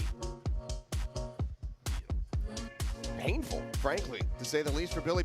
This is a series you come into and you should feel like, okay, we have this on lock. They don't have Max. They're playing with a guy who hasn't played on a stage this big since Reykjavik, and they've had 2 days of prep. Their team huddle at the start of this was basically the same length of the prep time coming into this tournament. And right now you find yourselves in a map 3 situation, down by 3 rounds. Well, you got to worry about what happened on Haven. I mean, you had match point so many rounds in a row and you couldn't close it out. It goes into overtime and you can't close it out again. And now you're at a pretty big deficit early. 3 rounds down. Full regen shields, and there's an outlaw in the hands of Patitech. Oh boy. Look at their economy, he knows it. They do some damage. Situated here top mid. Won't get too much of a glimpse in towards Tiles though before that smoke blooms. Recon cleared, just a slow drift forward here. Neff and YZ ready to try to pop flash, send it out through the smoke. Never gonna get caught there, but Kiko still able to find one as YZ gets taken down. Take flight. Neff on the trade, Null Command now popped as they storm their way forward onto the A side. Benny trying to hold the corner here. Slides back in towards the alley. Fights up against K-Knight, gets some damage in, but cannot confirm the kill. Player advantage now. Fight gets ready to come through, but Team Liquid in position to try to go for a flood retake. The fragment will delay. Spike planted. And Camo has to win this battle. Oh, and he cannot. K-Knight's got him. Was looking back over towards main. Getting taken down. Serial flushed out. K-Knight coming alive here. 3K for the Sova. Looking for a little bit more, but it's going to be Neff to go ahead and close it out. Billy find their second round win in a fairly clean fashion. But it's them playing together here. Even though they push up through top mid and try to reroute over towards A, it's a 3-2 split. They're clearing a lot of space at the front of A. It's really just push through, and immediately there for the trade is Neff. That's the kind of thing Billy should be doing more of. And just holding their angles nicely. K-Knight having a really solid round there. And they needed that. They needed that big time. Absolutely do. Now they're going to look to try to up the pace here. Just around the corner. Patitech doing an immense amount of damage there from the overdrive is okay. YZ pulled into the gulag. Swing around the corner, clears it! Gets the headshot. Knocks Kiko out of the park. On the last player that you wanted to grab up with that ultimate. I was just about to say it. YZ, he's good for it. Now tucked in here behind the box.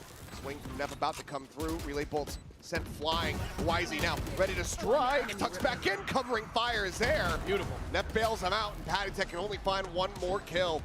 Stops it from being a flawless, but Billy, last 2 rounds, looking worlds different from the start of this map. Yeah, the back and forth here.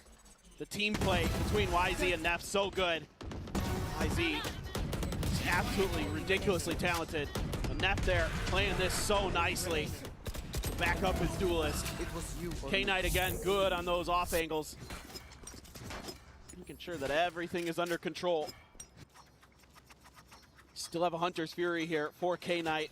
Levius has a Neural Theft. Patitech has his ultimate as well. Ooh, out in the open! That's one for Camo with the Sheriff. No more found. Hell of a shot, and now the Spike is stranded. You've got this quad stacked. Russia has to burn the ult just to go ahead and scoop up the Spike. Go, go, go! Decent value found here for the side of Team Liquid. And now you know. Now in hand is Hunter's Fury. Also opened up, Patitech getting a tag onto one. There's the kill, YZ taken down. The final pump gets Russia to boot. I have retrieved the Spike. Team Liquid. I must wait a moment. Looking to keep this scoreline separated. Just incredible. The info gathered off that one Sheriff kill. They know they have to rotate back over. On Serial. Spots him out. They know where this Spike is going to end up. Plant to come through, but can they hold the line? Another weapon, 2 more now picked up, and Serial striking first. K-Knight flushed out of market. Swing forward, gun barrel spot, but Levy is down to 1 HP. Can't do a damn thing. The 3K from Patitech running it back. After his performance on the previous map, Liquid maintain the lead. Get themselves a MasterCard Thrifty. This is so nice for them. That early kill again. Spike is down. You know that it has to be a reroute. And the info on the wall in mid. Yep, the info from the Cypher util as well. Able to set up that Hunter's Fury. Just beautifully handled by Team Liquid. And that was a thrifty. That's brutal for Billy. It looked like they were maybe going to be able to get themselves back into this. Team Liquid answers right back. Jump into the corner, Wisey. A ton of damage. Oh my God. There's the double damage as well. Pushed forward. Levy is nearly finding a timing, but still can't get the kill. Serial stays alive. He didn't clear it. And nothing cleared out. Both trips still intact on this B site. Levius's little adventure not really working out for him. Penny on the jiggle peak, just setting out the paranoia. Forces them back away, buys a bit more time. Let's see how aggressive Team Liquid wants to be. They know that this is going to be A now. No presence at the B site at all. This has to be explosive for Billy. 0 point does get the reveal here onto Camo. Penny swinging out, able to strike, finding one. Kiko similarly though peeking in. Self-elimination, holds down K-Knight. Russia on the swing. We'll find one. The backstab now trying to be activated here from Levius. Let's again get some damage in, but cannot confirm that kill. 30 seconds left. Spike still on the floor here at backside. Russia swinging on the corner. Does he find the timing? Yes, he does. Neural step now invested. Serial getting the reveal here. They line up for him, but he cannot quite pull the trigger. 4 kills for Russia, 4 rounds for BLG, just 1 separating. Oh, that was scary for Billy. They get the trades on the way through. This time they TP Russia up on top of the box again. This time it works. And this time it works, exactly. And it's because the teammates are there to back him up. The site's clear for him. So he's able to press the advantage. And he's able to regroup with Levius. That was kind of the thing that had me concerned there for a second, was Levius was completely cut off from Russia. And Team Liquid knew, and they kind of had to decide which way they wanted to go. They opened up just enough space there for Russia to sneak through, back over in towards Link.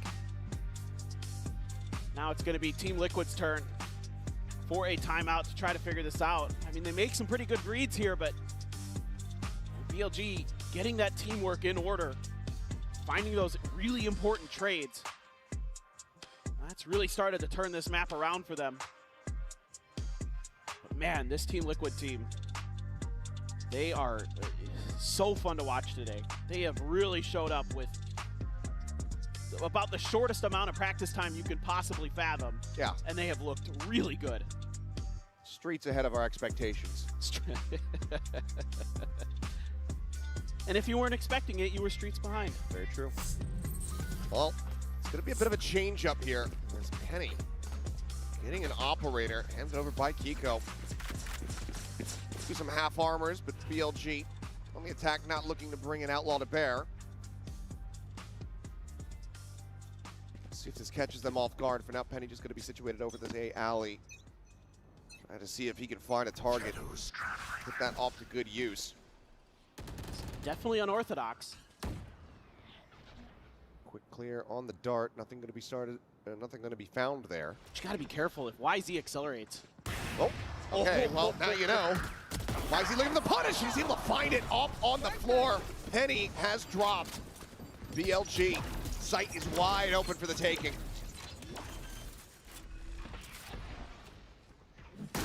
Just the instincts there from YZ. How are you meant to try to retake this? The null command now as well. In your face is just nullifying everything. Kiko does manage to find one. That's the first step. The reswing out. YZ whipping. Camo comes up with the kill. One noted a shoulder, an elbow spotted. Jiggle P confirming as Risha trying to go for the reposition there, but gets caught. TP in hand. Patatek able to put him down. He's still low on HP, but he's still fighting back. Finds that kill, leaves it now all to Neff. Ring around the rosy, Shorty v Shorty, but Neff, he's got the lower end of this deal, but he's just playing time. He's dancing on him. And he will get the Red Bull clutch to tie it up at 5-5. Neff's done it again. Another big clutch for Billy when they absolutely needed this. I mean, just madness here, but this is what I was worried about off the rip, is that if you get spotted by the utility, or in this case, if YZ just runs at you. You just get jiggled by YZ, and then he runs at you, you're dead. You can't TP away from that. Neon's too fast. It's got them on their feet.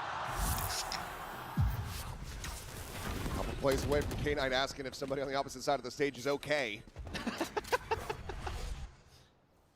They are right to be. Well, energy's not here, so. No, they're not.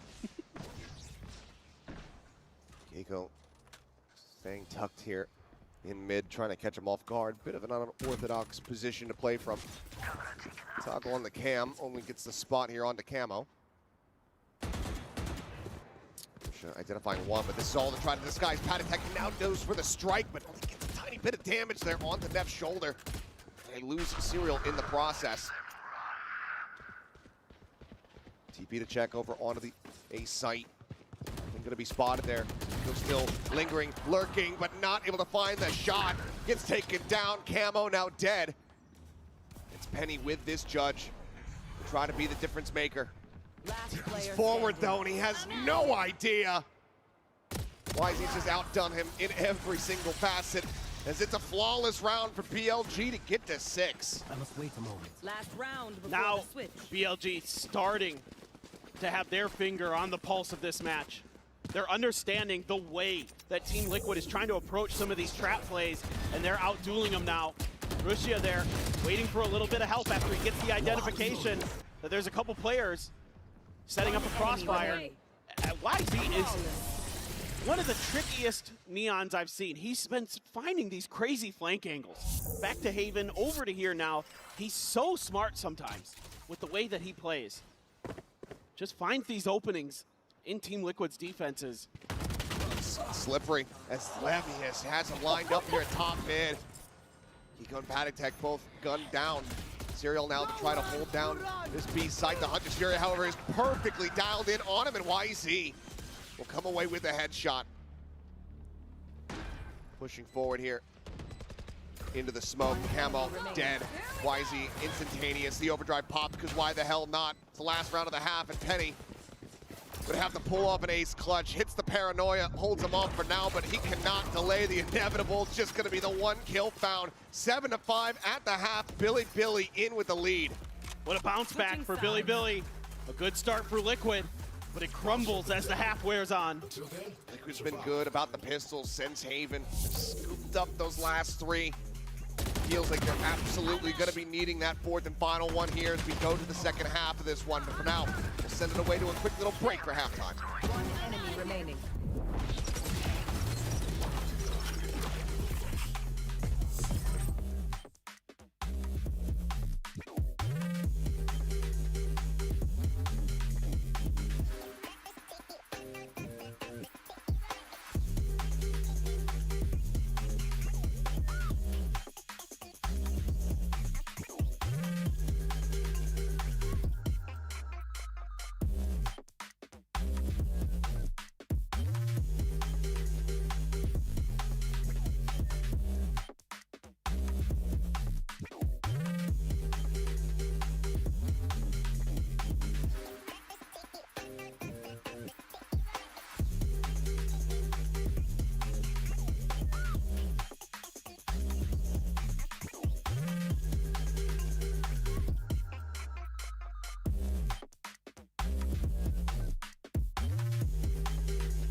All right, we're about to go back in to Sunset here to settle this series. BLG in the lead by 2 rounds, 7-5 at the half.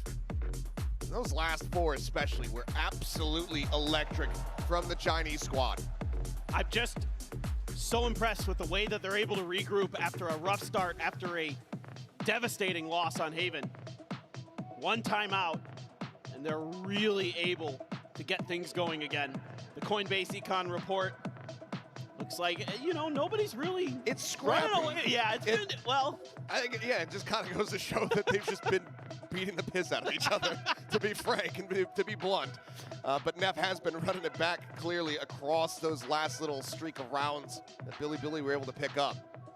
Well, he just hit his stride. I mean, we saw it on Haven as well, where he had a couple huge multi-kill rounds to change the tempo, change the pace for Billy. You know, a guy who was on the Ascension winning Bleed team and is now here on the big stage with Billy again. And he's a glue guy. He's there to be good with the U-tilt. Saw a little bit of a whoopsie on Haven, but he has had some phenomenal moments. Well, by TMV standards, being a glue guy, maybe not the best thing. That's to true. be. I mean, in terms of keeping the team cohesion, Yes. not slowing everybody down. Precisely. A 0 point over the top. Doesn't get cleared. Get a decent amount of info, but Russia able to just go ahead off the rip, find a kill. Ammo dead.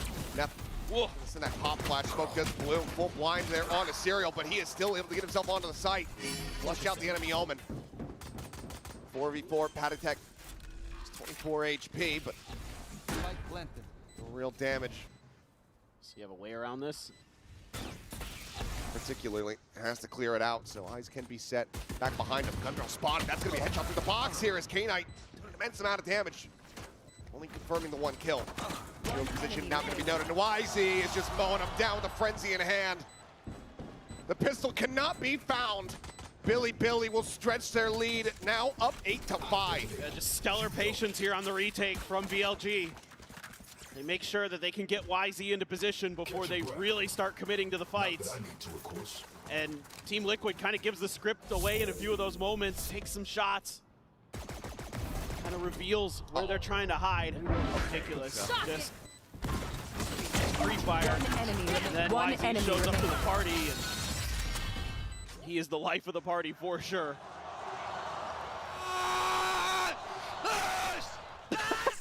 That's just a demonic pop-off. I love it, Neff. Such a good series overall. Smoke blooms. Not going to be able to get the spot out there on Camo's push, but market door gets shut. He's going to continue to try to swing forward, but they've given up the position. They've given the space over, so they're anticipating this aggression. Yeah, Billy happy to try to use their weapon advantage, set up these longer range fights. Don't let some of those close range guns take you down. Those classics don't get in the right click range. Couple sheriffs though, and a ghost. So actually, a little bit of firepower here for Team Liquid, especially on Kiko on that ISO. You can find some value there. Could be all of a sudden a different round, but Team Liquid has managed to suss this out. Starting to lean towards the weak side. Oh, that's a spot out there, playing off the one-way. Russia just mows down 2. Serial, Patatek both dead. 1 bullet remaining in the mag, has to go ahead and go for the reload. But now go for the repeat. And that is going to be Russia coming away with 3. Billy not looking to let Liquid back into this, at least not in any kind of thrifty fashion. Could you imagine if he swung with that 1 bullet and got the kill? Like, I could imagine. We've seen crazier things. I thought he was going to do it for a second. He's been playing like a madman. I mean, Billy is kind of let loose. They're unleashed. And they are thriving. They've got a 4-round lead coming into their bonus. It's only a couple Spectres, Guardian, Bulldog, Sheriff for Neff. Bit of a spot, but nothing super interesting there. Just the Sentinel identified. Liquid looking to set up an 8-hit. Gonna lead the way with the drone. Double damage, looking for the punish here. Just running it down here is Camo, but K-Knight is there. The layers are there to back this up. Quick clear on the drone. Shock dart going to be sent. K-Knight eating a bit of damage, sees the wall. Shock of his own. soften up the players here a bit. Ends up getting dodged. Site open, plant in the open as well. Planted. Spike in play. YZ once again trying to swing around from the back, but has to clear this wire. Just trying to math away that he doesn't have to shoot it. Oh, getting spotted. Russia. Oh my. Good for one, looks for two. Can't quite make that happen. Oblivious still there, running and gunning with that Spectre in hand, but Serial absolutely devours them. The 4K, but that is still a damn good bonus for Billy Billy. Team Liquid, though, stopping the conversion. I just love the proactivity that we're seeing from Billy Billy on this defender side, getting YZ out into the open early, getting ready for these retakes, coming from a bunch of different angles, pushing. I mean, they line up for him there, but he still collects. Just not getting the relay from YZ fast enough. He was playing there at main. Liquid still able to scrape together for a decent purchase. YZ's got an outlaw, though. And he does, and everyone is vulnerable to it. Patatek already eating a bit of damage as well.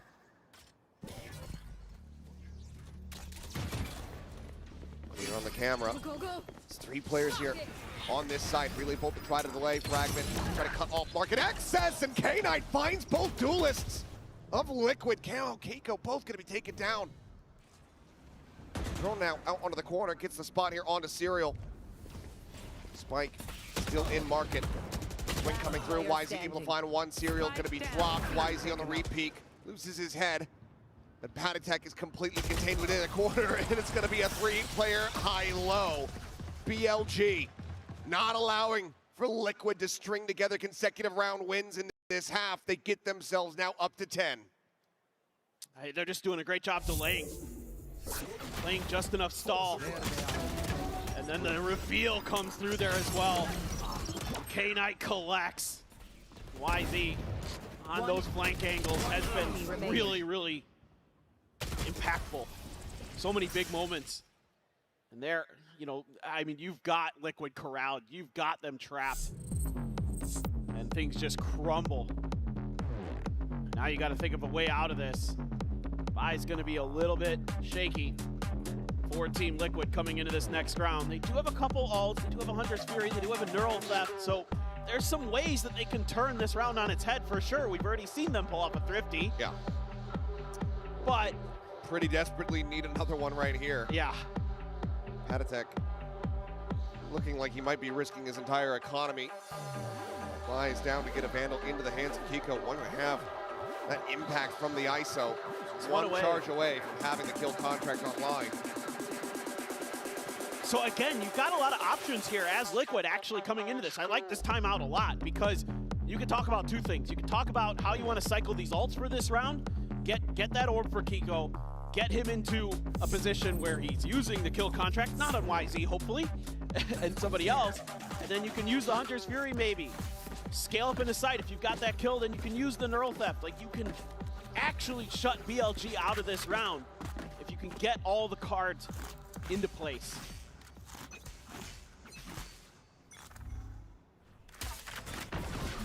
Let's see how they start this. That's a fantastic way to kick this off. As Serial back-to-back gorgeous headshots.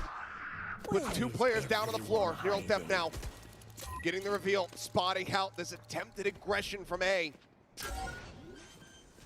It's the you plant will and now me. come through, and Levius, there is no escape other than to fight your way through. Walls falling, Kiko narrowly surviving. And Snaps that's back the through, end. full HP, full armor, and Russia and K-Knight just have to drift away and save. The timeout call from Liquid working a treat. Shadows traveling. Yeah, Billy thinking they can maybe catch Team Liquid off guard. Go for a tiles hit. And it just gets shut right down. Serial has continued to be a real menace on the Cypher. Neff just caught sleeping there. Maybe wasn't expecting Serial to go for another peek, but you got a Sheriff and you're feeling it. Why not? You can throw that Neural Theft in there. Nico's got his ult. And it is all good to go. Another MasterCard Thrifty here for Team Liquid. And they've cut the lead back down to 3. And it's a flawless Thrifty at that. Unreal. Serial now tying alongside Risha there at the top of the board. Just such crisp shots to be found. Just Oh, get he the just weapon turned. recover into the Pearl theft there. Fantastic value found. Team Liquid still hanging on by a thread in this map. Still with a chance to take this series for themselves. Need 3 more to tie things up. Camo lined up there for the moment. Hunter's Fury going to be coming through. Wisey is not ready. Penny got his wide swings on him. He's able to find the kill. Neff does. They have to go ahead and pick up one, but Camo's made his way through alley. Finds Russia, gets Neff. Sight wide open. Some shots from K-Knight, but once again, you've got 2 players left standing, and BLG are going to go for the save once more. Yeah, if you can break through those initial defenses, things just crumble for these defenders. And Rishia, again, trying to TP up on that box, and it just is a little too late. I mean, I think teams are, obviously it's been a while since we've seen this map and not respecting the speed of the Neon sometimes. We've seen it on this very moment where the Neon's coming through and you're trying to TP somewhere and the Neon's quicker. Yeah. It looks like maybe a little bit of hunting to be done. Gotta go. Plenty of money. Wanting to get these weapons out of hands, make this as costly for BLG as you possibly can. Double stack setup though. Levius situated on the canvas. Should be foot spotted, but K-Knight will be able to get the headshot. So Camo does get shut down. Guys, can we do it like this? Look, put the Cypher cage here. Pop the cage, Penny. And we'll never know what he said. We'll never find out what the rest of that strategy was. Talking about the execute. Throw the Cypher cage, throw some util, and get on in. I mean, YZ had a chance. They hit YZ with a sleep dart. Wasn't ready at all for the swing on the corner. Go. Now he's got the op. Cut down for a Guardian. He's got the op, but he's on the wrong side of the map to try to utilize it here. Camo caught by the tripwire. Levius is able to find one. Immediately sends out that neural theft. Breaks the shield of Pico, but ends up falling, so the reset comes through. Hunter's Fury going across. Neff the fragment able to find Pico. Patatek fighting back for one. Neff will be left on the floor. A 3v2. YZ now getting into position. Oh, down A. Flushed out by the shock dart. Serial once again has to try to clutch things out, but YZ will find the value. BLG will once again keep Team Liquid back. 3 rounds separating once more. BLG 2 away from taking this series. And this is back to some of the stuff we saw in Haven from BLG, where you leave YZ on his own with a sniper rifle and you stack the other side of the map. And Team Liquid falls right into the trap. Great util combos there to flush Pico out. Everybody getting involved for Billy. They got Neff Salt, the Neon ult. Oh my god. He's basically pre-firing the angle. Breaks the shield, hits the headshot. Now the null command's gonna be popped, and it seems like they have a pretty damn good idea of where Penny went with that TP. Patatek able to find one. Penny puts them down. They line up, and Penny comes up with 3. Ends up falling to the wayside. The res can come through. It's a hell of a lot faster than it used to be. Spike is planted, and Camo is here for the backstab. Neff is well tagged. That shot got him through the box. Flash. Down to 50 HP. Seems like the heroics of Penny, they have just been enough to go ahead and get them at least this extra round win. He's gonna try to fight this out, but they're a lot closer than he anticipated. Team Liquid not going quietly into the night. And it's Penny again. Steps up for Liquid. It looks like this is just done and dusted. I mean, Rushia gets a free kill. It's a 3v5. And then Penny's had enough. They line up right into his crosshairs. They get the res, and they are not ready for Camo to be back there already. Just a great timing play for Penny. Every round is like an M. Night Shyamalan film. If you think you know where it's going, and then it just goes a completely different direction. What a twist. Now you're on a weaker buy. You invested so much to get those operators going. Ooh, we'll put a pre-fire there. Some chip damage onto the Neon. But again, Neff has his ult, and they're still going to put a rifle on him. I do find this interesting, but Neff's good enough, again, that I understand.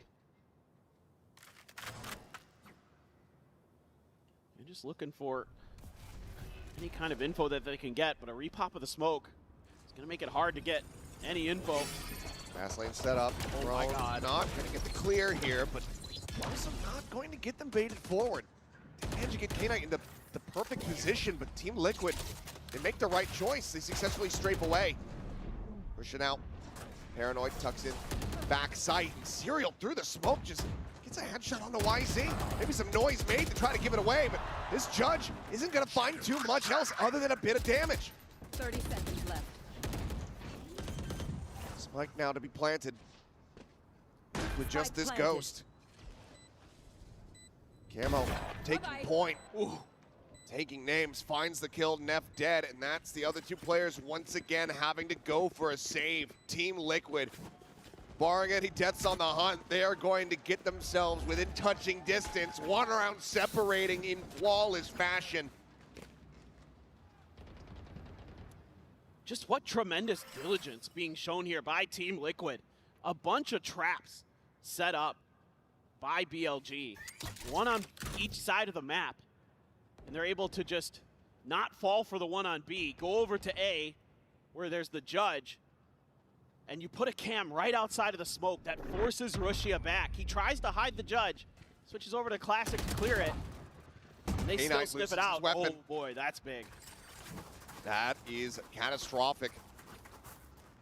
Money's not really there. You can see half armors across the board as the timer gets paused, and it seems like it's going to be a timeout call here from Billy. What? Dude, Serial is just feeling it.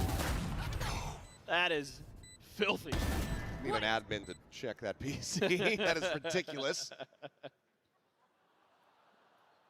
Yeah, I think it accurately summarizes this entire series. All of the expressions we just saw. Basically. Final timeout call used here by Billy to try to just eke out these last 2 round wins. Team Liquid nipping at their heels. It's tough.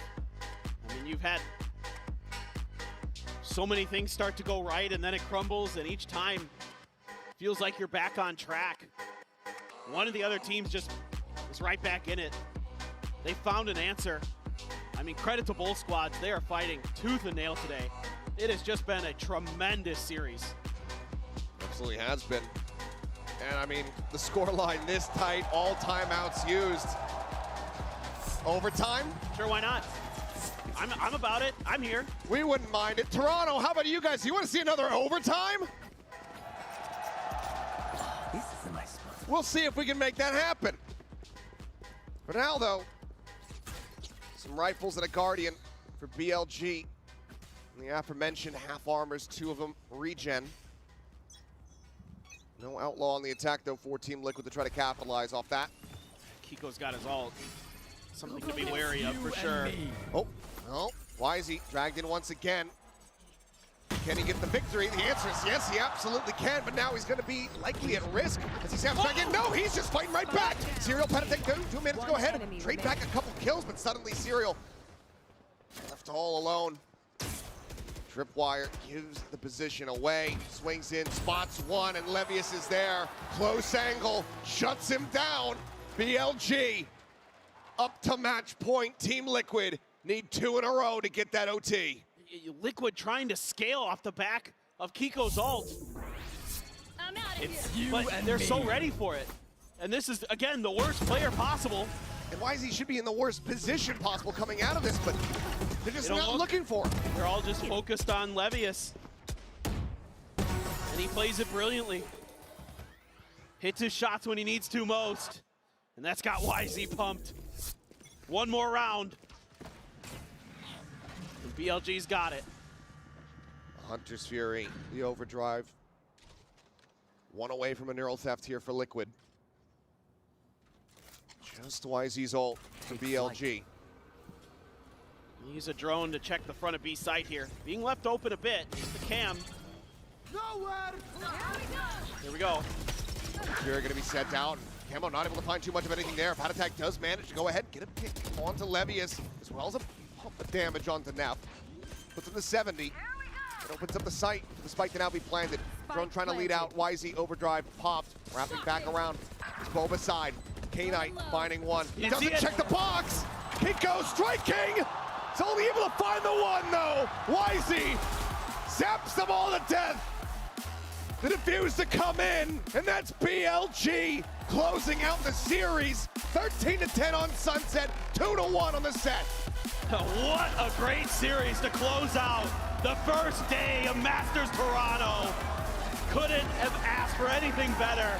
A phenomenal back and forth, but just barely it is going to be Billy who is going to go up to 1-0 here in Swiss. We knew it was going to be scrappy. We knew it was going to be chaotic, especially after seeing the comps locked in here for Team Liquid. But credits to them. They come in with the deck stacked against them. They don't have Nats, their hero player, their top fragger, their IGL. And they still managed to take this a distance and play it damn close. Billy certainly are going to be sweating after they scrape by with this victory. But as you said, that does lock them in as a 1-0 team here for the redraw in Swiss. They can help breathe a sigh of relief and get ready to try to prep for the next opponent. But we're going to go ahead and send it down to Jen, who's going to be standing by for a Horizon post-match interview. Hey, everybody make some noise for Billy! YZ, we need to chat. Over here. Valora, I need you. Over here in the middle, yes. You are YZ. Okay. The goat. Oh, where's YZ? YZ! I'm blind right now with the flashing lights. Okay, YZ. My man. Close game, right? But first one in the bag. How great does that feel? 今天确实是一场非常焦灼的战局，但是最终你们赢下来了这场比赛的胜利。那你现在感觉有多开心呢？能分享一下你的心情吗？就很开心吧，能够第一次在这么大的场馆里，然后就这么多人，然后拿下我们后面的 BLG 的第一次世界赛的首胜，就很开心吧。I feel truly happy because we stand in such a big arena and in front of the crowd. They are very passionate. And now it's our new roster, new BLG, and it's our first win on global stage. So I'm truly happy. Yeah, you seem super excited after the sunset ended. But I feel like every round in this series was super unpredictable. You know, a lot of curveballs thrown from Team Liquid side. So how much of a challenge was that for you? 其实今天这场比赛里 ，Team Liquid 他们确实有很多出人意料的地方，尤其是可能3张地图的阵容，确实有的时候让人有一些意想不到。那对你来说，所有的这些意料之外的东西，到底有多有挑战性呢？其实就是他们的打法也是很独特吧，但是也比较简单。然后我们教练在看了几回合之后，就做了很好的针对吧，就让我们一直去破解他们的阵型就好。I think their playstyle is very unique, but also it's very simple. After our coach investigate their game, their runs, and they know how to deal with them. And he told us, and we know how to do. Okay, well, congratulations once again, YZ. Enjoy the support and celebration with the fans. 现在可以和粉丝互动了，恭喜你们！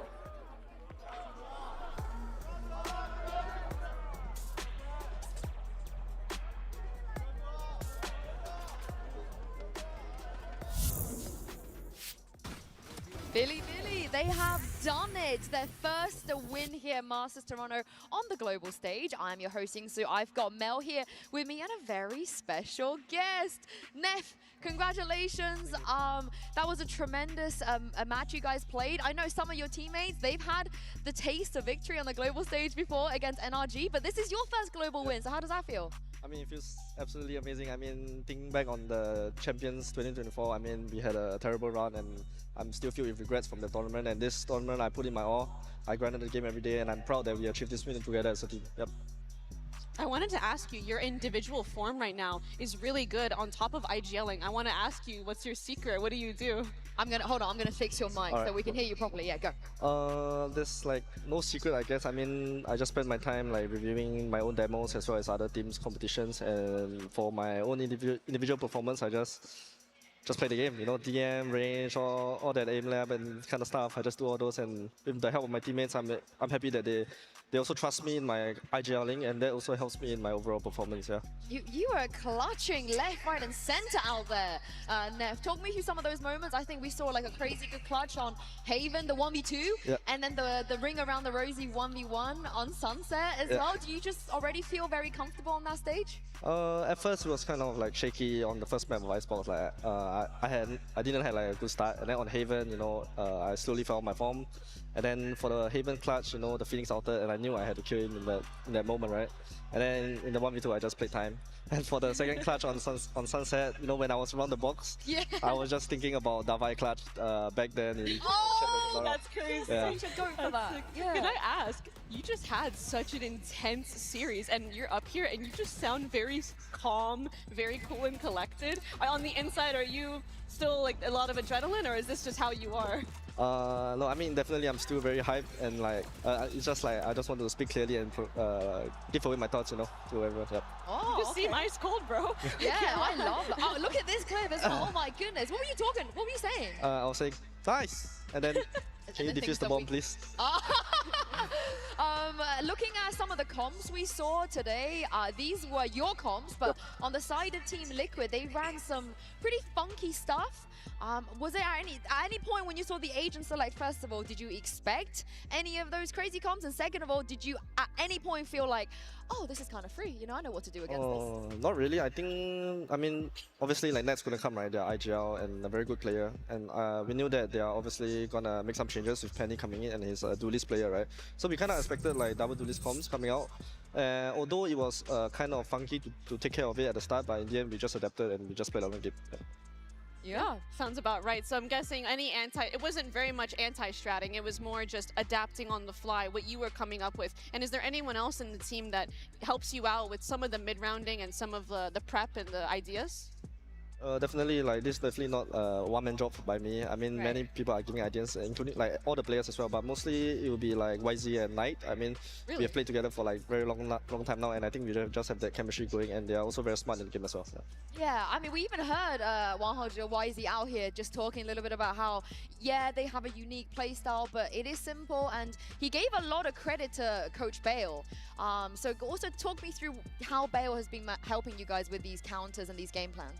I think Bill is just like very strategic, you know, as a coach, and then like he does a lot of like anti-strat, and then like although this particular match like we couldn't really anti-strat as well because, you know, obviously they had a substitute, but I think overall he just helps with like the overall gameplay and our own personal mechanics as well, and just gives a lot of feedback to us. Yeah, I'm looking in my prompter here, and this is like a, what's the word when it's like self-inflicted? No, it's friendly fire to myself because yeah, here we go. Oh goodness. Chronicle, thanks for this. EMEA is cooked. Oh, God. What do we think? Yeah. Yeah? EMEA is cooked, burnt even. Did you watch the game, the PRX Heretics game earlier? Yeah, I mean, PRX is just insane, you know. Do you know what? The Southeast Asian boys are making all the noise right now, you know? True. Very true. Yeah, and I know you're close with a lot of them, you know, even some of your former The Bleed guys, a lot of them made it here as well. So how happy are you to see everyone from back in the days to make it, and also to be winning, because PRX won very dominantly. Yeah, I mean, PRX is just insane, right? I mean, they are just very good as a team, and I didn't like qualifying for this tournament like as the last out of my friends. I was just like very happy to get to see like the former Bleed boys, you know. In the end, I mean, in the past, like after we won Ascension, like things definitely like did not go well, and then we all know what happened to Bleed, right? And I'm just happy to see everyone reunited again. Yeah. Yeah, I think it's time now that people maybe stop underestimating some of the regions and teams and players, because in our poll earlier, I have beef with you guys that voted in that poll. So we asked everybody who they thought, which region they thought were going to win Masters Toronto, and CN only got 3% of the vote. That's outrageous, right, Neff? That's not on. I mean, my thinking is that everyone is entitled to their own opinions, you know. Even if they're wrong. Even if they are wrong, yeah, definitely. I mean, CN is definitely not a weak region, even though, like, of course, EDG couldn't make it, unfortunately. The other three teams that qualify, us, Wolves, and XLG, are all forced to be recommended, and I think that no one should be looking down on us. Yeah. I wanted to ask, now that you're here on the international stage again and you've won a match, is there any teams that you're looking forward to playing? Maybe some of your friends or any beef we should be aware of? Maybe for my other two teammates, they probably want to play Fnatic, right, with Trashies. For me, I kind of want to play Sentinels, you know, because I think they are a very interesting team and like they have very good players, and I really want to face off against Zaken and the hype man Zelsis. I'm glad you said that, because tomorrow when we come back and show you the other two matches, at the end of that, as we take a look at the bracket, there will be a draw show, which means if Sen win their game, Nef, there will be a very real chance that you could actually draw them and play up against them. But the lower bracket is where I am getting sweaty, because Mel, Liquid could end up playing Heretics for the elimination game, which will mean that EMEA is definitely cooked if that It's happens. fully cooked at that point. Like, there's no returning. Like, it's gonna be kind of over. Yeah, and since you do get a little day off tomorrow, Nef, and the schedule here, it says that we got Sen versus Wolves and then Genji versus MIBR. Who's your money on? Who do you think is going to win those two games? Sentinels and Wolves. I mean, of course, I have to give to my boy Juicy and the Fady at Wolves, right? I think Wolves hopefully will win the match. And for Genji and MIBR, I mean, my Pacific team Genji, you know. Ooh, but you wanted to play Aspas too, right? I saw an interview. Yeah, but Yeah. I gotta support